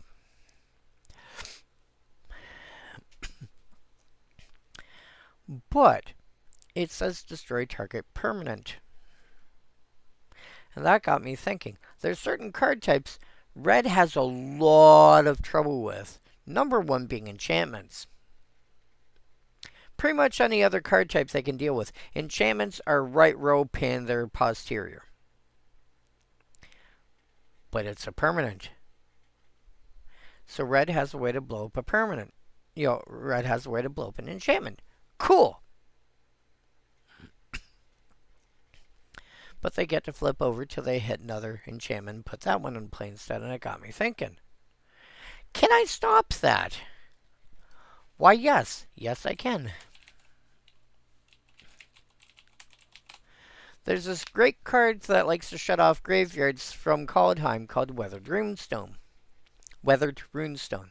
It's a 2 mana artifact. I'll read the bottom line first.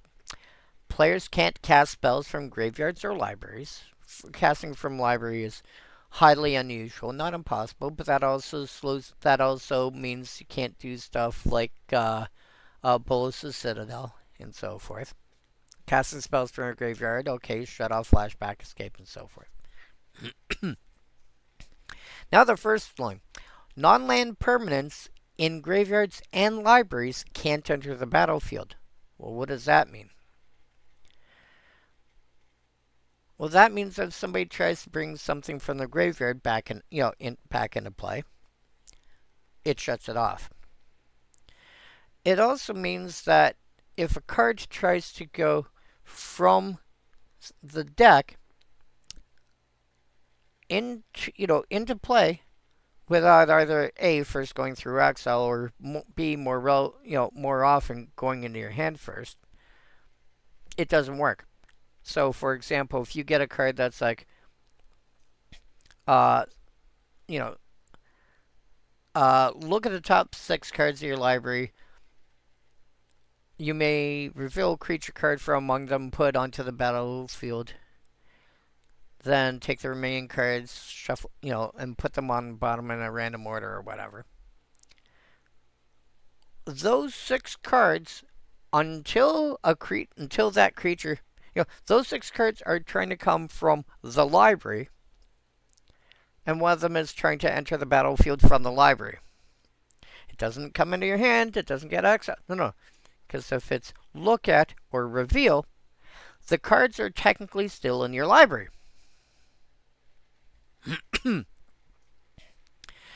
So I combine that with Wild Magic Surge. So, blow up an enchantment. Flip over till you hit another enchantment. Try and put that into play. You can't. They put that card on the battlefield, that part fails, and the rest on the bottom of their library in a random order, which will include the card that failed. That all gets shuffled and put back on the bottom.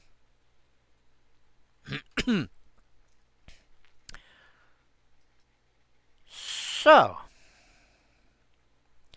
that's a red removal spell that can blow up a creature at 2 mana and not care how big it is. Sure, you're going to replace it with another creature, but A, depending on what you've got in play, for example, Weathered Runestone, you're going to get rid of the next creature as well.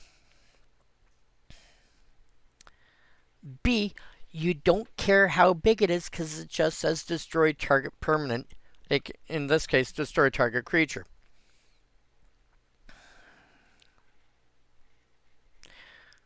I see Bring Low, and I'm like, why would I play a card like Bring Low when starting at 2 mana, and more realistically at 4, and this is a 4-drop, I can start killing creatures and not care about their size. Why would I do it? So, if it's like, if it's like 1 or 2 mana and it's 3 damage, 3 or 4 damage, that I can see, especially if it's like a braid and there's additional options to it, that I can see, that I can accept fine. Lightning Bolt, I can begrudgingly accept because it's 1 mana,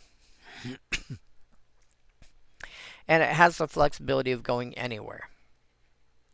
Anything more than that, I need to see the proper flexibility and utility of it. Otherwise, I'm like, why?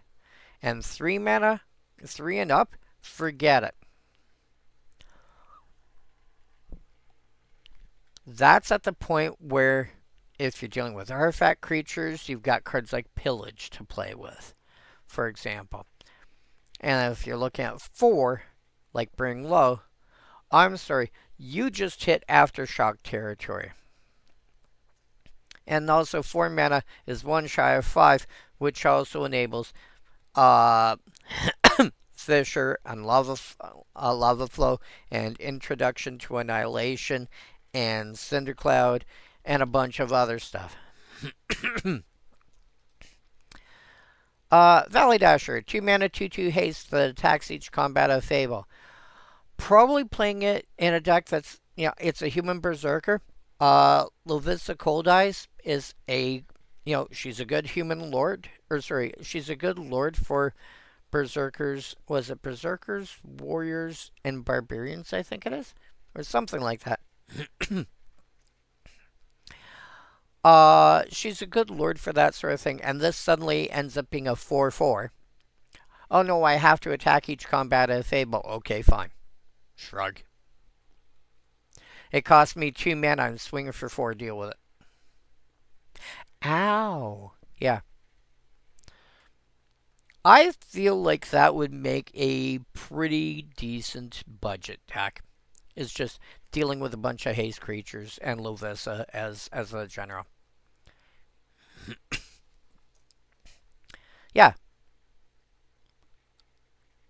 And this is at the point when I thought red could actually start legitimately getting like a 2/2, like a 2/2 vanilla for 2 mana. Red could actually start getting grizzly bears. When I saw this, I'm like, haste counteracting the fact that, haste and attack each combat fable, cost wise, counteract each other. I'm seeing a 2/2 for 2. A, a vanilla grizzly bear should be around the corner. Is vanilla, is bear, ID equal red. Not reprint. Order release. Direction ascending. Falcon Wrath Reaver was our first one, which was 2016. This is 2014. So be 2 more years, but it wasn't going to be long. And then the following year, we got another one. And then the following year, we got another one. And the following year, we got another one. Actually, we got 2 that year.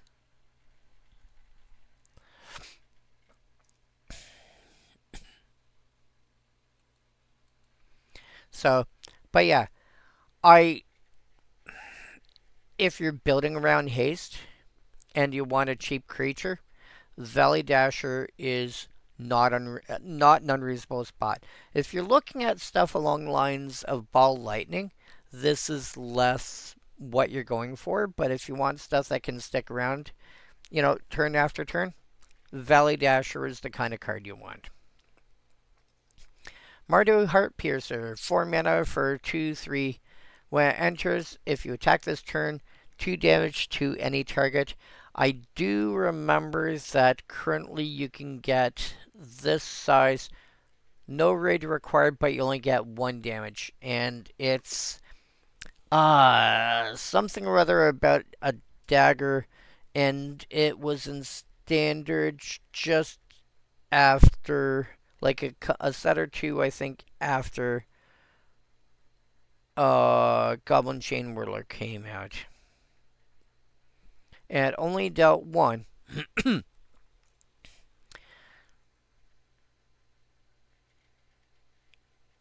So this is like the same sort of thing.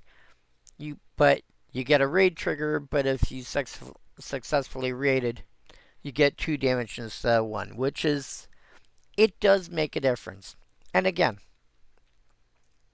if you can get this to show up like during combat, for example, again, something like Alicia who smiles at death. Attack. By the way, attackers have been declared. This enters tapped and attacking. But Alicia attacked, so yes. Thunk. By the way, now you've got another creature, and now you've got 2 now that one dies before blockers can even be declared. So yes, there's a home for that. Bloodfire Expert, 3 mana for a 3/1 prowess. Looks kind of meh. Its biggest issue is that 1 point of toughness. If you can get past that somehow, then the Bloodfire Expert, starting off with 3 power for 3 mana with prowess, is going to do a lot. But its biggest issue is it has 1 toughness on a 3 power creature. If you can get past that, you're good. Warname Aspirant, 2 mana for a 2/1. Can't be blocked by, and I'm reading this backwards for a reason, can't be blocked by a creature's power 1 or less. That's already reasonable. If you attack this turn, it enters with a +1 counter on it. What? If you attack this turn, because it's got raid, enters with a +1 counter on it. Which suddenly means declaring an attacker, and then, to post combat, this is, this comes into play, and now you've got a 3/2 that can't be blocked by smaller guys. Yep. You're going for aggro. You should be looking into it. Swift Kick. Green gets the better fight. Well, first things first. This is around the time that we were getting. Haha. Shinton sends malice on his opponent, but he did not strike until the orc's muscles tensed in preparation to throw the first punch. Oh, now you're going to try and hit me. Thunk! Although it's a swift kick, so it's with the feet. But, I mean, I'm not going to do a foot thing for you. No. We don't have that relationship. Sorry. No, don't ask. It's not happening. But yeah, fight was a pretty new mechanic. I don't remember when it was introduced, but by this point, it had either just come out or it was really new. Let's see here. What are you? mtg.wiki./page-fight. Innistrad.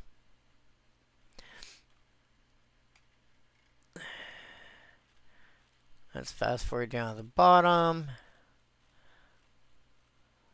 Are you going to give me sets? No. Oh, maybe here. Expand.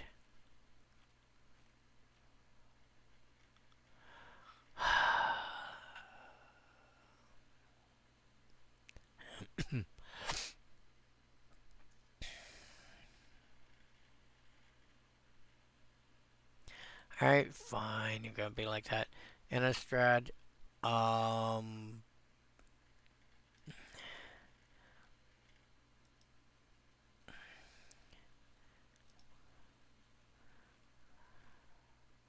Here's Innistrad. We are KHANS of Tarkir, which is here. So 83 to 100. However,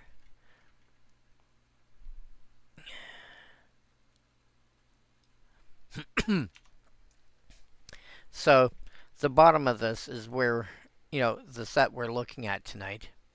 The top of this is when it came out. So it's been around for a little bit, but some of these are, like, a couple of these are core sets, some of these are oddball sets. Commander 13, Vintage Masters on Magic Online, Conspiracy, Plane Chase 2012, etc. So not all of these are considered what I would consider normal sets. Realistically, if we're looking at a block structure, Innistrad, Return to Ravnica, Theros, and we just hit KHANS of Tarkir. So we're looking at 9s. This is the 10th regular expansion to feature it. At which point people should have an idea, assuming they've been playing for a while, have an idea what fight is.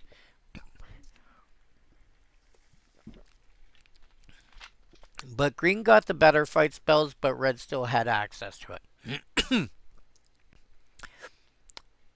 Target creature +1/+0 to land a turn fights target creature you don't control. But that's 4 mana.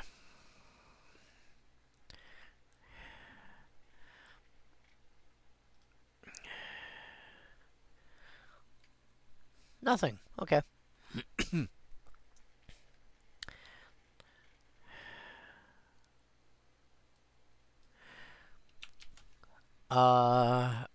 Con.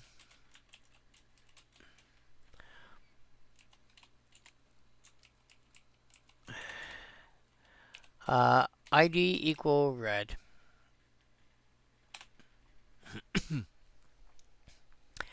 Red fight spells are not plentiful. This is online only, this is online only, ignore those two. We have, for a red fight spell, we have Go for Blood in Ikoria, which is a 2 mana spell. Swift Kick, which is the one we're looking at, which is the same thing. The same thing for 2 more mana. Although, Go for Blood is also a sorcery, so essentially 1 more mana. And gives +1 power. And the last, Agni Kai,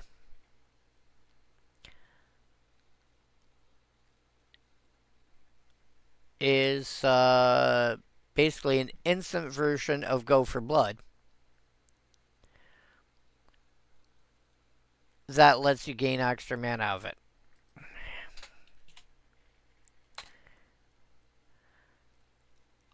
Nope, didn't think so. So, yeah, if you're looking for fight spells, you're probably playing Swift Kick. However, again, fight is a damage source. Where you really want a card like Swift Kick is during combat. Ideally, you've got a creature that's got, let's say, trample. Because you can have it fight the creature that's blocking it. Hopefully kill the creature. And then because trample, everything that the creature that you controlled that was doing the fighting carries through to your opponent.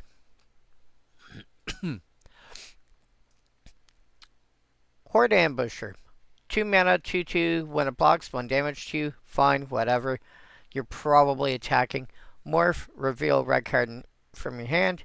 When it's turned face up, target creature can't block this turn. I would generally not bother with playing this for the morph cost. I would just play as a 2/2 and attack. If I do cast it face down, I do get the, hey, by the way, you can't block. But I've paid 3 mana for a 2/2. I'm paying 3 mana for a 2/2 regardless.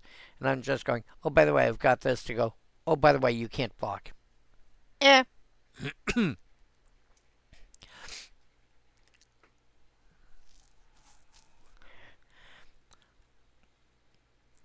mean, it's okay.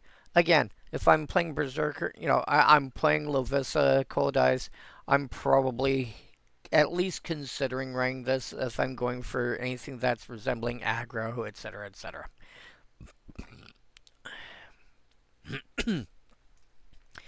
Dragon Grip. My mono red Auras deck definitely considered this card. 3 mana +2 power and first strike on enchant creature. It definitely considered it. If I've got a creature power 4 or greater, I can cast it with Flash, which, after 1 or 2 auras, probably 2 auras, Squee probably has 4 power. I can then turn around and suddenly use this as go, oh, hey, by the way, I do believe I passed on it because I think for 3 mana it just wasn't enough. but it was in the conversation. Visual spoiler, nope, nope, nope, nope, nope, nope, nope. What were you called again? Dragon Grip. Yeah, it was, it was in the conversation, but I thought, it just wasn't enough. And I have spiteful motives for that kind of thing instead. It's one more mana. It does have flash, and it gives +3 power instead.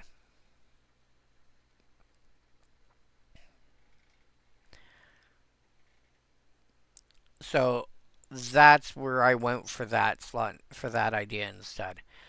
Doesn't mean it couldn't, but I went for one more mana, one extra point of power, and definite flash. Um, but yeah, if you're building a deck based around auras, and you're basically, if you're trying to do something similar to what I've got for Squee, maybe you've got what my friend likes to call the Angry Kobold instead as your general, then yes, that's a thing that can make sense. I have him. I have the Angry Kobold. He's a 0/1 for 0, but he's got like 3 curry words plus partner. So you really want to throw stuff on. Arrow Storm. 5 mana, sorcery, 4 damage to any target, if with raid 5 damage that's unpreventable. Skip it. Well, okay. Hold the phone. It does say to any target. Cards that cost this often say to target creature. This is any target. I still don't like this card. However, saying any target does make a difference. If it was just target creature, wouldn't bother. Not worth it. 4 damage to a target.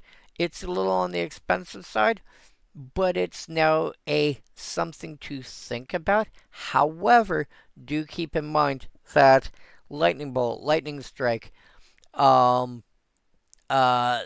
Spear, and stuff of that nature, 3 damage is almost always 1 or 2 mana to any target.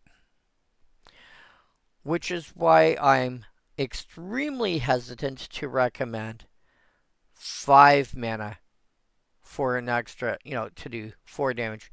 5 mana for 5 damage, not completely out of the realm of possibility.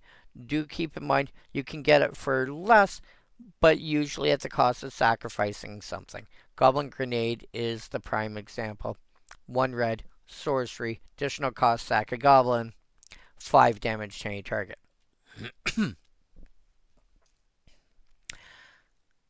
However, if you see this and your primary thought is, cool, I can kill a stop.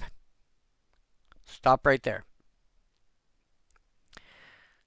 Sorcery speed, you're not going to kill lands. Okay. Let's just get that out on the table right now. You're not going to kill lands. So, Introduction to Annihilation will exile anything that's not a land for a cost of 5. P.S. Because it's one of the lessons from Strixhaven School of Mages, it's colorless. So you could cast it off like a Soul Ring, let me think here. A Soul Ring and a Thran Dynamo. I guess Thran Dynamo I'm thinking of. And just call it a day. And not care. Oh, your opponent gets a random, your opponent draws a card. Okay. You killed the thing that you need to deal with. And sometimes that's worth, sure, have an extra card, don't care. Number 2, again, if you're looking out for creature removal, 5 mana creature removal that outright kills the creature is better 99% of the time. The one time you want this instead is when you can get a benefit from dealing damage to something. A specific benefit from dealing damage to something. For example, if your Fungusaur is big enough, it gets a +1 counter on it because it dealt damage. If you have, I want to say it's anti-venom, the damage is prevented and he gets that many +1 counters instead. Not blazing. What do you call it? Barbed Servitor can burn somebody. That maybe you can't burn with a sorcery for whatever reason, or maybe they've got a protection from red, and you go, okay, well in that case, I'll burn my Barbed Servitor or Stuffy Doll or whatever, and that damage will get through to you. It's like, oh. Situations like that I can understand. 4 or 5 damage to a planeswalker can kill it, and a lot of stuff that kills creatures won't touch planeswalkers. Because a lot of the stuff that I'm considering for creature removal came out long before planeswalkers did. Planeswalker, the way that it was described in the rule book, the people at the table are planeswalkers. And there's summoning these giant things to help. Planeswalker was not a card type. It was a role that we played when we were at the table. But if your primary thought when you see this is, I need to kill a creature, find something else. Aftershock should be your first spot as far as I'm concerned. Fissure and Lava Flow, which can also hit lands. And then there's other options like Cinder Cloud, and you could also do what I was looking at with Wild Magic Surge and similar effects. There's enough red cards that can destroy a target creature or exile a target creature possibly without having to worry about dealing damage. If you hit 5 mana and you're looking at it as a removal spell for creatures, stop. Stop. If you're looking at it because it's flexible, that's different. Burn away. This I can accept because it's not just a burn spell. It's 5 mana. It's 6 damage to a creature, which is enough to kill most things. It is an instant, so also helpful during combat. When that creature dies this turn, exile its controller's graveyard. You kill something that's mid-range-ish, and if somebody's playing a Reanimator deck, and you go, okay, by the way, I kill your dragon. Oh, the dragon died? Your entire graveyard's now gone. What? Red does not normally get the ability to exile a graveyard all at once. Black can do it, white can do it, green can do it card by card usually, not or shut off the accessibility of the graveyard. Red and blue, forget it. Forget about it. You do not play this card to be a kill spell. You play this card to kill something that's, it's fine. And you can even target a token. Cool, 3/3 boost token.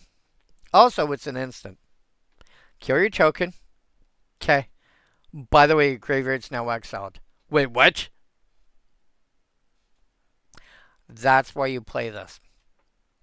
This one, I'm willing to accept because of that second line. That second sentence is huge. Dragon Style Twins. 5 mana, 3/3, double strike, prowess. What the ever-loving F. By the way, in Pioneer Masters, which is Magic Arena only as far as I'm aware. Yeah, that's a Magic Arena card. It's an uncommon, which suddenly, depending on who you talk to, makes it a legal commander for Pauper EDH. I'm sorry, did you say... You take Dragon Style Twins and just throw some auras and healthy pump spells, and you are going to... I do believe the appropriate expression is pwn noobs. Keep in mind, double strike, you should assume when, how cards are being cost. Double strike is double the power stat. So this is being costed as though we're a 6/3, which 6 plus 3 is 9. Cut that in half, 4.5. So it's equivalent to about a 5/4 in terms of costing it.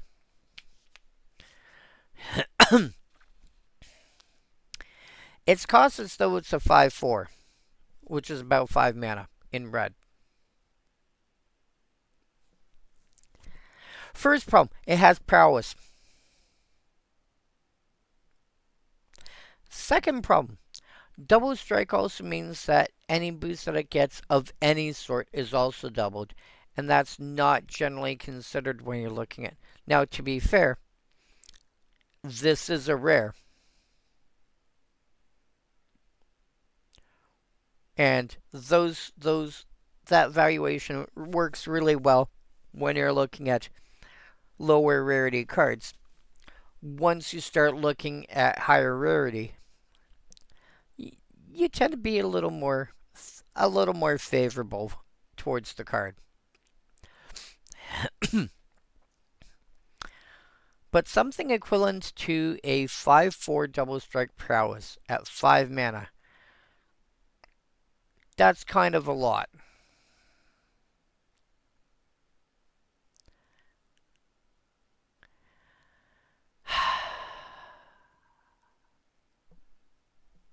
Yeah. Sorry. It should be equivalent. Well, no. Let me try this again. 3/3 prowess double strike. It's not equivalent to a 5/4 double strike. It's cost-wise, it's equivalent to a 5/4 prowess. That I can get. That I can understand. But when the double strike ends up being worth so much more, because if you get a pump once, I don't know, I cast Mana Flare, let's say. Now it's a 4/4 double strike till end of turn. I'm swinging for 8 and not 6.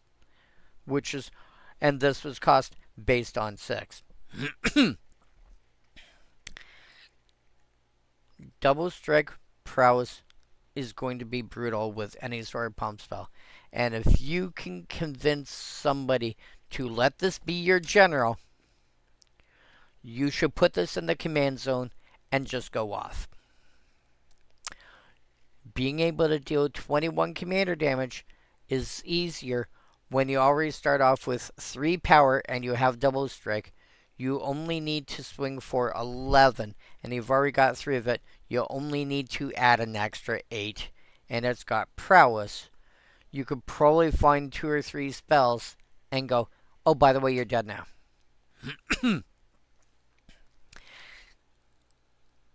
And make, maybe one of those spells is, I don't know, some kind of hand refill card, like Wheel of Fortune or Reforge the Soul or something of that nature, and you just go, oh, by the way, now that my hand's full again, hi, how you doing? You're dead. Oh, by the way, my hand's full again. Hi, by the way, you're dead. Creator's Clause. Red plus X sorcery. X damage to any target.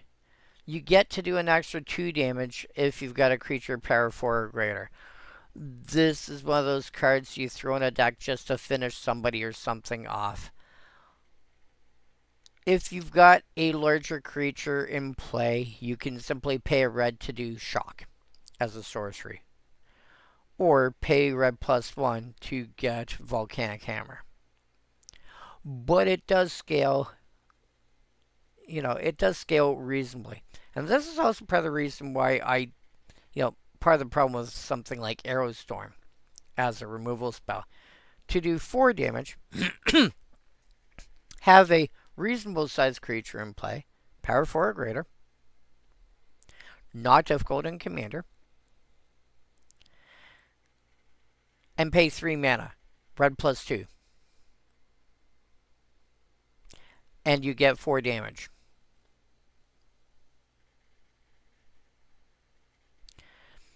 It is, Arrow Storm, getting the raid thing is nice. And, that's... But yeah. And I just realized I went too far. No! Alright. Let's see what green gets. I have to stop at Air of the Wilds. Got it. Sagu Archer. Da-da-na-na-na-na. Wait, what? Sagu Archer. Oh. I think if you're playing snakes, you have an interest in this. I think if you're playing archers and are running green, you have an interest in this. 5 mana for a 2/5 reach with Morph.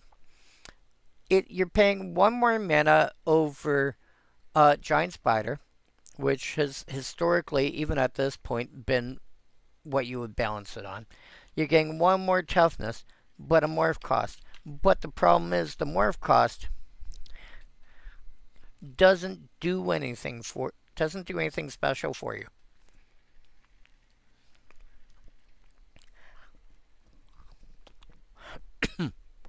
You don't get to turn it face up sooner.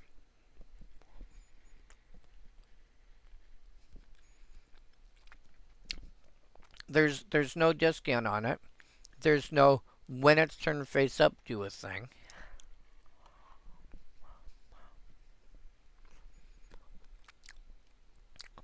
For the additional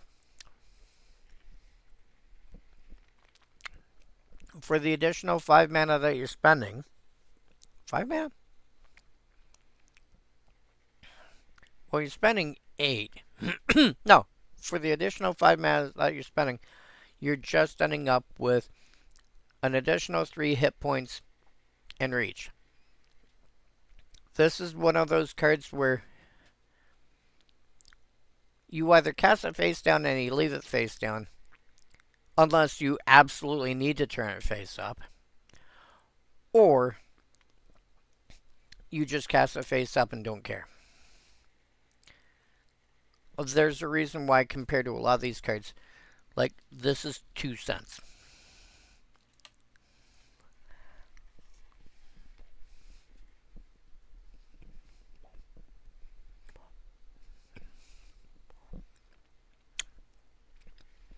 I would just...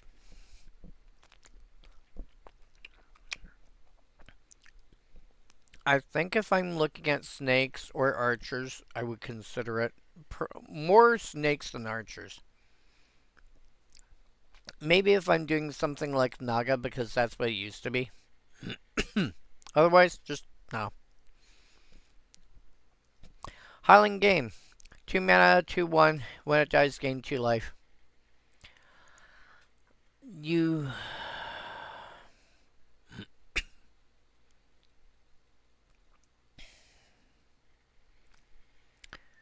This one feels...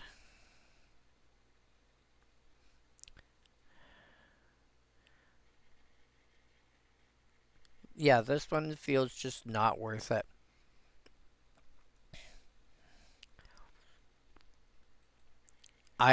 Again, I think you're playing this because it's an elk. The problem with the life gain too is it's it's a dice trigger. And as far as dice triggers are concerned, it's just fine.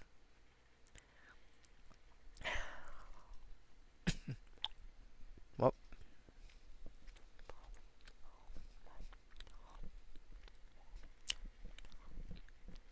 Tuscalocedon.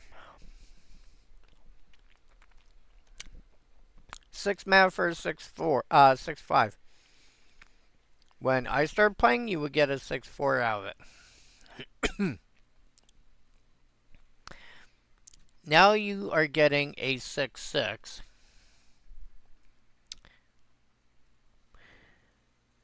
Sorry, that's now a 7/6. Sorry, that's now a 7/7. Yeah. You are now getting a 7/7 for that cost. It used to be, when I started playing it was a 6/4.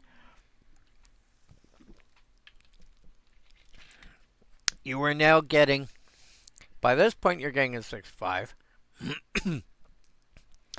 Nowadays it's a 7/7. Heaven forbid you start being more flexible with what kind of cost you're willing to spend on it. This cost, even going vanillas, I would not go lower than a 6/6.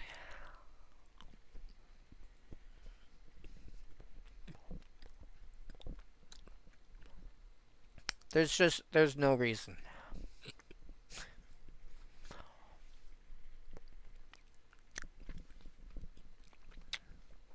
Woolly Loxodon. You're in green. There's a couple of reasons to play it. One, again, morph. You turn it face up somehow. It costs you less. Two, you're in green and playing some kind of warrior deck. That's highly unusual, not impossible. It's interesting. Three, you're playing it because it's a meme. Why? Because it's 6/7. Yeah, it's a dumb reason. But technically, it's a reason people will build decks. Maybe you're playing it because it's an elephant that's actually really freaking huge. You know, they're not good reasons, but they are reasons. Kintree Warden. Realistically, for as low as it is to cast it, this just might be the best mono green regenerator I've seen in a very long time.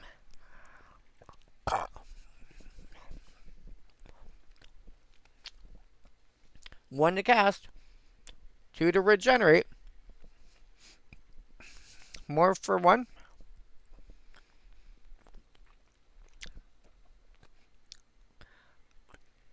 I think what I would do with this is I would cast it if I'm like the way to play it with morph is you cast it face down. When something wants to kill it, you turn it face up and then activate the regeneration ability.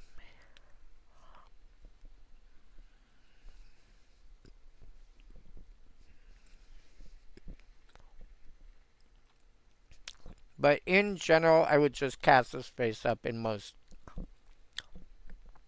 situations. And again, you're playing mono green. Warriors are unusual but not unheard of.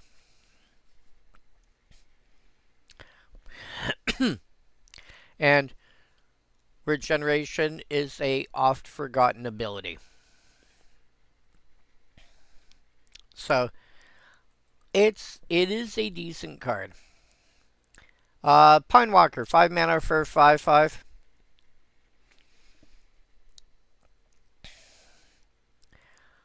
This gives you, and it more's for 5, but an easier 5. 2 green plus 3 versus green plus 4. Or I should have said that the other way around, but you get the point. And this is the first forgotten card, shall we say, or overlooked card that gives us something for turning cards face up. When this or another creature you control is turned face up, untap that creature. I was working on that giant list that I mentioned earlier, where I'm going through, like, every week I go to the next set, and here's one overlooked card from that set. And lately I've been going with, talking to ChatGPT about it, because I can do that at like 3 o'clock in the morning or what have you.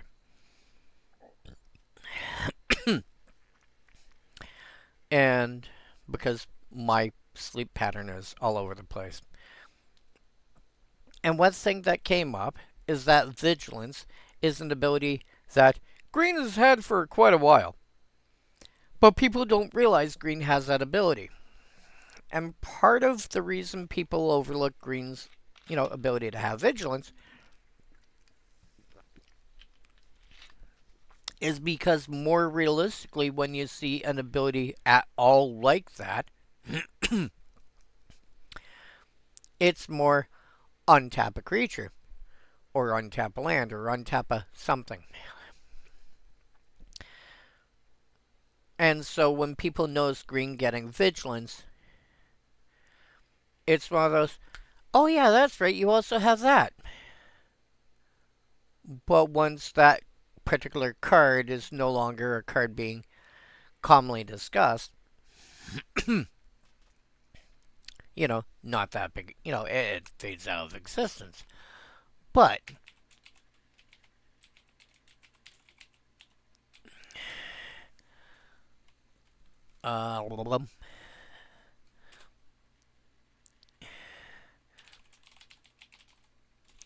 game paper format type 1 format EDH order release date.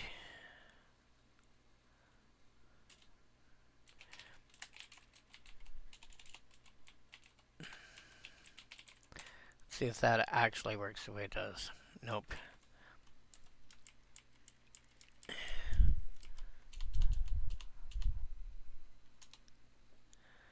There we go.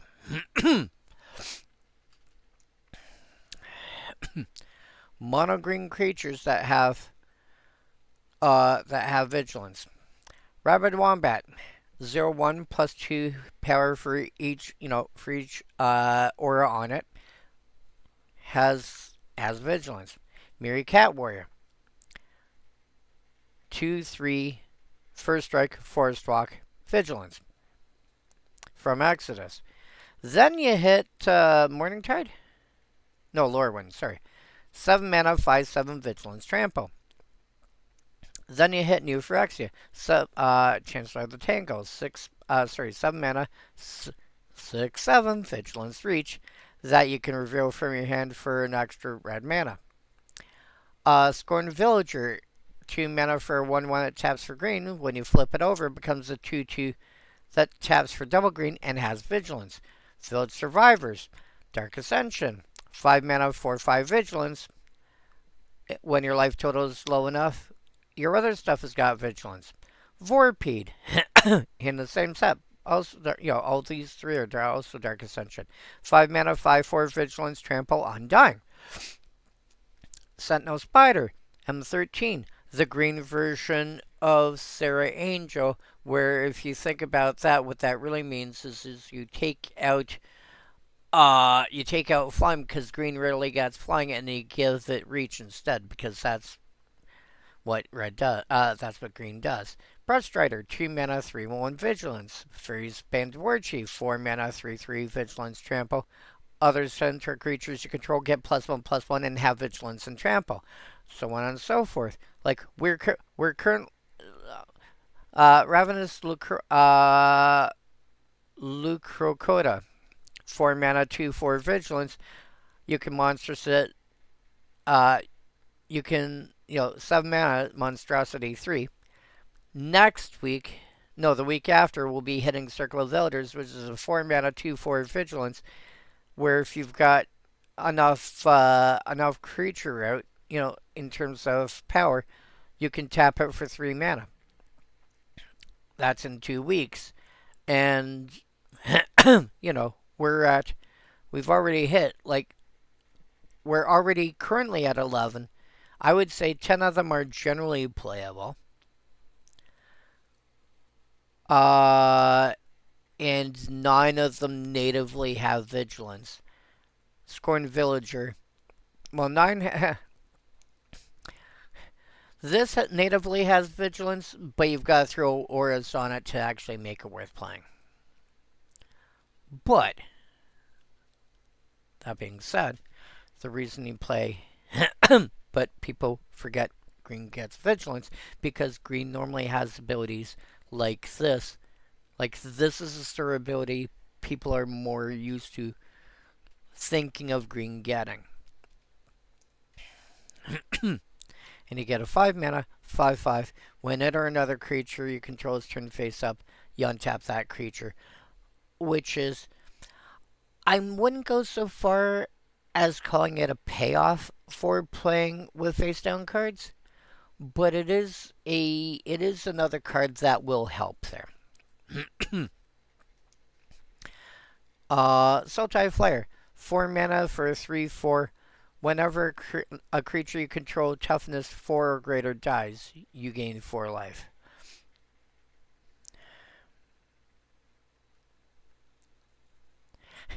You can have the body, Necromancer. I just want the skin. Okay, yep. Just double checked. When it dies, assuming it still has 4 toughness or more, because if it dies due to its toughness being reduced, you won't gain 4 life. But if it dies from any other method, you will gain the 4 life. It will trigger on its own death.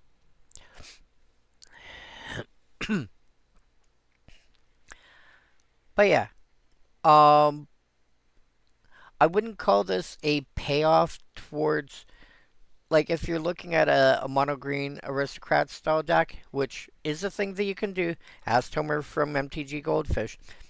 He's done it a couple of times. I wouldn't call this a payoff, but it is something that triggers when stuff dies, which is the sort of thing that you're going to want occasionally. That might be a thing to consider, especially if you end up paying life for abilities or whatever. Scout the Borders, 3 mana, sorcery, reveal top 5. You can take a creature or land from among them, put in your hand, put the rest in your graveyard. Generally, I don't, 3 mana to look at the top 5 and get a card out of is okay. The relevant part is any cards that don't end up in your hand from this go to your graveyard. And there are decks like certain, like various Sultai builds or like a Reanimator style deck is going to want something like that. Decks that care about lands hitting the graveyard.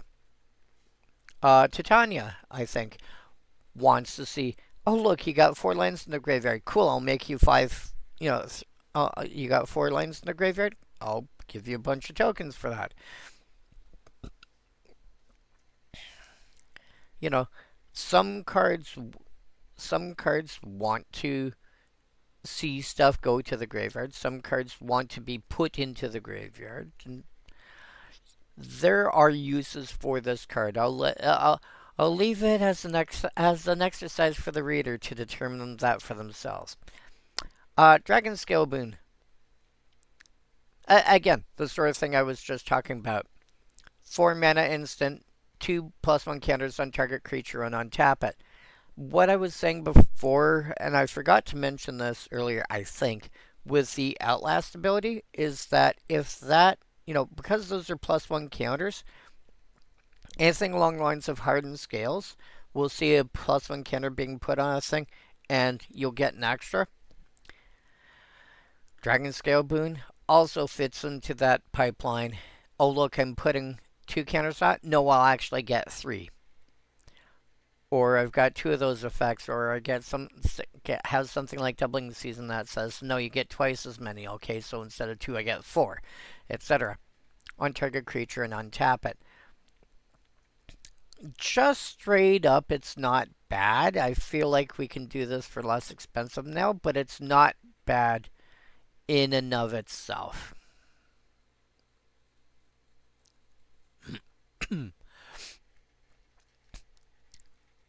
It is a reasonable card straight up. And, suddenly being able to go, oh, hey, by the way, I do this. I have a surprise blocker for you now. Or, I get to untap it now. Now that it's untapped, now I can tap it for this ability that it has. Or, if you can't find a way to use that, I know what to tell you, man.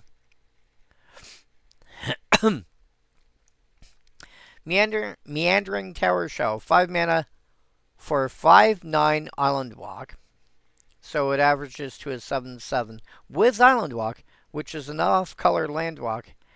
Which, and the reason I say that is, land walk of any type, it usually matches the color of the creature that has it. For example, green creatures commonly have forest walk, red creatures commonly have mountain walk, black creatures commonly have swamp walk, etc., etc. So this has got a land walk that is different, and if you check the back of a card, it's actually an opposite, on the opposite side. So you're looking at a card that should be like 7, possibly 8 mana.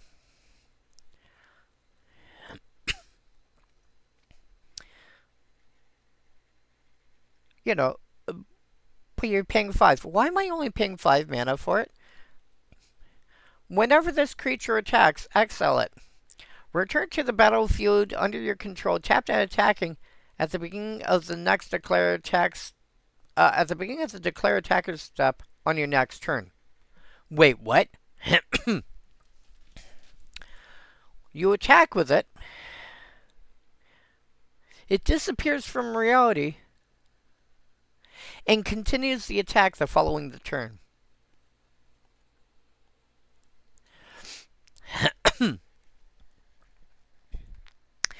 It was declared as an attacker, so it will trigger raid. When it comes back, it's put into play tapped and attacking, so it was never declared as an attacker, so it didn't attack. Yeah, the rulings are kind of weird on how that works, but that is the technicality. So when it returns, it doesn't trigger that. However, what this does mean is that, every other turn, you are getting a enter the battlefield trigger. You're getting a creature that's power 5 or greater entering the battlefield. Which can trigger all sorts of other things. I'll let you figure out how you want to do that. Yeah,